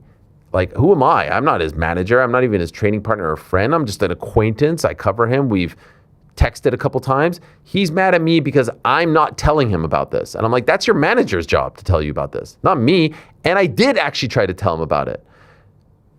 Anyway, we then started doing this thing about the numbers and all that. And so he's like, oh, you're my friend or not? I'm like, no, I'm not your friend. What are you talking about? I mean, we're acquaintances. We're on good terms, but that's not my job to tell you that. And I talked about it on the show. I talked about it a whole bunch, that he was being used as some sort of, he was being used as like as a pawn in all of this. And so I'm pretty sure that's when he blocked me. Actually, you know what? That was 2016. And then we had him in studio after that. So then I think he unblocked me and then blocked me again. And then he unblocked you after that, yeah. And then with all the stuff with Ali, the Ali stuff started in April of 2019. And after that, it was, that was it.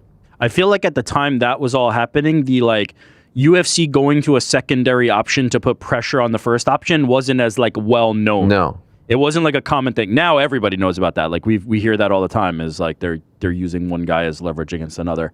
But it was fascinating to see that at the time because it was kind of still shadowy, and it was then you guys had this conversation that revealed it kind of in public. I remember people not believing me at the time, and then I remember hearing they had a press conference scheduled. The Who the F is that guy press conference? They had that one scheduled. Let's say it was on a Thursday or something like that, or a Wednesday, and up until the night before that press conference where they were going to announce the card and was their big, MSG debut, up until that night, the night before, they still had not gotten Eddie to sign, to agree, because Eddie wanted more money and he just got new management and all that. And I know the story about him signing the night before. And so Khabib was being kept on ice. And if he didn't sign, it was going to be Khabib versus Conor. And maybe even for an interim belt. It was a crazy time, and yeah, people didn't know about it, and some reason he was mad at me for not like educating him on it. I'm like, what are you talking about? He's talking about loyalty. I'm like, loyal to what? Are you loyal to me? Are you loyal to me? That's what I love. Like, people like to bring up that clip of like, oh, look at this, look at Khabib standing on business, like talking about loyalty to the rat Jew, and I'm like, was he loyal to me? Was he looking out for me? When I got banned, was he calling me? No, of course not. So what is this loyalty nonsense that we're talking about? He's not loyal to me. I'm not loyal to him. Like, I'm just covering the guy. And I try to have good relationships and respect. And yeah, sure, I'll tell people information. I tried to tell him, but he changed his number. And then we went through that whole thing. Do you remember that? We went through that whole thing. I took out my phone. I was like, oh, you changed the number. You blocked Loyal's number one. I'm like, yeah. When I got kicked out of the forum, were you picketing on my behalf? Where's that loyalty? Funny how that works. Okay, one more. Jameek Vassell. Hey, Ariel, I saw a clip from WWE Unreal, and I think I finally realized why I can't get into the product anymore. The mysticism is completely gone. It was much more entertaining as a kid, obviously, because I thought it was real. But even after finding out it was scripted, I was still able to suspend belief up until I tuned out around 2016. I've been keeping up with only the big events since then, but I can't get back into WWE fully with the death of kayfabe. What are your thoughts on the current era being ever so transparent? So I saw that WWE Unreal Season 2 is out. I haven't seen it yet. Has anyone seen it? I saw a clip. Has anyone seen the first season? No. Highly recommend the first season. It was very entertaining, but I really feel like it's not as shoot as we think it is. I don't think it's shoot. Well, no, there are some elements of like these conversations are really happening, but if you really think that they're filming this and then some production team is going and saying like, okay, here's the episode and here you go, Netflix. No, they're pouring. Do we keep that? Do we not keep that? Strategic nod. Are there things that are happening on camera that aren't exactly 100% true? Yes, absolutely. But it is the closest look to behind the curtain as has ever been distributed and exposed. That is 100% sure. So, as a lover of wrestling documentaries and the wrestling business and wrestling books and stuff like that, I find it all very fascinating. I can understand why Jameek or someone else might say, yeah, this kind of kills it for me. I can understand that. For me, it doesn't. It doesn't kill it for me because I'm able to suspend disbelief and kind of view it as a movie and be like, okay, I'm into these stories and characters. I'll say right now, I don't find wrestling in general, this is not a WWE thing, I just don't find it in general to be 1,000% fascinating, but I do think it will ramp up because this time of the year is very, very, very interesting with the road to WrestleMania. You got Royal Rumble next week, Elimination Chamber, all that stuff and more. And so I always expect the interest to ramp up. But, last couple of years, WrestleMania, like we knew it was going to be Roman and Cody, and then we knew it was going to be the rematch, and then it was all the stuff with The Rock. There's nothing like that right now that's like really grabbing onto us. AEW's doing its thing. TNA's debut on AMC wasn't great. Look, I get it. I get what he's saying, but it doesn't affect me that way. I find it interesting. I find the business has evolved. That's why, I thought John Cena should have won. So it doesn't bother me, and I kind of like the content, and that content is actually more interesting to me than the actual show. So I don't know how old Jameek is, but that is how I feel as someone who has been watching this for quite some time. I did look on the Uncrowned. I saw on the Uncrowned social media page, the Instagram page, and please do follow us on Instagram, on TikTok, on X, on Facebook. We had something about Marab and and Ilya training together, The Rocks. And then all of a sudden I see Petr Yan weighing in the comments. Did you guys happen to see this? Here's Petr Yan weighing in. Well, here's Marab with the caption, sparring with Ilya be like. And then Yan writes, Cookie, this won't help you. And then he wrote on our page, he still doesn't know how to hit. Why Cookie? What does Cookie mean? Anyone know? I have no idea. Well, the bad blood continues. Speaking of Arman, his generational run continues. He's a man of the people, guys. He's playing with kids on a soccer field. Look at this. Well, this is actually football. What is going on here? Oh, it's a little race here with the kids. Look at this. Look at this. This is wholesome content. Although he does leave them in the dust. This is like Billy Madison on the dodgeball court. Look, celebrating as he beats the kids. I think this is a soccer team, and here he is with a little PK action. Woo, top bins. Ade told me you can't call it PKs. Peno. Look how happy he is. This is like real Muhammad Ali stuff right here. Everyone, look at Arman. Man of the peeps. I love it. I absolutely love it. And in conclusion, guys, I know sometimes you guys, you like to get your licks in. You like to get your licks in about me. You like to make me the butt of the joke. Is that not right, guys? Where is this going? Who's we? Hey, where is this going? No, this is completely correct. Yes. Yeah, you like to get your licks in. You like to make me the butt of the joke. You like to say like, hey, your idiosyncrasies, they're flawed, they're outdated. No, keep them up. They're flawed, they're outdated. Yeah. Where's this going? I was scrolling through one of those social media pages, TikTok to be exact. Could we do one of those things where all three of us watch this at the same time, Andy? Yeah, please. I'd love to know where this is going. Okay, that's fine. You could cut away. Okay.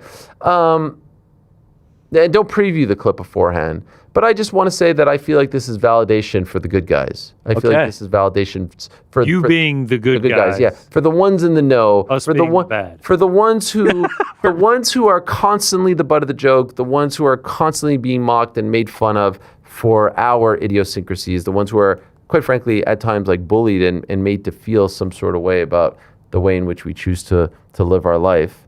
I cannot wait for this clip. I was scrolling through TikTok and I happened to see this clip. Are we ready to show it? Can I tee it up? Okay, I was scrolling through TikTok and I felt this wave of validation just sort of like consume my body, like just kind of like shower over me. And so without further ado, please take it away, young lady. Well, I really don't recommend eating fruit immediately after dinner. I know you think it's healthy. It's actually turning your stomach into a fermentation tank. Here is the science. Fruit digests fast. Your dinner digests slow. If you put fast food on top of slow meat, it gets dark, it rots, it creates gas, it creates bloating. In TCM, we recommend eating fruit separately. As a snack or 1 hour before meals, let the fast car drive on an empty road, bestie. Respect the traffic laws of your gut. You deserve to feel light and vibrant, never heavy and stuck. Save this to be kind to your tummy and follow for more. Class dismissed. Class dismissed. What is TCM? What is TCM?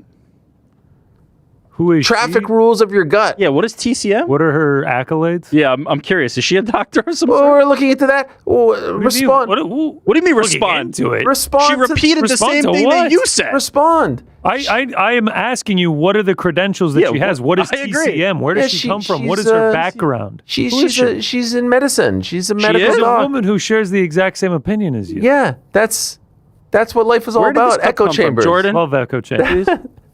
The source that of this clip was Ariel Helwani. Sent it to me. He said, "Don't show this to Rick and Connor." Wow. No, but what was her name? Wow. What was her name? We gotta look her up. Here you go, Alpha Jordan. in real Here's the life? knife. Here's the knife. Listen, I watched it. I was like, "Wow, this is really interesting." I guess this would explain a lot. What's the name of her? Alpha in real life? She said, "Respect the traffic rules of your gut." There she is. I mean, I can't put it any better. What's her credentials? Tell us. Wow, 932 followers. Yeah. Oh, holistic wellness. There it is. TCM and holistic wellness. Yeah. What is TCM? What is TCM? Making ancient wisdom cute and easy. Oh, on this TikTok. Yes. With 1,700 views and 250 likes. Thank you. How did you get served this? Okay. I actually want to know. Oh, so now we're gonna bully people into the lack of views on their page. That is an indication that they don't know what they're talking about. What is her credentials? She has like 9 TikToks total. There are a lot of smart people out there who are building up their pages and feeds and content. Is this AI? Did you create this? I Is did this not a long, I did a not long create it. string together joke here? It was shown to me as validation of something that I've been preaching for quite some time. And by the way, it's something. Did she show it to you? Something that I'm trying know to help her? you guys with. I'm trying to actually help you with this knowledge, and you're mocking me. Let me pause you And there that's just for fine. a second. If you want the bloating, if you want the fruits to rot at the top of your stomach, be my guest. But we here on this side of the fence have just been validated by what's her name? Two things. What's her name? You should know her name. She's Alpha? your doctor. She's not my doctor. I found the clip. No. After To be clear, extensive she is research. not a doctor. Just want to. She's holistic. Even more important.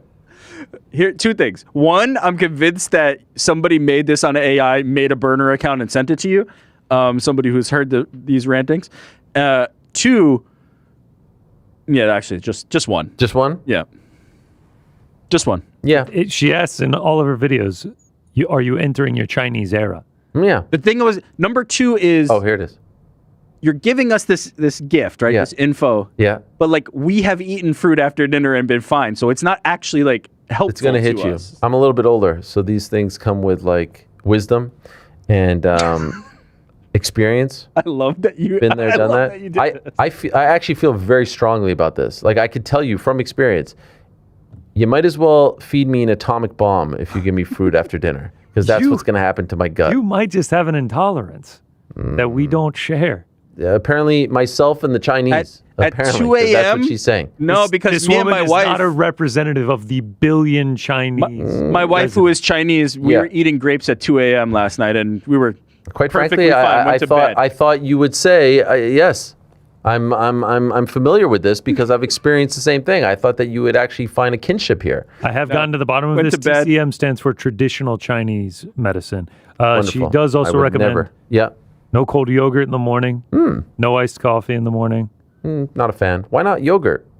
Too cold. You must obey the traffic laws. Okay, of your the gut. By the way, I love that. Hot water, homework. I'm doing it right now. Warm water equals lava. Stop burning your throat. Stop chugging it. In TCM, we say chew your water. Wow. Small sips, hydration. Gulping equals toilet run. So don't gulp. Wait, gulping what? Water? Hot water, yeah. We gotta have this lady on Boys. By the way, I tomorrow. sent that to my mom, and her response was exactly with 5 exclamation points. And she's the one that imparted this wisdom on me, so it kind of comes down. And now I'm trying to impart it on you guys. You're laughing at me. Jordan's stabbing me in the back. It sounds like a hereditary intolerance. Frank has checked out. Frank's gone, right? Frank left. He's already in Brooklyn. Frank got that new headset so that he could literally just leave and talk from wherever he is. No, this is an all-time day. This is an all-time day on so many levels. I actually thought you guys would be excited about this. Yeah, you say you're Alpha, Frank. Her actual name is Alpha. That's the joke, Ariel. Oh, There's okay. a lot of this having to explain the joke. to No, she's so good, Alpha. I'm such a big fan. I'm gonna click follow. What's her name? Oh, follow back. She's a fan of mine already. No, I'm kidding. That would have been something. Listen, it's Alpha in real life. She's a legend. By the way, her first thing was when? Whenever you created the burner. I don't know how to look. I never go on TikTok, but 6 days ago. Her first post was What 6 a days ago. coincidence. Yeah, what No. a coincidence. What a coincidence. By the way, low key, kind of killing it. She's got one that's 24K. I'm looking at her teeth. They almost No, look oh wow! Now we're teeth shaming her. No, he's We're not saying that she shaming looks like a anything. I'm fake saying person. It looks like it's fake. Can you look at this frame one more time? What is up with the sweater? Like, this looks like it I could like be the sweater. AI. Like, look at the neck. Why are there 2 holes? Yeah, wait a minute. I think that's Just- cool. It's cool. It's, Someone in the it's comments TCM. asks, "What would be a good dessert to serve after dinner?" I'm so Someone happy. responds, Oh, "Fruit." no. Oh, in her video, I thought someone was asking me. No, baklava. Fatty pastry. Yes. Loaded with sugar. Yeah, that's what people do. That's what we do. Yeah, have a couple of cookies, maybe a little. By the way, babka. no, hold on 1 second. Arugula. I must speak. Something just came to me. Yes. Something just came to me. Yes. You're talking about you thought I'd be a sympathizer, traditional Chinese, obviously. My wife being Chinese, my extended family Sure. being Chinese, my in-laws. The dessert at literally every Chinese banquet hall. I am not fucking with you. Every Chinese banquet hall after dinner is orange slices. So that would really go counter to the idea that this is traditional Chinese. Can I tell you something about the orange slices? Orange slices is kind of like you just suck on it. It's not the same as having like mango. People put out mango, pineapple, strawberry, very citrusy, you know? That's different. Apples is like legit serial killer behavior. Apples, like I can't have an apple post 11. Banana. So I can understand. There's certain fruit. It's almost like a palate cleanser in orange. So I get the orange slice, and I think she has a video talking about that because someone asked her about the discrepancy between that and the rest. Those things, yeah. So I get that, but the rest, I mean, look, if you want food to like ferment in your gut, then be my guest. That's all. What are the odds that Helwani paid an animator? I swear to God, make this thing on my life, on my life. Okay, I'll break the fourth wall. It's actually a member of our community that sent it to me. They may actually be on the chat right now. No bigger sign. Started 6 days ago. A member of the chat sent it. Yes. They literally made this with AI. Hey, member of the chat, let me see if I recognize. The only time it is ever dangerous to eat any fruit after a meal is if you are allergic to it. What does that mean, allergic? Allergic to fruit?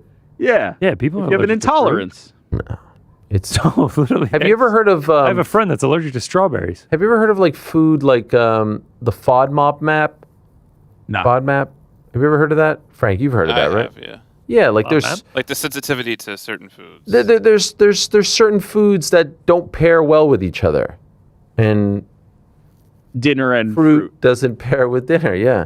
What is the worst one? What's the atomic bomb? Rod sits on top. The apple. Apple is the bomb. Apple, mango, everything but pineapple. What if you ate it? By the way, okay, I'll tell you the real atomic bomb. A real atomic bomb? Cherries. One time I had cherries after dinner, and I swear to God, it felt like I was going to explode. Like it felt like my actual colon and intestines were about to explode.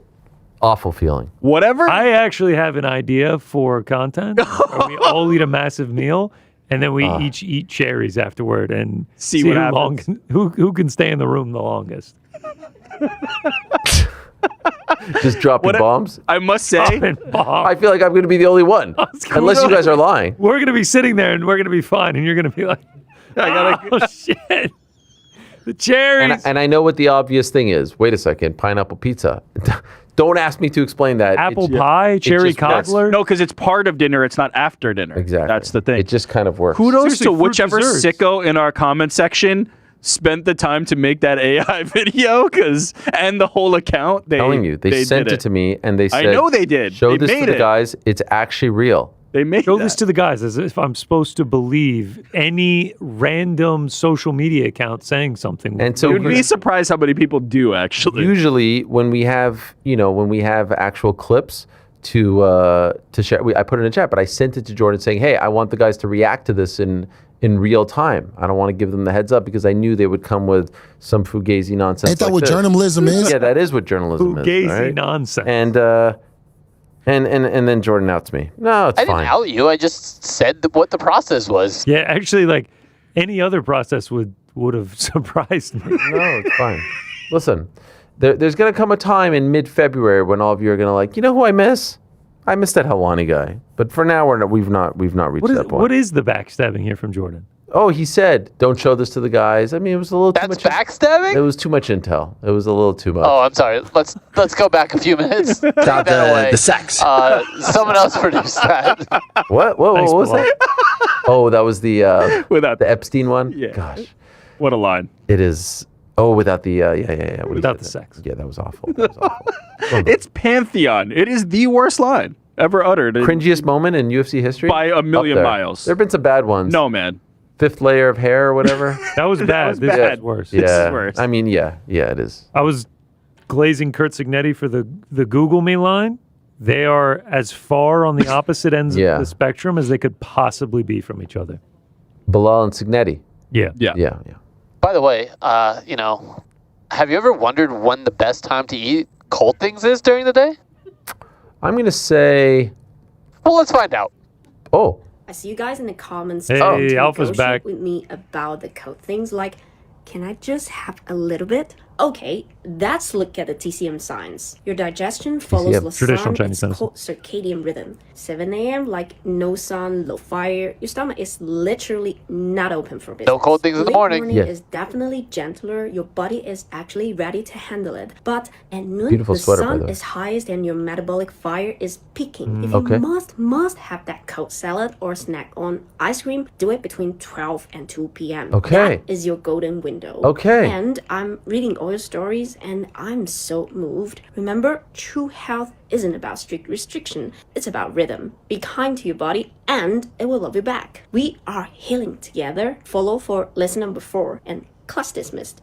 How do you not love this lady? She's tremendous. Because I don't think she's a real person. No, she's 100% I real. can't love her because she's a fiction. You guys She's a like figment. old ladies who bake? I like this lady. Whoa, All right? have some respect on who leads Full name, circle. man. I love that. Rue? Prue? Prue. Yeah. What kind of a name is that?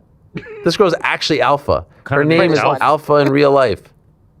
It's unbelievable. So wait, no ice cream after 2 o'clock and none By the way, before 12? probably a good lesson Yeah. for all of us. I was at my doctor recently. He said cold stuff 12 and 2. Yeah. After that window. I said, aye, doc. Heard the same thing from Alpha. Somebody Already on told it. me we shouldn't actually eat anything because it really can all upset your stomach. You're actually just supposed to get an intravenous injection. You're just supposed to get an IV. Are you drip. protein powder guys? No.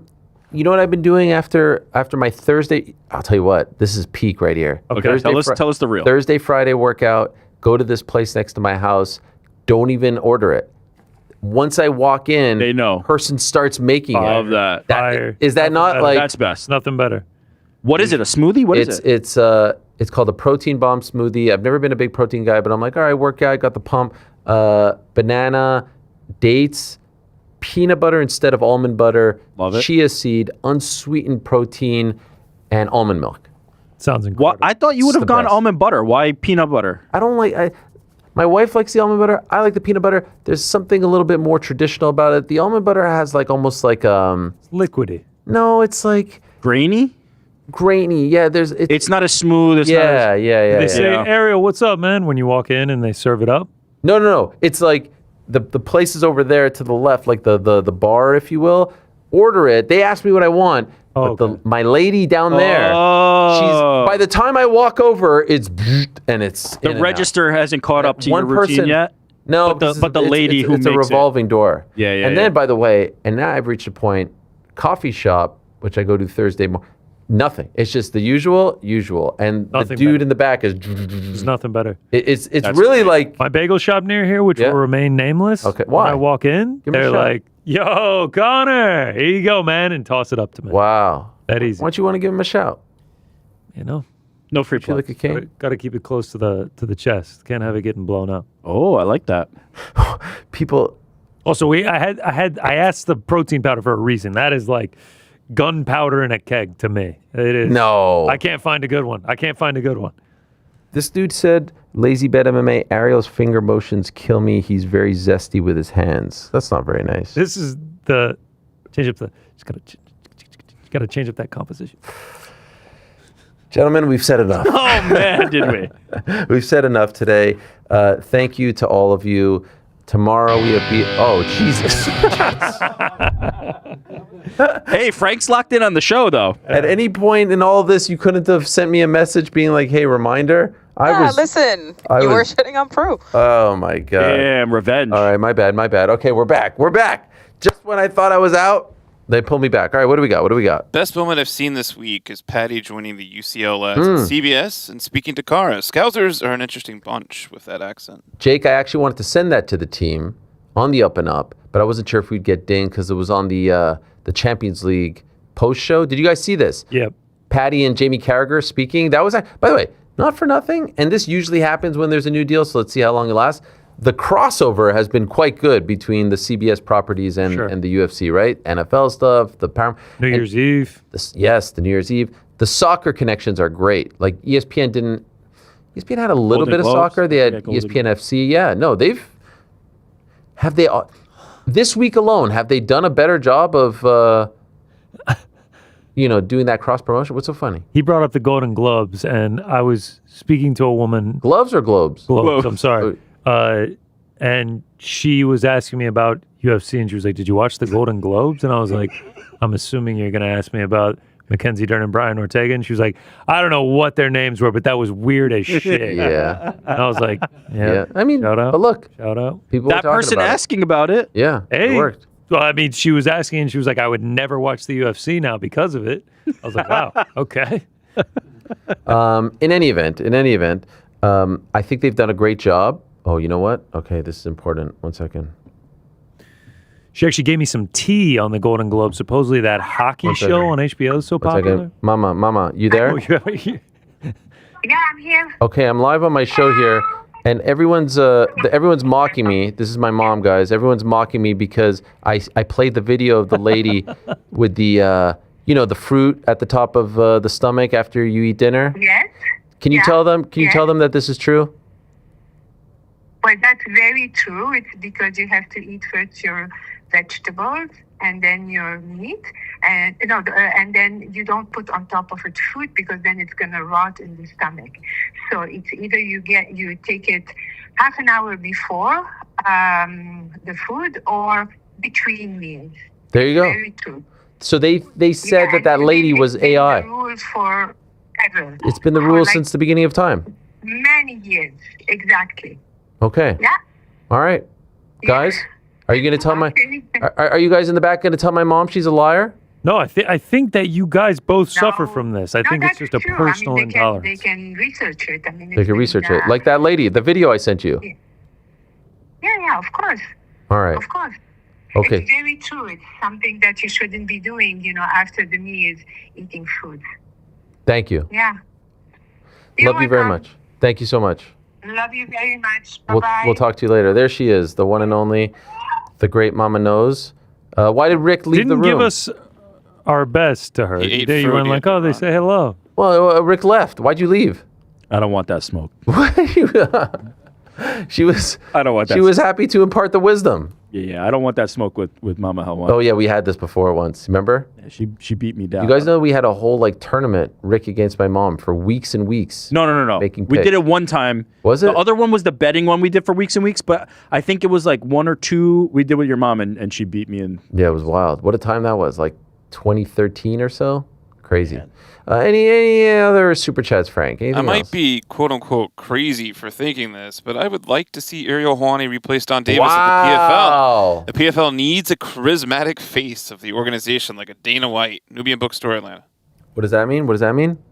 that's Marcus. That is his handle. He runs a bookstore in Atlanta. Shout out. Nubian shout out. Bookstore. Shout out. Marcus.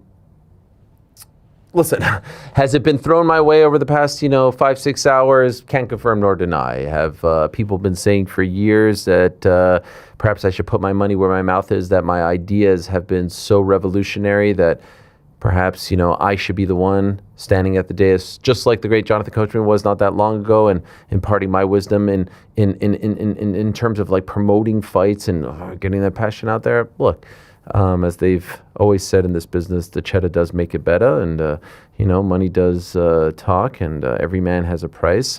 As of right now, though, no offer has been made. And quite frankly, if I'm being 100% serious, I think John Martin is doing a great job, and I think he can do that job. Can he do it as well as me? Can anyone do it as well as me? I don't think. I do think that when it comes to the gift of gab, when it comes to actually standing there and getting you emotionally invested in the fights, I think that I could be. I am not, because I don't do it, but I could be the GOAT. Could. But I'm not. I don't want you to go. I want you to be right here. No, this is what we do. It would be weird. But you do a hell of a job. Thanks. That's nice of you.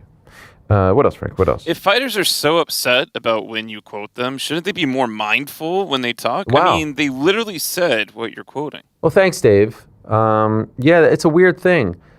Some might say there's a theory. It's oh, you just didn't want it to get to that person, but then don't say it. I don't know. It's weird. According to the public, I'm in the wrong here. But according to me, I'm in the right.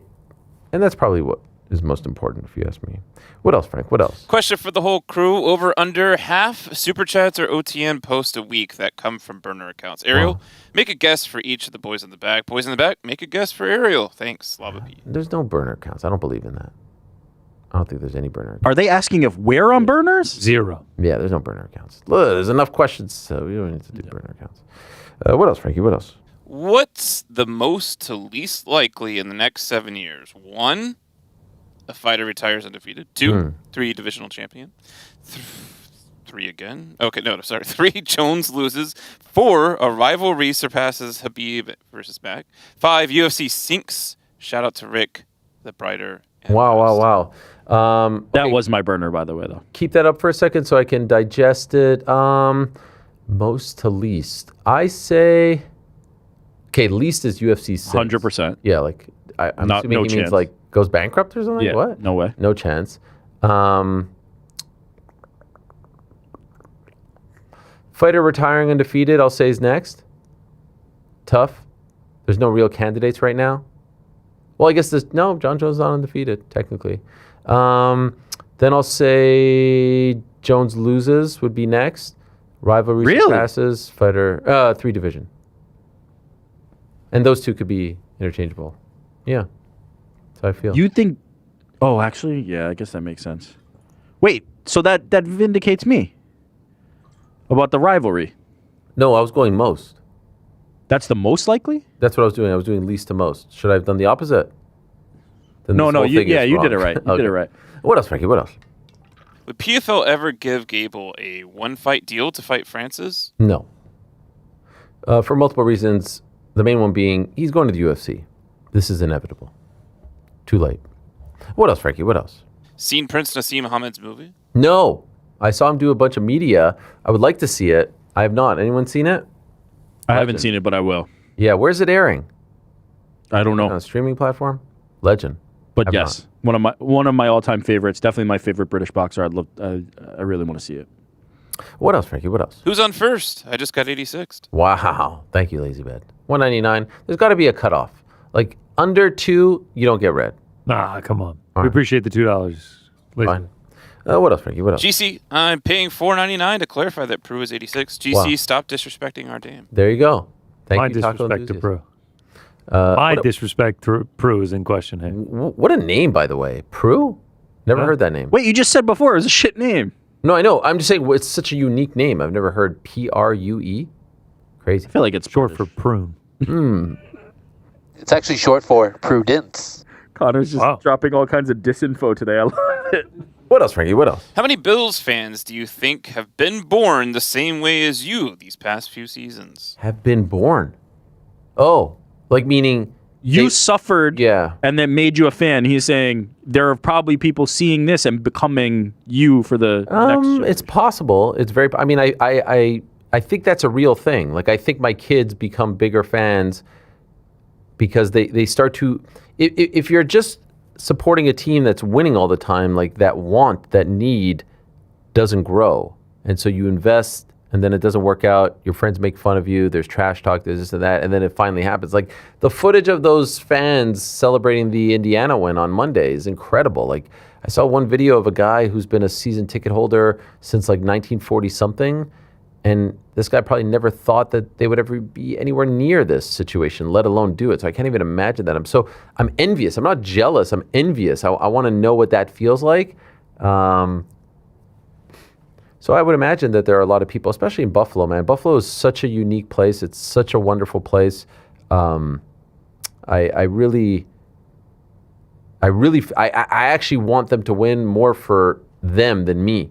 Because that community, the way they support that team, the way it means so much to them. And I know there are other communities that feel the same about their team, certainly when it comes to soccer, but also when it comes to college football and other parts of America. A lot of these places have seen a victory, a championship. These people haven't. And the winters are so tough over there. The winters are so freaking tough. It would be something else. Like it was like 5 degrees there yesterday. And they deserve it. They deserve it. I'm not saying they deserve it more than anyone, but you know, they deserve at least one. And I hope to God that this regime gets this right. I really do, because it's feeling a lot like the Knicks situation where they just kind of had an emotional reaction and didn't really have a plan B. But let's see. What else, Frankie? What else? Please save the Izzy bobblehead from Vlad's feet. Oh, what's happening? Oh, wow. His foot is on his Yeah, I head. didn't know this. Yep. You're right. Oh, that's weird. Well, there we go. Yeah, good call. That's a great one. It's not a bobblehead, by the way. It's plastic cell. Shout out. Oh, what else, Frankie? What else? We found Connor's burner. Does Ariel consent to getting Wow. roasted for $5? Wow. Yeah, because on my burner, I would use a picture of myself. Yeah. It's classic burner practice. Shout out to you. Shout out to you. What else, Frankie? What else? What was the roast? Yeah. Fermented foods are good for your gut. Not if they're fermenting inside of you. Yeah. What? Silly. Oh, what else, Frankie? What else? That was actually the last one. I did look it up, and it said that it was a myth, but because of the fiber in the fruits, it can cause indigestion and gas for people with sensitive stomachs. There you go. We also had a message here on X sent to us by our friend Jason Hagel. My reaction to Ariel Helwani saying I shouldn't eat food after dinner. That's a if you know, you know. That picture is an if you know, you know. Rest in peace to Uncle T. R.I.P. T.O. Yeah. R.I.P. Jim. Yeah, T.O. Jim, not Uncle T.O. You know, sometimes you guys drop these inside jokes on me and you're expecting me to like pick it up. It's like, you know, there's a lot going on here. For those that don't know, we were doing heartbreaking cancellations, and I said when COVID canceled all of sports, I was like, yeah, we lost all our sports. It was tough. And Frank's like, oh yeah, man. Well, my uncle died, so. And that was the face I made. Connor just ice grilled him I was just like, for 40 seconds. It was a bit unnecessary. Rest in peace, T.O. They don't mean the disrespect. Oh. Is it true? Is it true, Frank? Absolutely. Wow. I actually remember when. How'd he die? Wow. COVID. Oh. He actually contracted COVID and died. Rest in peace, T.O. Jim. Yeah. Not enough ventilators, you know. Wow. I can't believe you're Sounds actually, like you're fucking around. Yeah, I but know. I know you're actually not. It's I so remember weird. in real time when this happened. Wait, you do? Yeah. Yeah, I'm surprised you don't, Ariel. Yeah. I'm gonna you know what? I'm gonna forget all of this. I'm gonna forget today's episode. How about that? Do we have any more?